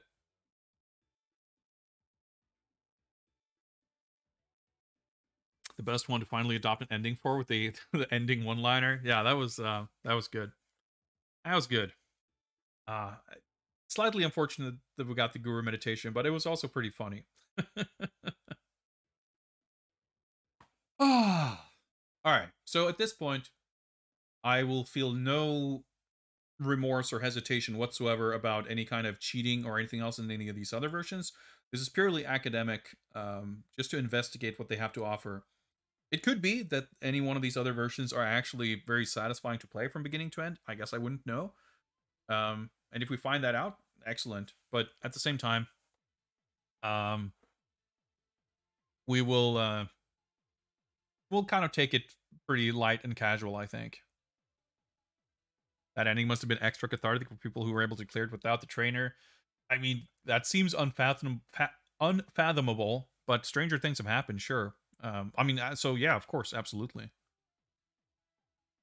I mean, Macaw fucking beat Batman Returns on the Amiga, right? That did not seem humanly possible to me, but, you know, it can be done, so I'm sure this can too. I mean, if you think about it, I was never too far off from beating stage 2. So I shouldn't exaggerate too much. Like, having good strats, I was able to get to the second boss, and if I had enough laser beams to maybe try to do that aggressive strat, I'm sure that could have been done. And after that, the rest of the game is actually not that hard. Fucking Link's Batman Returns. I mean, it's true, Macaw isn't quite human, so I guess my statement still holds up. It may not be humanly possible. It may only be fucking avianly possible. You may need certain bird genes to do it. Link's Batman Returns, man, that game is ridiculous. Arguably more ridiculous than Amiga Batman Returns. Both insanely cool, though, with all these unique enemy sprites and shit. Anyway, guys, I need a short break, but when I return, let's take a look at the Commodore 64 version of The Spy Who Loved Me. See you guys in a little bit.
All right, I'm back. Let me do a little bit of setup here. In fact, while I do that, why don't we check in on some info here? Where are we at? We're almost at 18,000 out of 20,000. We're getting ever so close to our first funding goal for the first bonus game, which I need to find time to do the final bit of research and prep to actually be able to play the game. Will be interesting, but I'm actually quite excited. I think all these bonus missions should... I mean, I'm excited for every single game that we're going to be playing as part of this project. But the bonus ones, some of them are maybe a little bit extra special. We'll keep that on screen while I do a tiny bit of work here to get things set up. I'll update some game info to make that accurate as well. Let me see here. I should get in. That's page 2. This should be fine. Okay. I'm live on the air. Stream production. Oh yeah, game info. We have completed the mission, so we'll let the timer sit there, but let's update this to say C64. So I do believe that the Kremlin was also responsible for this version. Let's try to find some information here and see if we can confirm that. We have data from Moby Games, which I don't know if it's always reliable. But let's see what it says here. Well, the credits of the game says by the Kremlin, code by Neil Harding, graphics by Tony West, music Matt Furness, uncredited. I'm curious if he actually did C64 music, which is not something I haven't heard any C64 music credited to Matt Furness. That could be my ignorance speaking. I was just curious, again, talking about the, like, not only what we were talking about earlier about the programmer, like, it would be quite common for one studio to either sort of outsource to individual people or just within their staff have different programmers assigned to the different ports. But also the art is so good. So I was curious to see, and I believe, so the Amiga version, yeah, graphics by Tony West and Lloyd Baker, 2 artists. So that's a lot. So one of the artists of the Amiga version also did the art for the Commodore 64 version. Programming by Paul Margrave, not the same person who did the C64 version. The Atari ST does not have any credits. The DOS version does not have any credits. The Amstrad CPC version does not have any credits. The Spectrum version does have documented credits here. They're all uncredited in the game, apparently. Designed by John Kavanagh and Paul Margrave. Paul Margrave, programmer of the Amiga version. Code by Dominic Wood. Graphics by Tony West and Lloyd Baker. So that's, I'm curious, because there are no actual credits, I guess it's hard to say how accurate this is. Again, even the Spectrum version has an uncredited Matt Furness for music here. So I have to wonder if... It seems unlikely to me that Tony West and Lloyd Baker... It would both have been doing the graphics for the Spectrum version, but only one of them did the C64. So I'm guessing that it's kind of... These credits seem like maybe they're based on someone adapting their work to this version. I don't know. I guess we'll never know for sure. But interesting. Anyway, as far as we can tell, it was all done in-house at the Kremlin, at least. So no need to update the developer information on my stream layout, which is my main concern.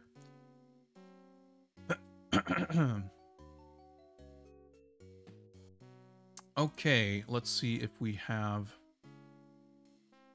everything set up here. I believe we should be good to go. Let me see if my joystick... Yep, that seems to be working. Let's hop on back to this. Rid of these side pocket jams and see if we get some hot furnace jams in this one. I'm very curious. Oh yeah, we got some. Erase that. So let's load up Spy Loved T64. Spy Who L Me. Okay, let's do it.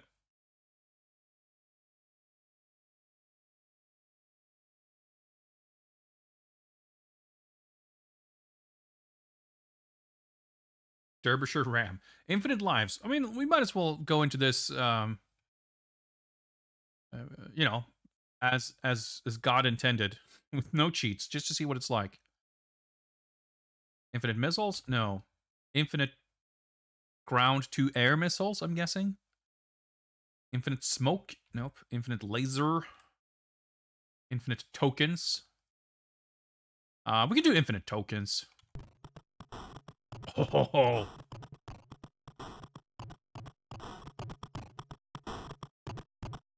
Do the fucking HUD.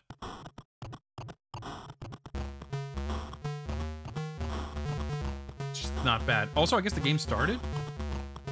That's fine. We'll just sit here parked on the pier enjoying these jams.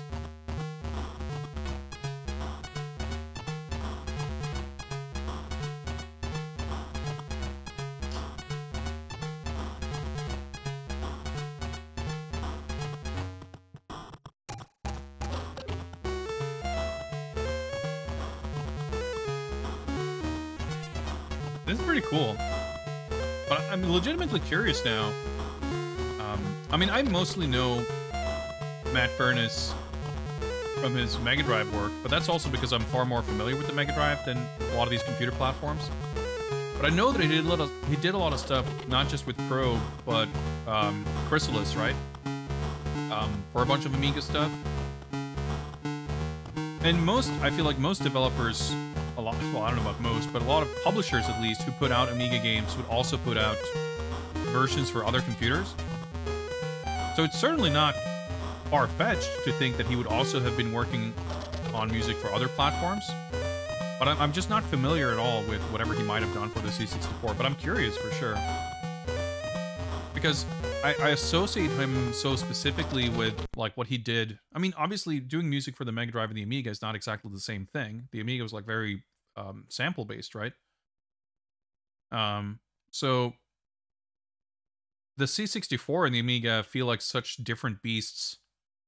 But at the same time, I guess anyone who did any music for anything back then would have been expected to figure out arcane knowledge and dark magics to do anything. So learning to make music for other platforms, I guess, is maybe not that much of a stretch. And, you know, you certainly have people who were known for doing stuff on... You know, you have your Tim Follins, but also I'm sure like Chris Holzbeck and, I don't know, Rain Overhand or wherever else, Martin Galway, like people who were known maybe for the C64 stuff they did, or maybe known more for the Amiga stuff, but probably did stuff for like everything. So yeah, it just dawned on me that I couldn't picture in my mind's ear, I guess, what Commodore 64 Matt Furness music would have sounded like. Anyway, that's about as much fun as we get to have with that, so let's get to driving, I guess. Oh, I pressed the button. Was this the attract mode all along, or did I press the button to pause the game or to destroy it? Oh, no, I guess that was the pause button. Okay. Okay, I need to swap controls, probably? Oh, there we go. Whoa, whoa, whoa, whoa. Okay. Oh, there we go. Music's back. Yeah. So, wait. I love the little speedy car down there. It looks like fucking Chorokyu, little cute car down there. So I have 4... Wait, okay. I chose infinite tokens, right? I guess we just don't start with 999. Oh, I guess... Dam stands for damage. That's my HP, maybe? Air, miss, smoke, and laser. Wait, I think the damn thing is filling... Well, I guess I didn't pick any cheats, right? So I would not have infinite anything. I didn't pick infinite tokens, but anything else would be as normal. Okay. I mean, very recognizable as the Amiga game, and the graphics are certainly good. But so far, there's not much here that make this feel uniquely distinct. mean, the music is cool. I like the music a lot, and I think it's fair to argue that this music is not a lesser version of the Amiga song. I mean, you could make that argument. It's not unreasonable. But I think you could also say that it has its own appeal. Separate from... like, it is its own thing as well. The HUD is unique, and that's cool. But the Amiga version HUD was so awesome. I don't know if this is like a technical consideration. I'm sure it has to be. But I feel like the game works a little bit better when you have the HUD on the side as opposed to the bottom. Having a little more vertical visibility would be nice. Also, how do I know how much health I have? No, the game is not running slower. I'm just being extremely cautious. I'm sure we can go real fast. Like, I don't know, you wouldn't want to go any faster than that, even if you could. It's hard to tell if you can. The thing is, like, if I go careening outside the road here, assuming this is anything like the Amiga one, I'll die in, like, half a second. So, trying not to. But, like, it's the strategy is to go extremely slow, because there's no penalty for doing so.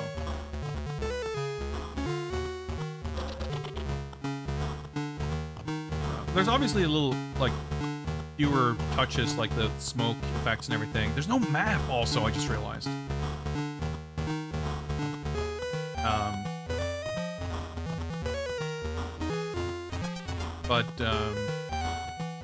You obviously wouldn't expect all those little touches in a C64 game.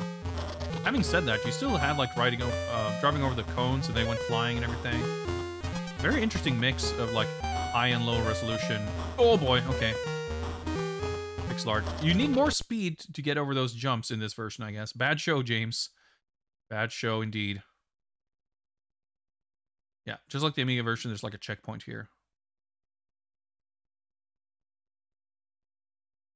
So I reckon once we game over, we'll probably restart this with infinite lives and maybe just do a playthrough.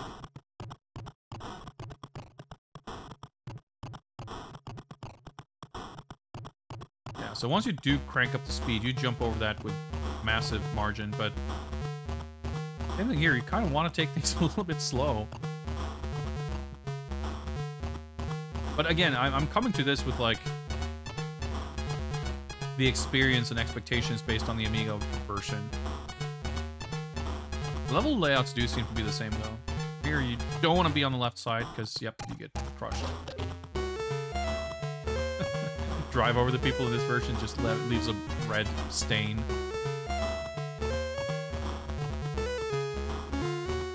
But yeah, I mean, this is not a bad-looking game. But I think some of the other versions we played, or some of the other games we played, like Live and Let Die, the C64 version didn't feel... No, I go right there, I guess.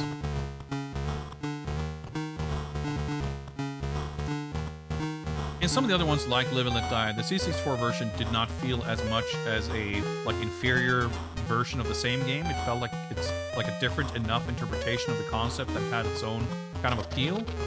And I think that's less the case here. The soundtrack is banging. But, you know, I still think at the end of the day, it can't quite live up to the greatness of the Amiga version. I mean, there's no voice samples in this one. It doesn't have the part where it uses the voice sample as the main melody. Also, it just goes quiet for a bit. Hit it! And there's no one going, oh yeah!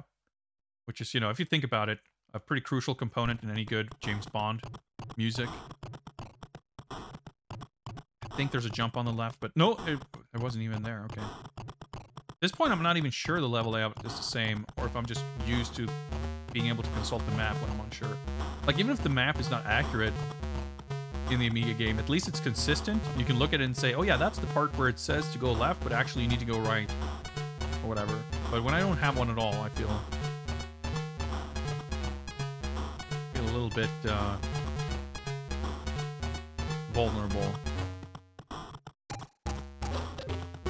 I think basically, yeah, because there's another one, Orc in the river, I guess. how do any of these things work? I can smoke him. Smoke him if you got him. Okay. I need to jump here. Yep, let's boost. Oh wait, okay, we made it to the end. Apparently. I got so confused about where I was in the level, I guess. Poor guy swimming. Okay, I gotta be careful here not to crash into the pier, I think.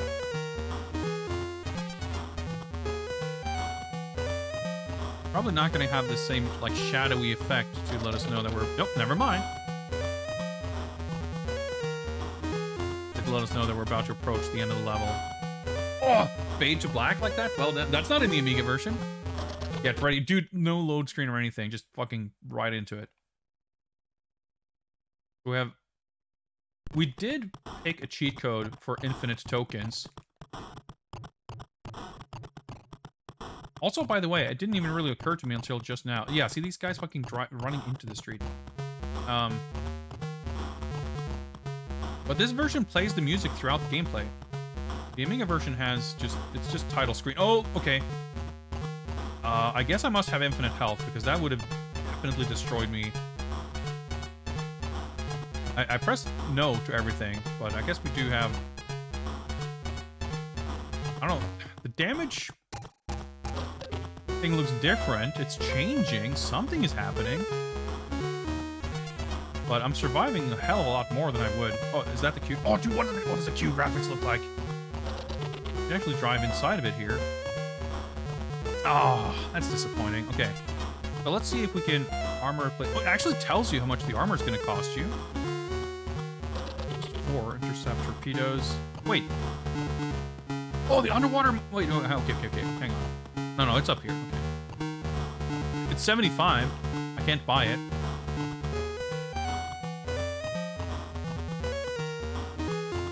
The timer is not paused. The timer is complete because we completed the Amiga version of the game. This is purely academic research we're engaging in currently. Picking out some other versions. I've been a little bit inconsistent in how I've been doing that with the timer. The timer is not like that important anyway.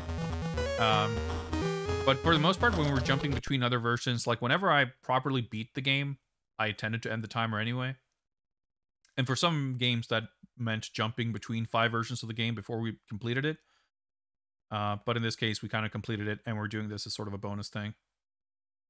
But thank you. I appreciate the looking out.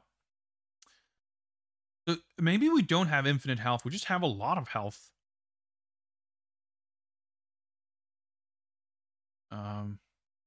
Let's just not buy anything and see how things shake out. Well, we played every level and we got the ending. I may have used cheats, but... Is that a jump?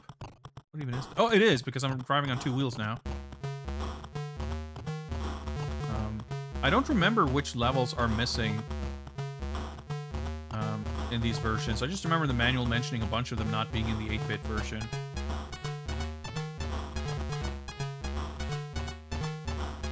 When is Bond finally going to get out of his car? Well, there's no running around stages in this game, but there are definitely other stages that are not car-based.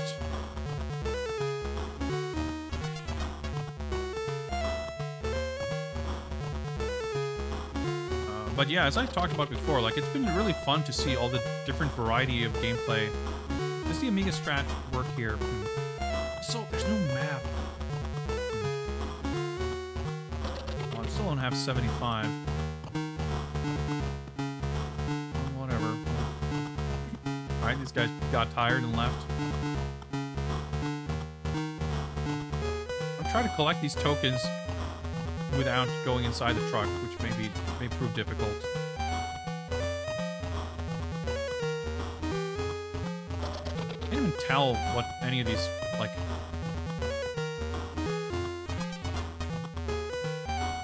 Okay. I can't read any of the HUD, really. Yeah, this version is good. The Amiga version is better, in my opinion, but... Nice and sharp. Enemies take like 2 hits instead of like 6, which I think is an improvement for sure. I guess that's the other thing. The fact that we do have missing stages obviously make these 8-bit versions a little kind of lesser by default.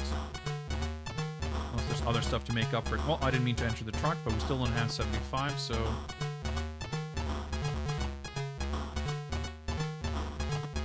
Maybe I misinterpreted what infinite tokens is meant to mean. Maybe the cheats were mislabeled, and even though I thought I picked the one that was supposed to give us infinite money, it actually gave us infinite health or something. I wouldn't be shocked if we just suddenly die also. Like, it's just... Everything about this is a little unscrutable. Unscrutable? Inscrutable? It cannot be screwed. Oh, okay, so that's the... Okay, well, I guess this is where the level loops, which is fine. I didn't have, I don't have the scuba gear, so... Well, I guess it's not called scuba gear, but whatever. We have 75, so... It could be that if I have infinite tokens, buying something will not reduce the amount of tokens, but I still need the amount to make the purchase. Because even in the Amiga crack, infinite money and 999 money were like two separate cheats. I might be overthinking it. We'll see. Either way, we should be able to afford it. We'll see if the...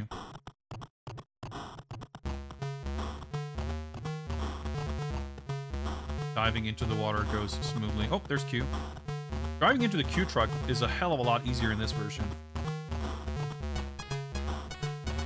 But yeah, I mean, we've got a lot of variety in terms of interpretation of James Bond through gameplay, which is cool to see, and I think that's something, even post-GoldenEye, there's certainly other kinds of games, but that's when it started to become a little more consolidated. Like, first-person action was sort of the standard, but there's certainly other games past that. But most of the games, I would say, after GoldenEye are first-person shootery type stuff. But even then, you have like vehicle sections and stealth sections and third-person combat and stuff. But I think that's, you know, that's more to do with general trends in games than anything to do with like any other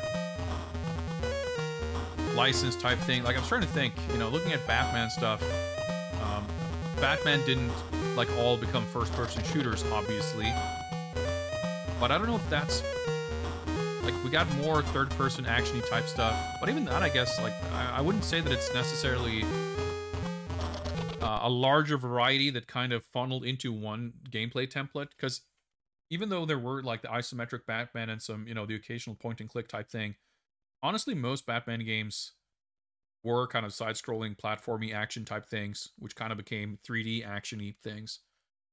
And I don't know what other things I'd be able to compare it to. In any case, I think Bond is a fun kind of license because it does lend itself to various different types of interpretation. But I think it makes sense that we see less of that experimental approach as... Like, you would just expect games to be a little bit more experimental in the 80s and early 90s than you would, like, in the 2010s or whatever, or even just the 2000s. So, it kind of makes sense. But yeah, we mentioned it as well, like, IO Interactive's upcoming Bond game. I'm super excited to see what that's going to be. Because, I don't know, I love the modern Hitman games. I've been a fan of IO since even the first Hitman. I'm not expecting, I'm not hoping that Bond is going to be like a reskinned version of Hitman or whatever, but they have a lot of interesting sensibilities that I'm excited to see applied to this license. And I think it's going to be very refreshing to get a Bond game. I mean, it's going to be the first Bond game in a decade, more than a decade. And it's going to be refreshing to not just get a new first-person shooter. I would be shocked, at least, if that's what they put out. That's going to be fun whenever we learn more about that. But I'd love to see like more. I mean, obviously it's tricky to build a game that has like all these completely different gameplay mechanics. But I'd love to see what a modern take on something like this would be, you know, an action game that just has very different types of stages. Or, you know, I feel like to fully capture the essence of a Bond film, I don't think you can make something that has like one style of gameplay. Because even in like all the action scenes in a single film will usually be very different. You have some fight scenes, you maybe have a shootout, you have some kind of vehicle chase, you have, you know, all these other things. So it's hard to like build one gameplay template to map all of that to. And even if you're not following the plot of a film, of a particular film, you kind of want to capture that vibe by having that sort of variety of locations, variety of action. And I think the Bond games I like the best are the ones that kind of manage to capture that. And that's one of the reasons, I guess, why GoldenEye is like not a favorite of mine and never have been really. Because even some of the other first-person shooters, I think, incorporate that kind of set piece aspect a little more thoroughly in the game. But it'll be really fun to get those games to see how I actually feel about them now. Okay, sub capability does cost money. We have 16 left. So wait, armor replacement is now 7. It cost 4 previously, so it's way cheaper. Okay, so if I buy it, my damn meter changed shape. I guess it it grew. I guess you just have like way more HP in this version. You know, which I guess could be entirely possible. Gotta get some Jesper Kyd Bond theme after the Furnace one. Yeah, dude, Hitman has good music. I don't recall offhand if he did music for the most recent one. I mean, I know he still does a bunch of game music. He probably worked on, if not all of them, at least did some stuff for the most recent games. Because yeah, I think a lot of the Bond films have like, you know, we've been talking about that as we've been watching them. Like, I love the John Barry scores, and he scored a bunch of them. And I want to say actually, The Spy Who Loved Me had a really bizarre score done by somebody else. The one for Live and Let Die was also a bit iffy, I thought.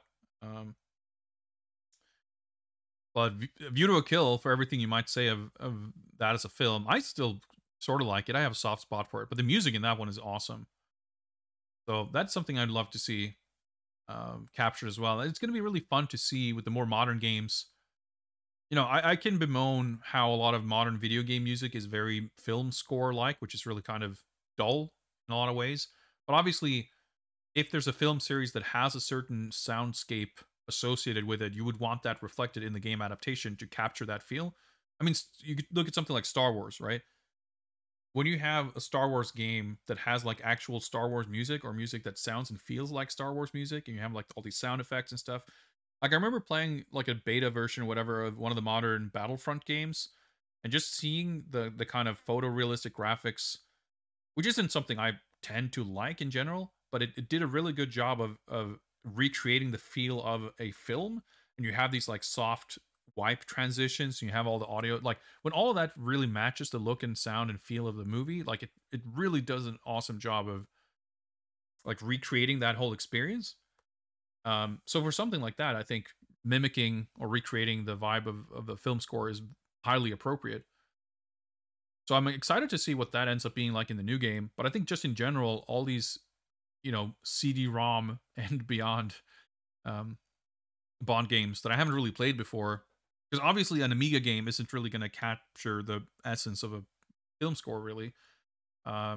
Much less a C64 game. They do their own thing, which is greatly enjoyable, but it's not that. So once we get, like, I know that even GoldenEye on the N64 has, I don't know that I would say that it has great music, but it has music that is noteworthy, and I'm not sure how much of it is kind of adapted from any of the GoldenEye score, but it has its own sound. Especially beyond that on PS1, PS2, etc. I would expect more film-like music, so it's going to be interesting to see how that feels. Anyway, exit the Q truck. Are we gonna get some furnace jams? Yep, there we go. Let's I guess we should remember to just kind of keep left. I guess the tokens don't matter after this stage, do they? Fired one missile and destroyed like 2 things. Like I don't remember, or like I don't think I'll be able to identify where the jetty is going to be. I just know that it's on the left-hand side, so if we keep left, we will eventually find ourselves dropping into the water. Oh, there's another Q truck. Yeah, the stage seems weirdly much shorter and simpler. But I don't have a map. I also, like, I don't know how much of that is real and how much of that is my imagination. So this is not the part that's going to lead to the water. Yeah, you just like bump into them and maybe fire one missile and they explode. I don't know what's going on with the cheats, which I thought I had some of them enabled, but the one thing I think I enabled does not seem to function as expected, so who knows. There may be some accidental cheating going on here, but whether or not that's the case, this version seems a lot easier. Okay, look at the dam meter has changed a little bit, so I guess I technically took some damage there.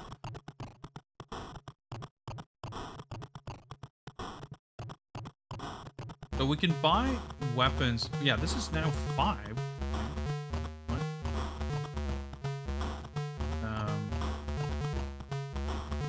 Torpedo. So we can still buy. So like clearly,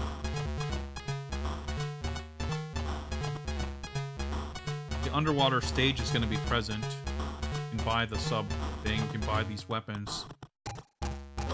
Side rear bolts. See if we can get ourselves a slight advantage. Thank you for leaving me off-road. Okay. Let's take a left here. Will this lead to the... See, there's a... Oh, this might be a... Nope, okay. Come on. I think this is exactly what you wanted. I almost fucking jumped and landed. Like, I barely made it to the water.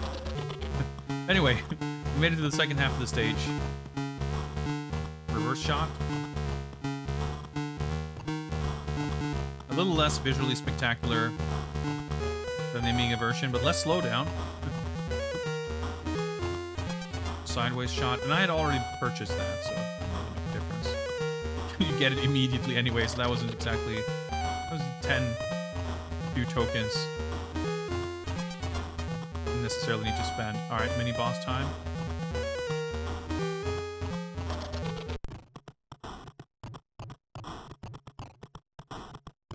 Is it shooting the same green little things? I think it is. Yeah, the projectiles are a bit hard to make out. They're all like flashing. Oh, the points. Torpedoes? Yeah, everything is just the same green little pixel. Wow, yeah, the stage seems shorter for sure. I guess the mini-sub enemy is just not present in this version. I like that these two guys show up on screen simultaneously, side by side. The patterns are totally different.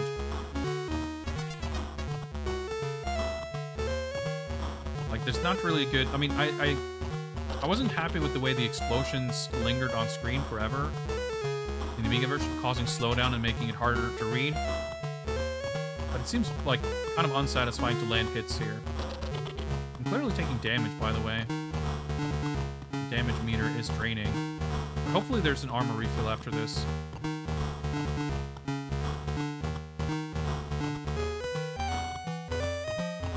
Alright, we're out of missiles. Torpedoes, I guess, but there's missiles on screen. It says miss.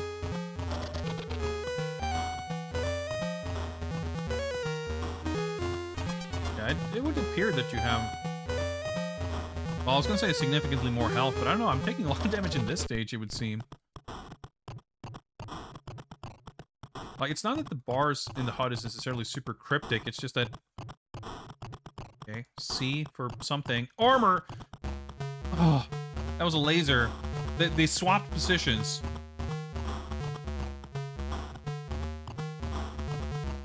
So I was tricked. seaweed disappears to make room for the boss. Well, you have a hell of a lot more room to maneuver between the laser beams, at least.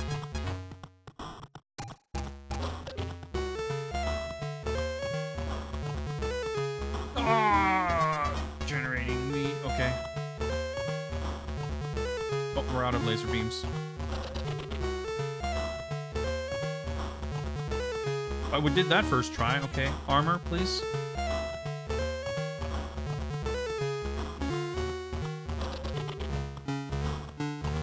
This does seem a little easier, doesn't it? So I guess the code... Oh, that's an L with a little dot. Okay, it looked like a C. Okay, boss.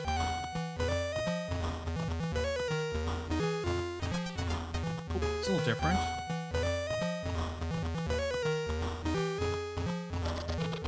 It's kind of behind there. Okay. At least the beams, the enemy laser beams move a lot slower and are kind of... I was gonna say easier to dodge, but they don't seem to melt you nearly as bad anyway. Look at the pixel art on the actual base. It looks pretty sick. Yeah, I guess the code entry level is probably missing. Maybe all the shooting stuff is missing. Maybe all we do now is drive the jet ski and that's the end of the game? We're driving the jet ski. Although it kind of looks like a boat.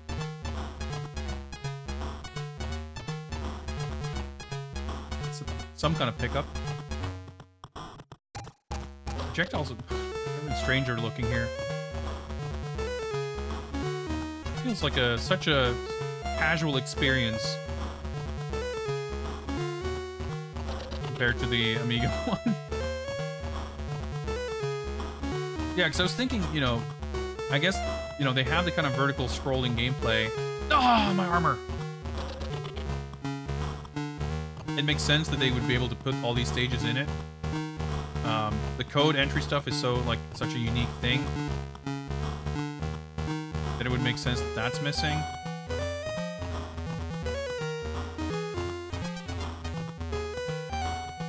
But if it's just these stages, like, then there's really not that much to it. And even on top of that, like, I speculated that maybe they would make the game impossible to make up for it. But it really does not seem to be the case either. Which, you know, after suffering through the Amiga one, you know, I can take. Not too bad. So, oh, is that the boss? Yeah, I was gonna say, no boss boat just yet, but there we go. Wait, how do I even... Ooh, okay, there we go. The pattern's a little different.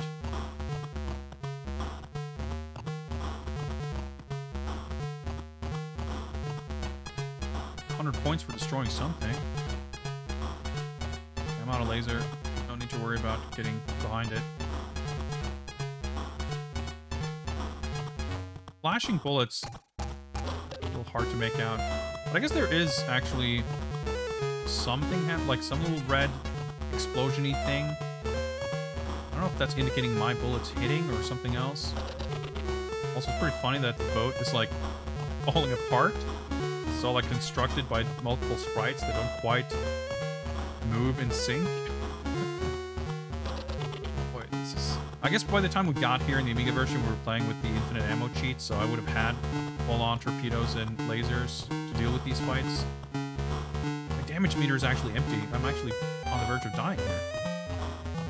But it took a lot compared to the Amiga version, I feel like. Like an extend? Pretty sure we were down to 3 lives at some point. As we crashed into something with the boat. Maybe we only did die once. Can't recall. It's all a haze. Ah, well, we exploded there. 3 lives. Bad show, James.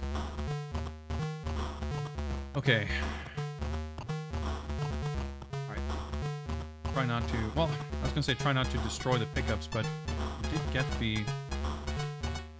That's, I think, a sideways shot. Yeah. I don't feel like I was being that wasteful with the lasers.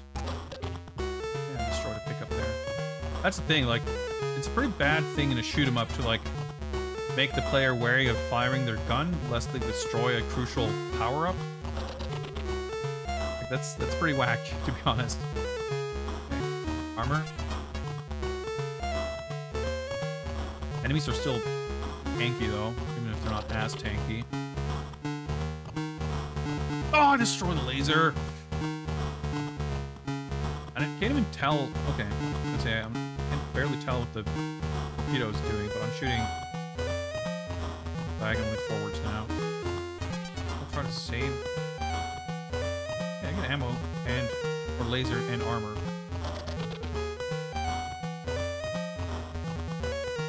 Wait for the boat show to end here.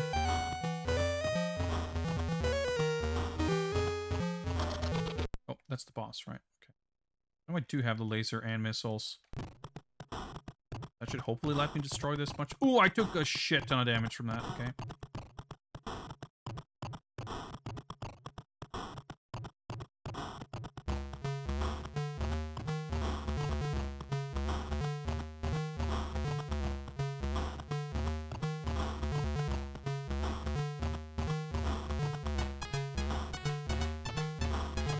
No. There we go. Nice. Okay. I was so scared about those lingering projectiles destroying something. Okay, armor. So if it's the same, there's going to be a double boat like that. Okay, more lasers. These don't seem to hurt me that much. There's armor and torpedoes. That's the boss coming up. I wonder if I could have left that on screen, because it does stop scrolling.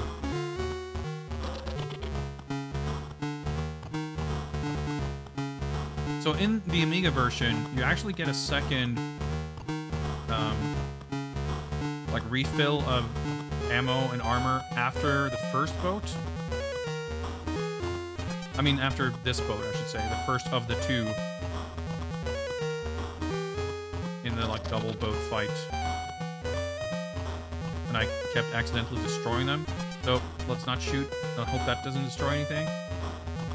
Yeah. Laser. And armor. Okay, this should be... Okay, we're low on missiles, but... I have, like, full health, so... We don't get... Oh, melted by the boat. Exactly like that. This should be fun. At least the boat's pattern is predictable. Still drove into it because I'm a fucking idiot.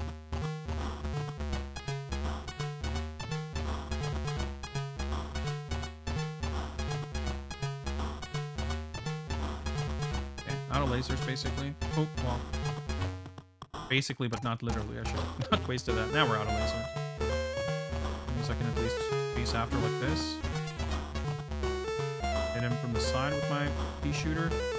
That's bad. I don't remember if there's armor after this, but there's not much of the level left. But it's not over after this. I could still die. Oh, I forget if I get anything here. I don't think I do. But I might have, like, destroyed something.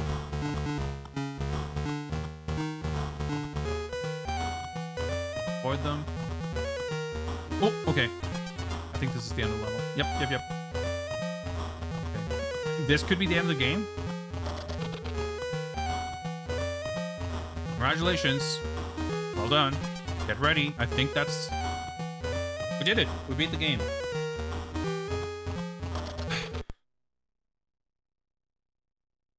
Well, there you have it. There's the Commodore 64 version of The Spy Who Loved Me. Maybe we cleared it without cheats. We certainly didn't have infinite ammo or health or money. And I beat it first try. We cut our teeth on the Amiga version. Actually, funnily enough, License to Kill was very much the same kind of experience. The Amiga version was tricky. We eventually figured it out.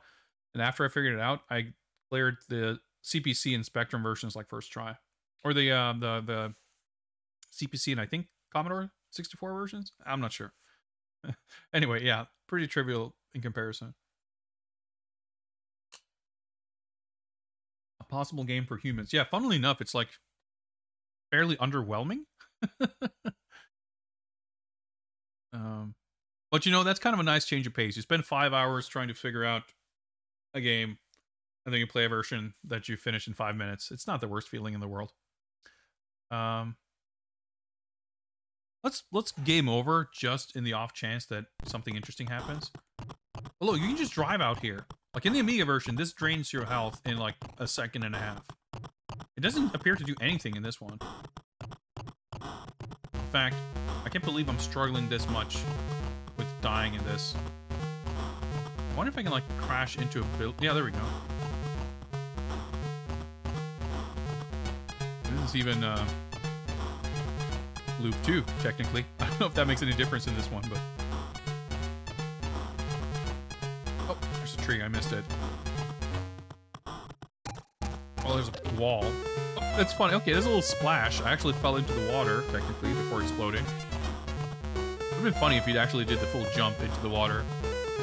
But I have... Okay. Thought I was out of lives, but...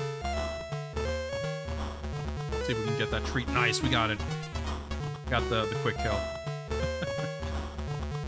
Game over.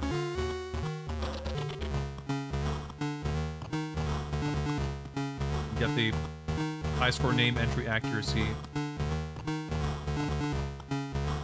Beat the game, barely make it halfway up the high score table.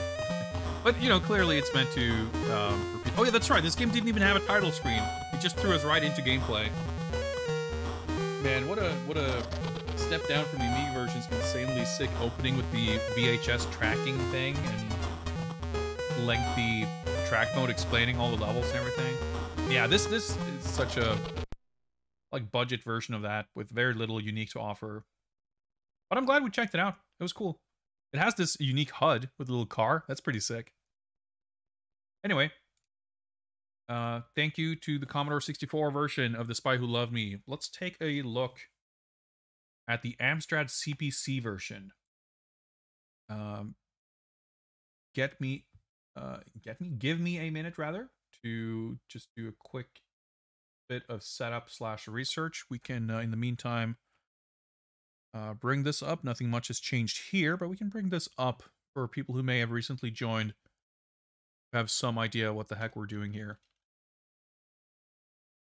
Upload all the unique Bond themes. Yeah, I've been meaning to grab, I mean, I'm sure most of this you can find somewhere on the internet. I've been wanting to add them to a playlist to play on stream. Like when we play the Batman games, I have a playlist with all like Batman game soundtracks. I should do a James Bond video game soundtrack playlist. Like I have the Mega Drive game, the Duel, like that soundtrack is in fact, it's playing right now. This is from the Mega Drive Bond game. But I just happen to have that because I have a bunch of Mega Drive soundtrack. It's also Matt Furness, by the way. We can get his, we'll cue it up here, the Mega Drive Bond theme remix, which isn't quite as insane as the Amiga one, but it's not bad. Yeah, Matt No Mist Furness, that's what they call him, right? That's what I call him. It's not really what I call him, but it's accurate. Alright. Let's enjoy this. This track is called Jungle Soup. While I set up my legitimate real hardware Amstrad CPC here.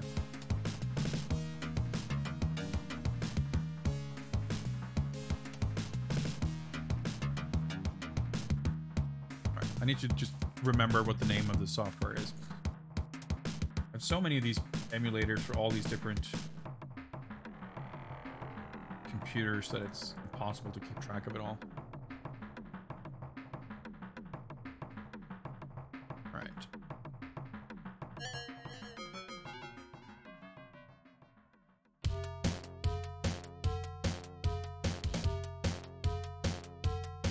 Just queue up the rest of the soundtrack here.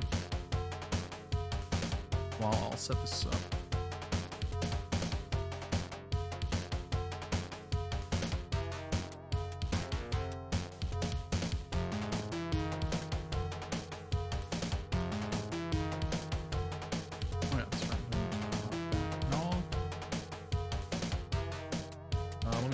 I have the game. also.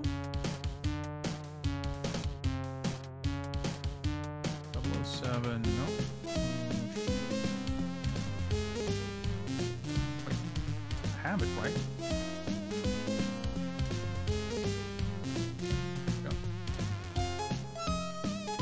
Okay. And a bunch of different files in a format I'm not familiar with, so it'll be exciting to see if we'll be able to boot this up. Not an Amstrad expert. I think we have some in chat, at least relative to me. So we'll see. The ones I have on hand is the Atari ST, Commodore 64, Amiga, and Amstrad versions. I don't have the Spectrum or DOS versions. I'm sure the Spectrum one at least would not be that difficult to find, but do not have it on hand right this moment. I don't think we have too much more time tonight anyway. We are doing movie night in a little bit over 2 hours, and I need to do a little bit of prep before that. In fact, let me actually check in on that real quick. Doom is pulling ahead in the movie poll right now. If you're interested in hanging out and watching movies together, by the way, we do that on Saturday nights on Discord. Got a link right there. We usually watch video game movies. We sometimes watch James Bond movies. And tonight, it looks like we'll be watching the 2005 Doom,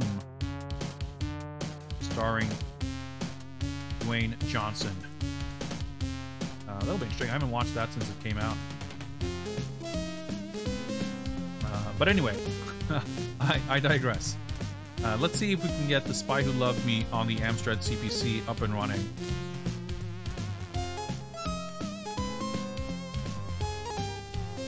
Let's fade this out and all right. Okay, so I have these files. It does not appear to be a disk image file. So it's like a file called Spy Loved, no file extension. And then it's spyloved.ch1 through ch6. I have no idea what I even would load in here. Do we have any Amstrad experts in chat? There's no .bas or .bin. I mean, I could probably find an image someplace else. I want to say that I got this from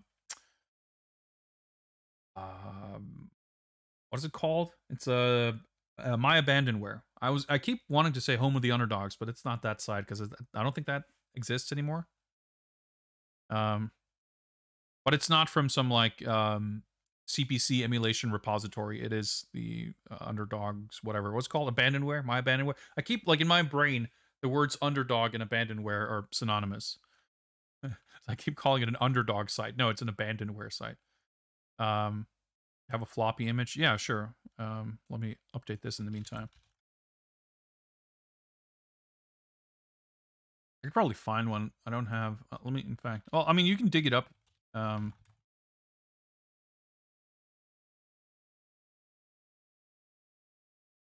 We'll see if I can... Okay, apparently I got this from... other page here. You know what? Let's get these. Might as well bring back the jams.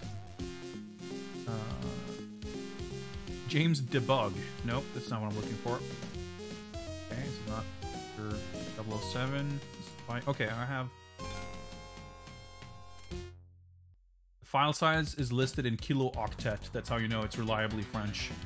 I have to telecharger this file here.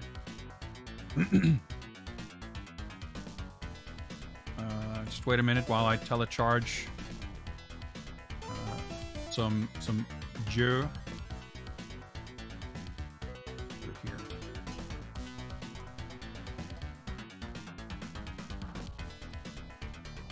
Yeah, I think if I have a decent, yeah, this is a .dsk, so that should work better.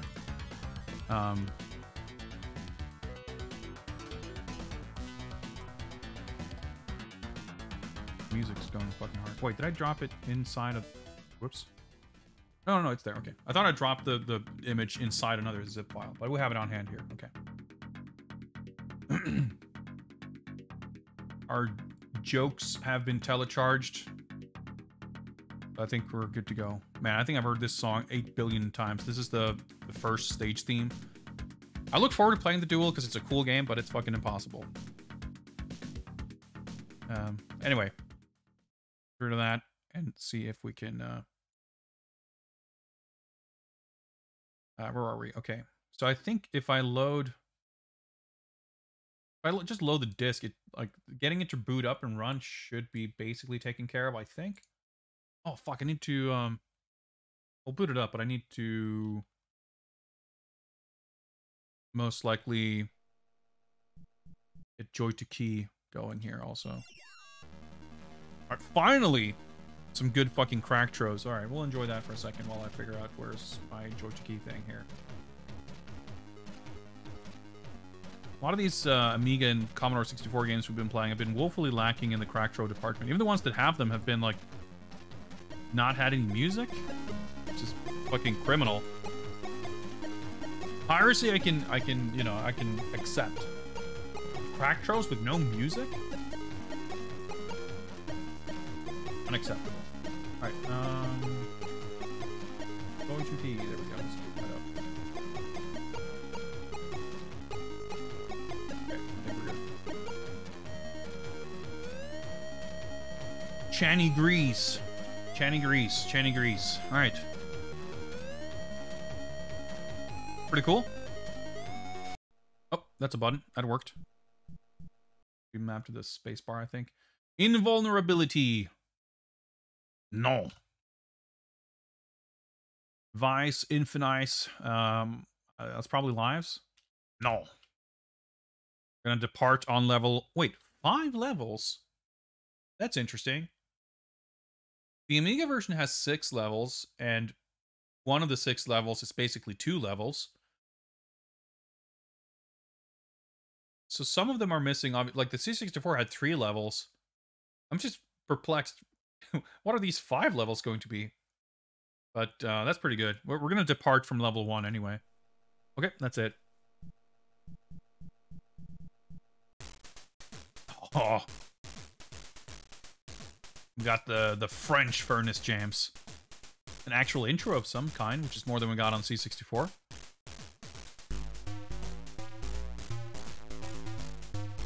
This isn't bad at all. Very good, in fact.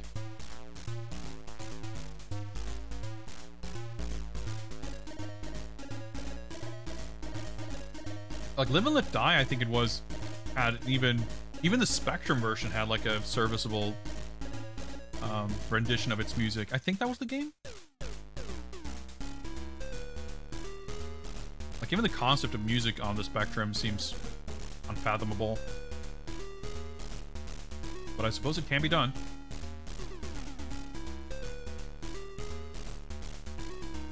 Man, that percussion.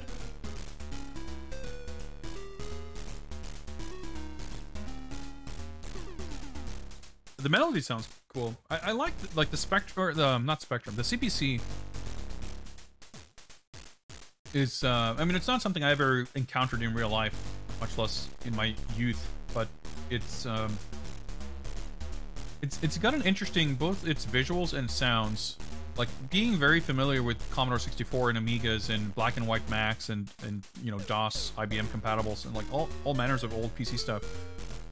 The Amstrad CPC definitely has its own vibe, like with the kind of chunky pixels, and it usually has very bright graphics, but it's not full on, you know, Spectrum or CGA, you know, programmer colors. Like it has a nice color palette, but even the sound too, like it reminds me a lot of the kind of the PSG sounds from a Master System. But then you have these like the white noise percussion, which you wouldn't really get. Maybe you could, I don't know, but it's. I wouldn't say that from the few games that I have played on the CPC that its audio would. I wouldn't confuse it with Master System sounds.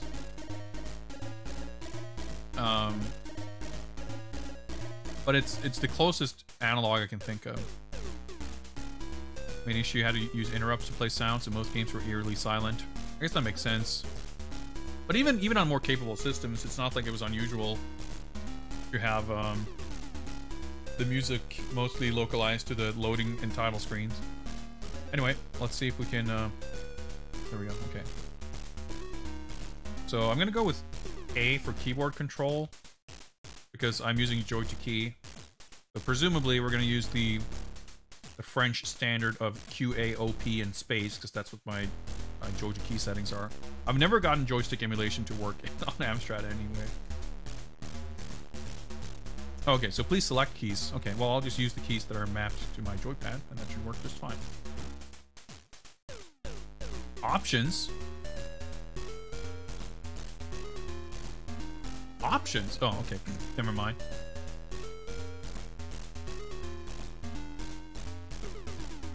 I guess technically those were options. Oh, dude, yeah, look at this. It's so so charming. But also, we have Q tokens, lives, score, and damage, but nothing else. Yeah, like choppy, not really animated. Yeah, the car doesn't turn either. Maybe if we turn more dramatically. Nope, it just stays like this. Okay.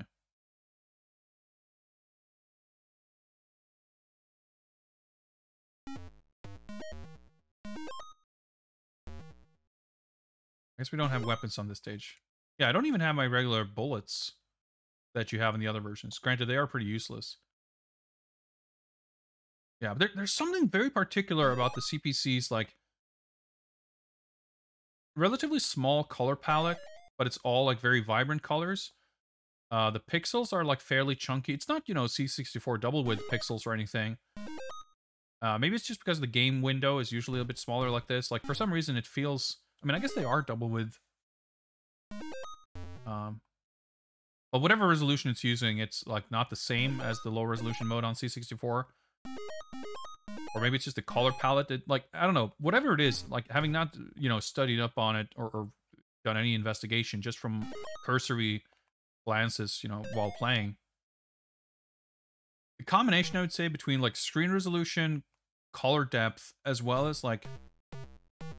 These games tend to have a lot of detail, but it doesn't... you don't see a lot of sort of tile repetition. There's, like, just some aspects to it that feel very kind of low fidelity, and other aspects that feel very high fidelity. Like, if you think of an NES game, you wouldn't be able to have this variety. Like, even if the number of colors on screen is similar, you have a lot of different elements using far more color palettes at once. Yeah, Game Gear is actually an interesting shot. That's not too far off. But then, like, stylistically, I'm sure it's not a technical reason other than maybe resolution. Like, the chunky black outlines you see on the car, like, I feel like that's kind of typical. And, like, the pixel font for the text, I don't know if it's using, like, a system font that just looks like that, but... without, like, counting pixels or anything, there's just something about it that looks really chunky, yet at the same time, like, there's more texture, there's more detail, there's more going on, even with fewer colors. You know, it's not full-on PC-88 or whatever, or even something like the monochrome Mac graphics that are just higher, much higher resolution than you would be used to from other computers. I mean, Mac would be the extreme, right? Because it's like, what is it? It's like 512 by... okay, I don't know why I got bumped to the left there. Bad show, James. Okay, thank you. I don't think it's 512 by 384, because it's like it's not a 4:3 resolution. It's like more wide than that, I think. But in any case, it's like, compared to the sort of standard 320 by 200 you'd see on DOS computers, or I guess the Amiga is similar. As well as, you know, NES, Super Nintendo, PC Engine, a lot of arcade games use 256 by 240. So, like, a lot of consoles and computers were in kind of that resolution range. I don't know if PC 98 was like 640 by 480, but you had, so obviously, you know, I wasn't very familiar with PC 98 graphics back then. But Mac is kind of the extreme because you have the high resolution, but there's literally black and white.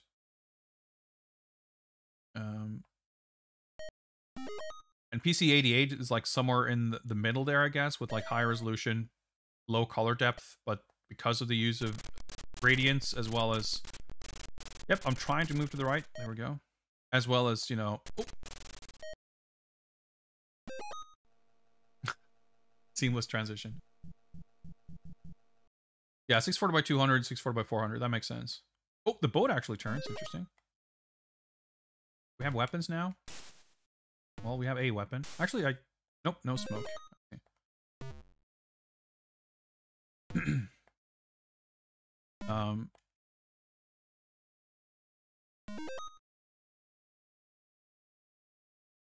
Okay, there's no, like, landing. Okay. Boats actually come at me from above. That's a little different.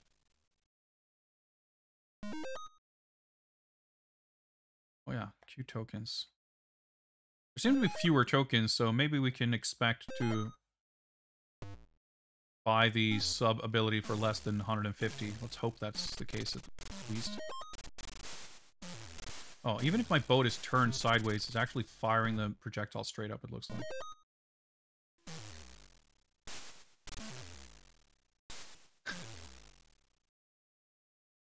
The CPC lore going deep.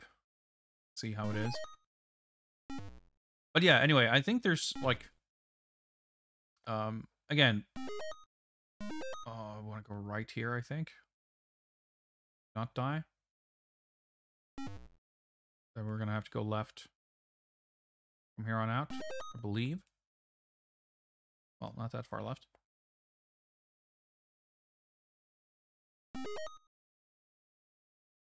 Oh, speed here, probably. Hard to tell what kind of margin I had for clearing that, actually. There's no ammo display on screen, which kind of makes me curious if I have actually... I only have the one weapon. I only have missiles. Normally I would have smoke also, with both missiles and smoke being limited. But now I can't use smoke, which otherwise you would just deploy by holding the button. Holding it like nothing happens. So I wonder if this version generally... Because obviously I think it seems safe to assume that going to be a little less capable of rendering a lot of moving objects on screen. So we shouldn't expect as many different, let alone simultaneous weapons. Maybe as a... the word? Make up for that. You have more of them? Okay, that's the trap token.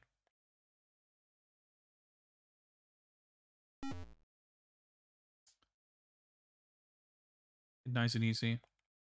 I have 75 plus tokens at least. Well, let's hope we don't need 150. Try to collect some while we can, though. Spectrum has few issues because it has few features. I guess that makes sense. But anyway, just to try to put a bow on my thought about the CPC visuals, there's just something about it that, like, certainly has its own distinctive quality compared to C64 or the NES or PC-88 or whatever. But there's just something about its particular combination of kind of a higher degree of capability in some aspects and a lower degree in others. Everything takes 50 hits, okay. I'm not avoiding shit in this stage, that's for sure.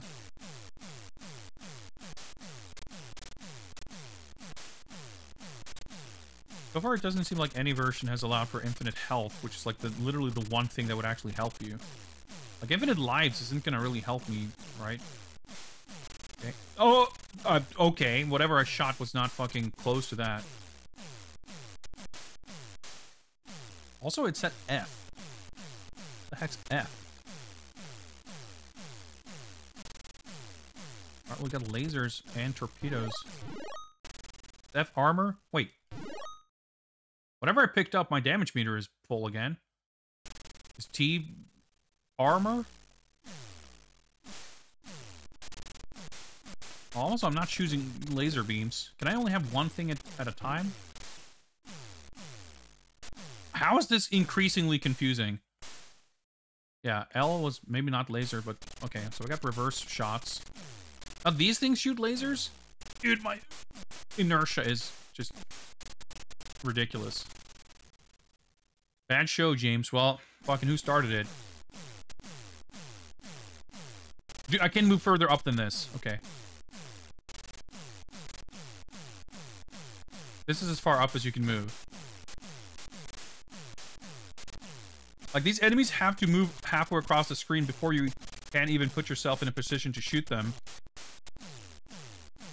Yeah, holding the button does nothing. I'm glad they made sure to put the effort into putting all these bubbles on screen for full immersion, so that it runs at half frame rate and you can't move. Like, in the Amiga version, I don't want to say that it was excusable, but it was... I can somehow understand... Oh, torpedoes, okay, well... Oh yeah, okay, so I collected the normal weapon, which made me lose the torpedoes. Interesting. In the Amiga version, it doesn't make sense, nor is it excusable, but I can... at some level, fathom... Because R is laser. Okay, that makes sense. So it's a razor beam. Okay, cool. Well, lasers melt you here too. Okay. I can sort of fathom how they would have the popcorn enemies take 3 hits. Because at least you can shoot 3 bullets in different directions at sensible speeds. You can put yourself in position to do so. This one, not so much. But at least I know kind of what to grab and what to avoid. Yeah, see, like, even the first enemies. Nope, I just have to move over here. And they shoot, look at the speed of their fucking bullets. And they, like, what can I do? Nothing. This is preposterous. Even if these took 1 hit, they would still be kind of ridiculous. But you just cannot shoot these guys. You just have to... hope for the best. Yeah, and I can shoot directly behind me. That's a huge help. Maybe shoot one of them. Oh, too late. Yeah, you can't go that far ahead anyway. Okay, so full health and torpedoes. The F sucks, so we just want to get rid of that anyway. I think it's safe to assume that we do have unlimited ammo at least. So maybe now it's doable. If we have this weapon... we can shoot diagonally. Okay, and it does seem to kill them in 1 hit. And actually destroy their bullets also. Yeah, the laser's probably decent, but...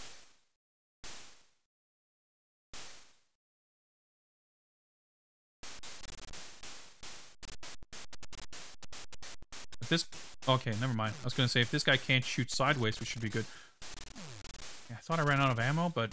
just, you know, like torpedo sprites just came out for a bit there. Okay, there's the second one right away.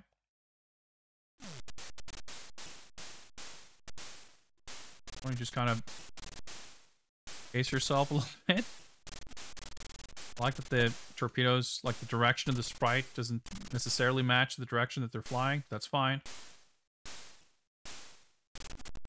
I will say I appreciate that this version is at least more unique, more distinct from the Commodore version. I mean, the Commodore wasn't the same as the Amiga, but it didn't really do anything different. Some of the enemy patterns were slightly different, I guess. I can't shoot! Okay, no, now I can. Oh, it's like impossible to survive all the way over to the...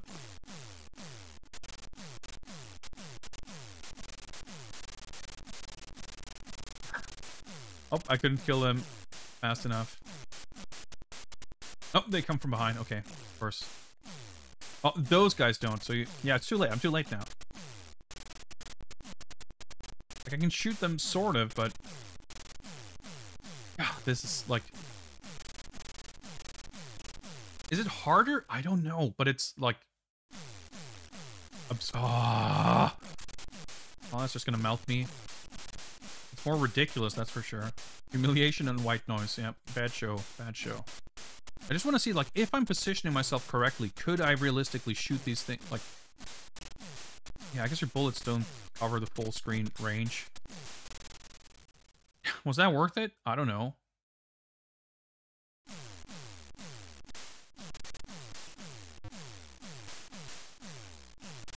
Yeah, I can't move more further forward than this. So, okay, this one does have a level select cheat, right? That's actually exactly what I was wishing for in the other versions. So, we should at least be able to see the rest of the game. I haven't even seen the big submarine, though. Hopefully that's in this version. I want to try to get the laser beam. The razor beam. Oh, they swim in fucking circles. They're like full-on Galaga enemies. Yeah, it still does mega damage.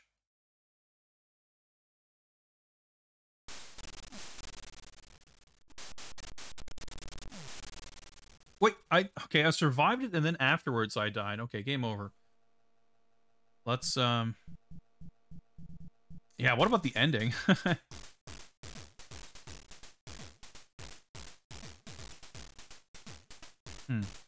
Let's do this in auto. I want to say that the way this emulator works, it doesn't. No, okay, it actually does properly boot it up. Okay, let's go full cheat mode because we're rapidly running out of time. You might argue that we did run out of time.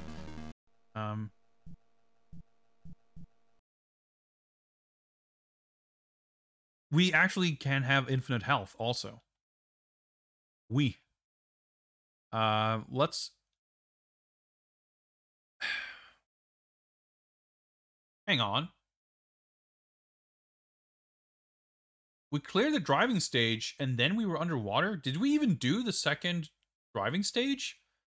My brain is so melted right now. I'm like, because we didn't get to the Q truck or anything. Yeah, we just went straight. That's so weird that that stage was missing. But I guess we'll depart from level 2 then. We don't need to redo the first stage. But I kind of want to see if we can see the boss. Oh, I guess we didn't get... We weren't... Wait. This is stage 2! Okay. Transitions work a little differently, huh? That's why it's 5 stages. Because it's only 3 stages. But it's 3 different stages? Probably. Because this stage has like 2 parts. So stage 3 would be the underwater stage. Oh, wait, I do... Oh, I have 2 buttons. I do have missiles. No, wait, I had missiles before. I'm confused.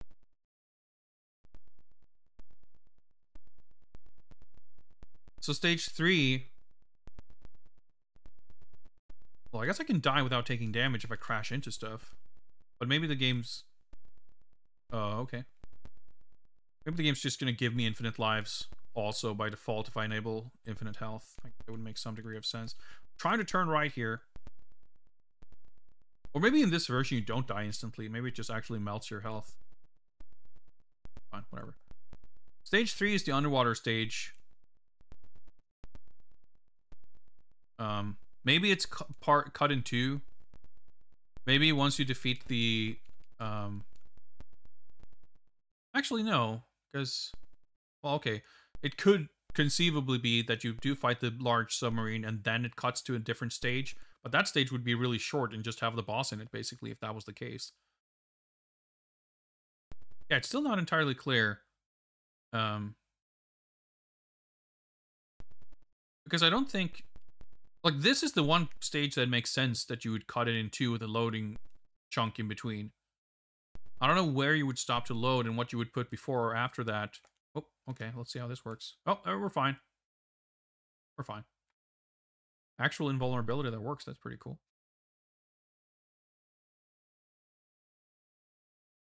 Wait, what are the Q tokens even for? If the one stage with the Q truck is not in the game, that doesn't make any sense.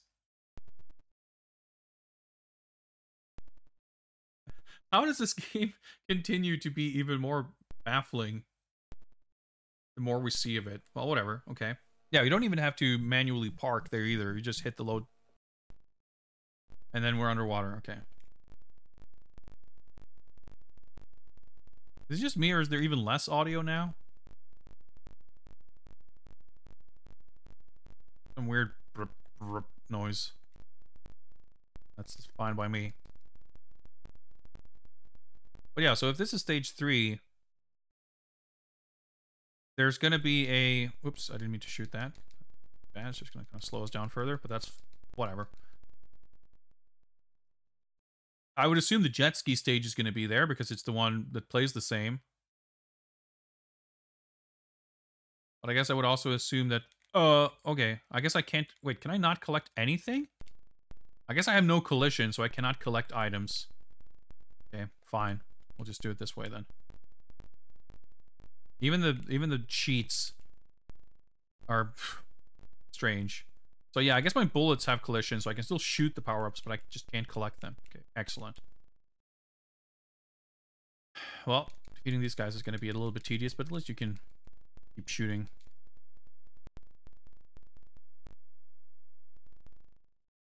You know, that was pretty quick, actually. I just spawned the projectiles inside his hurt box. Pretty quick. Yeah, there we go. Ah, it's nice.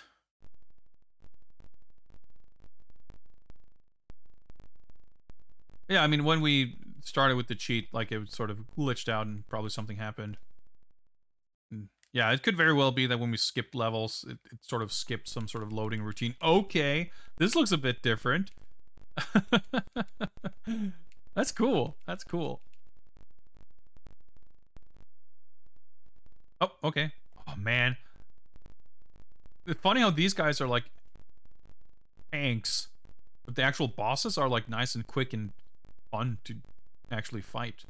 So strange. Like, all versions have, like, these very odd balancing situations, but they're all actually different. But that's exactly why I love playing all these different versions. You know what? Let's get some Mega Drive jams here. Why